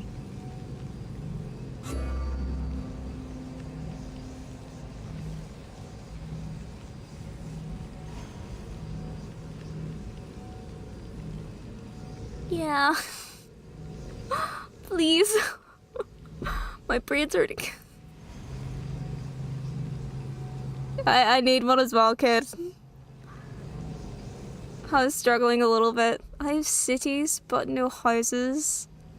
I have mountains, but no trees. I have water, but no fish. What am I?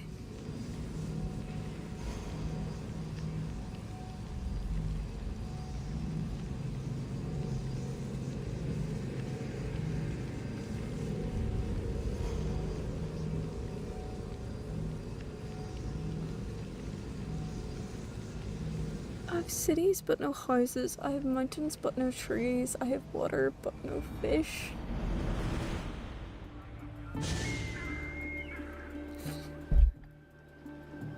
Oh, I'm in the wrong place. I'm in the wrong place.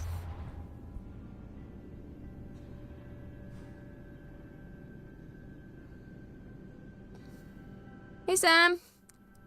Welcome back. I have cities, but no houses. I have mountains, but no trees. I have water, but no fish. It's the water part that's really throwing me off.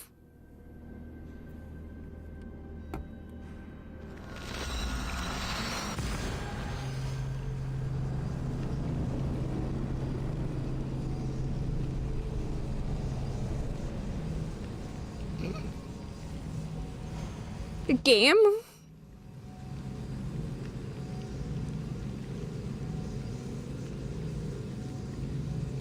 Huh? A map? Oh my god.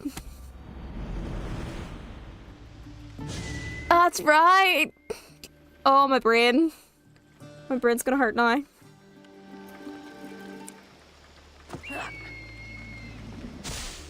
I was as well. The funny thing is, I had the map up, right? But I wasn't actually paying attention to it. I didn't pay any attention to it whatsoever. Oh wait, why is she?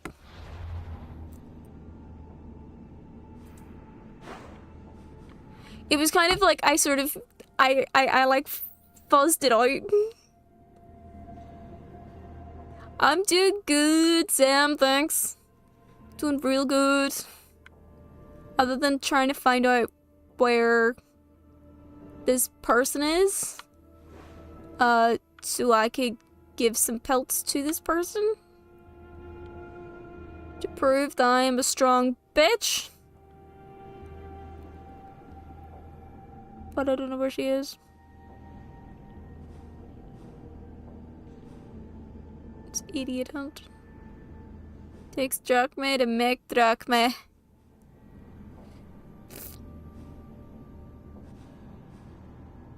Civil unrest, spare it all, it's complicated. I actually don't know where she is.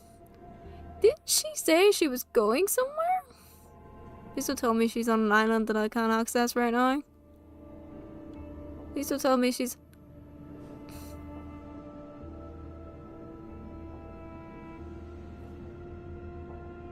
Are you fucking kidding me?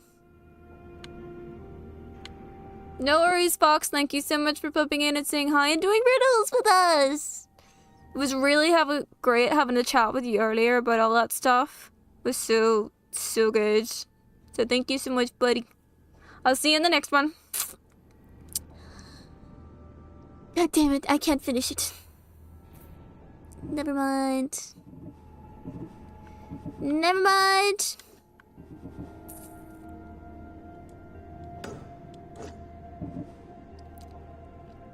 Funny thing is, actually, I do need to wrap up because it's quite late now. Very close to 40, level 40, so go us.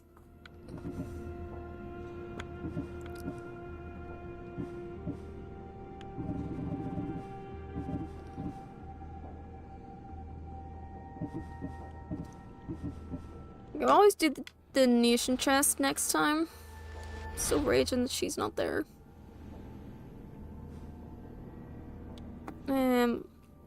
Yeah, I'll probably wrap up actually. You got a hard one? Go for it. Go. Do it. Tell me.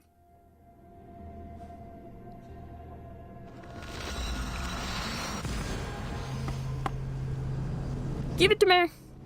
Por favor.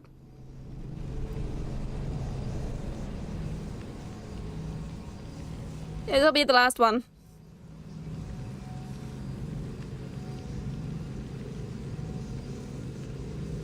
I'll just walk around Bowie shit for a bit and then wrap up. Especially because there's now an ad and I just couldn't stop it on time, so. Whoops.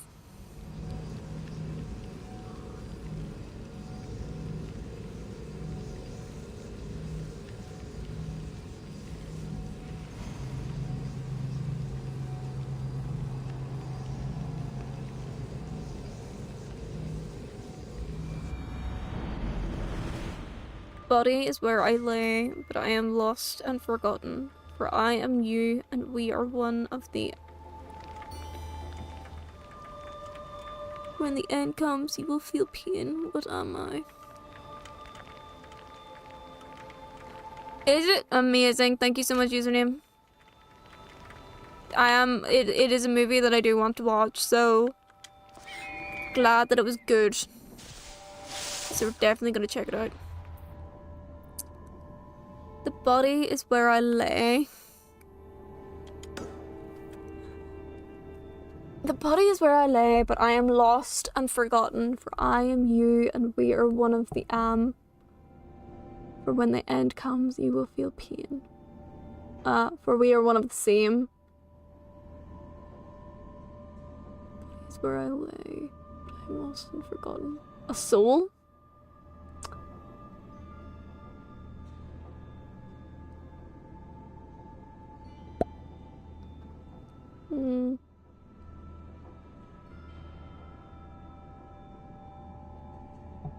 Oh, is it? I was about to say, if it's not soul, memory? Oh, wow. I'm a smart bitch. I'm somehow a smart bitch. I think on that note, we'll just wrap up for tonight. That was some good work I did. It's just getting quite late. The time literally fucking flew by. It's insane. Insane. I did not think it was that late. To be honest with you, I actually thought that it was about 10.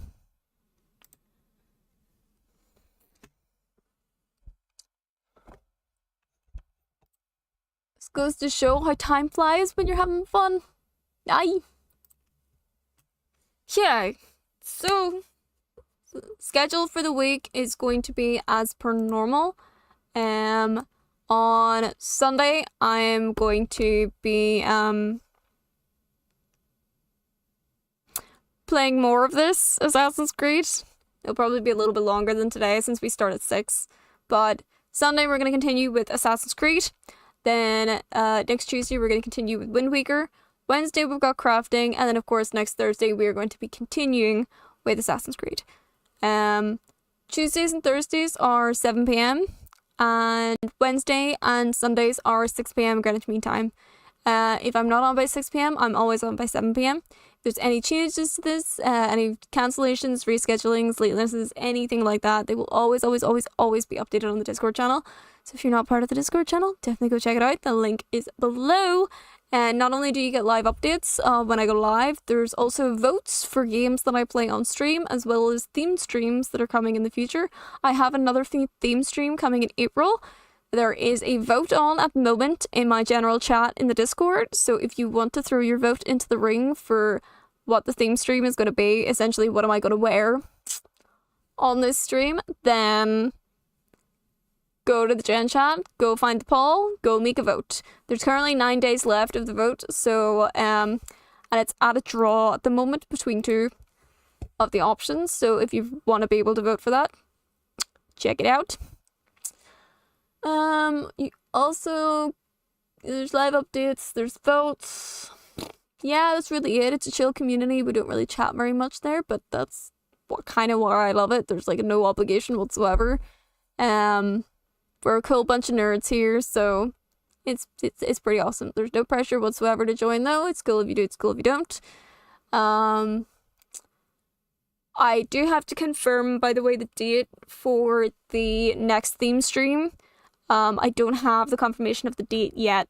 I really should hopefully get it in the next week or two as we get closer to April, which is crazy. How are we halfway through? Like, how are we in March right now? I don't get this. But as soon as I get a confirmation of the date, I will update you guys anyway. So, yeah.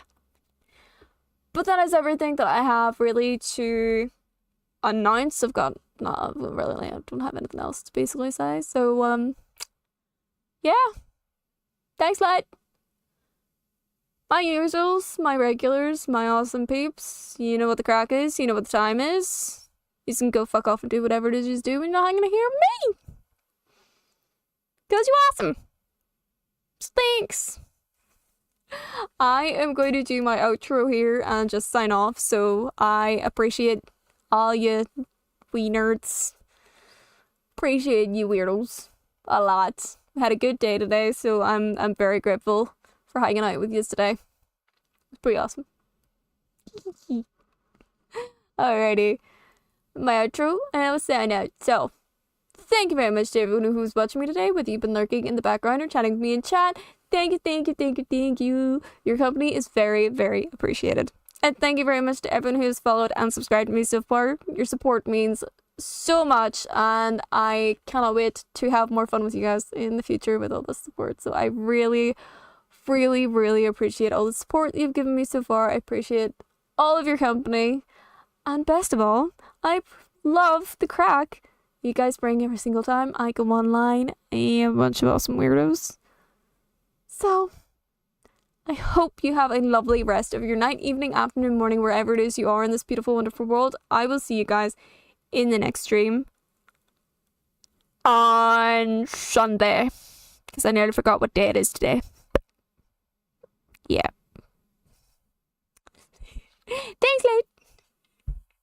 Anyway, thank you guys so much. Take care of yourselves. I will see you on Sunday. Bye.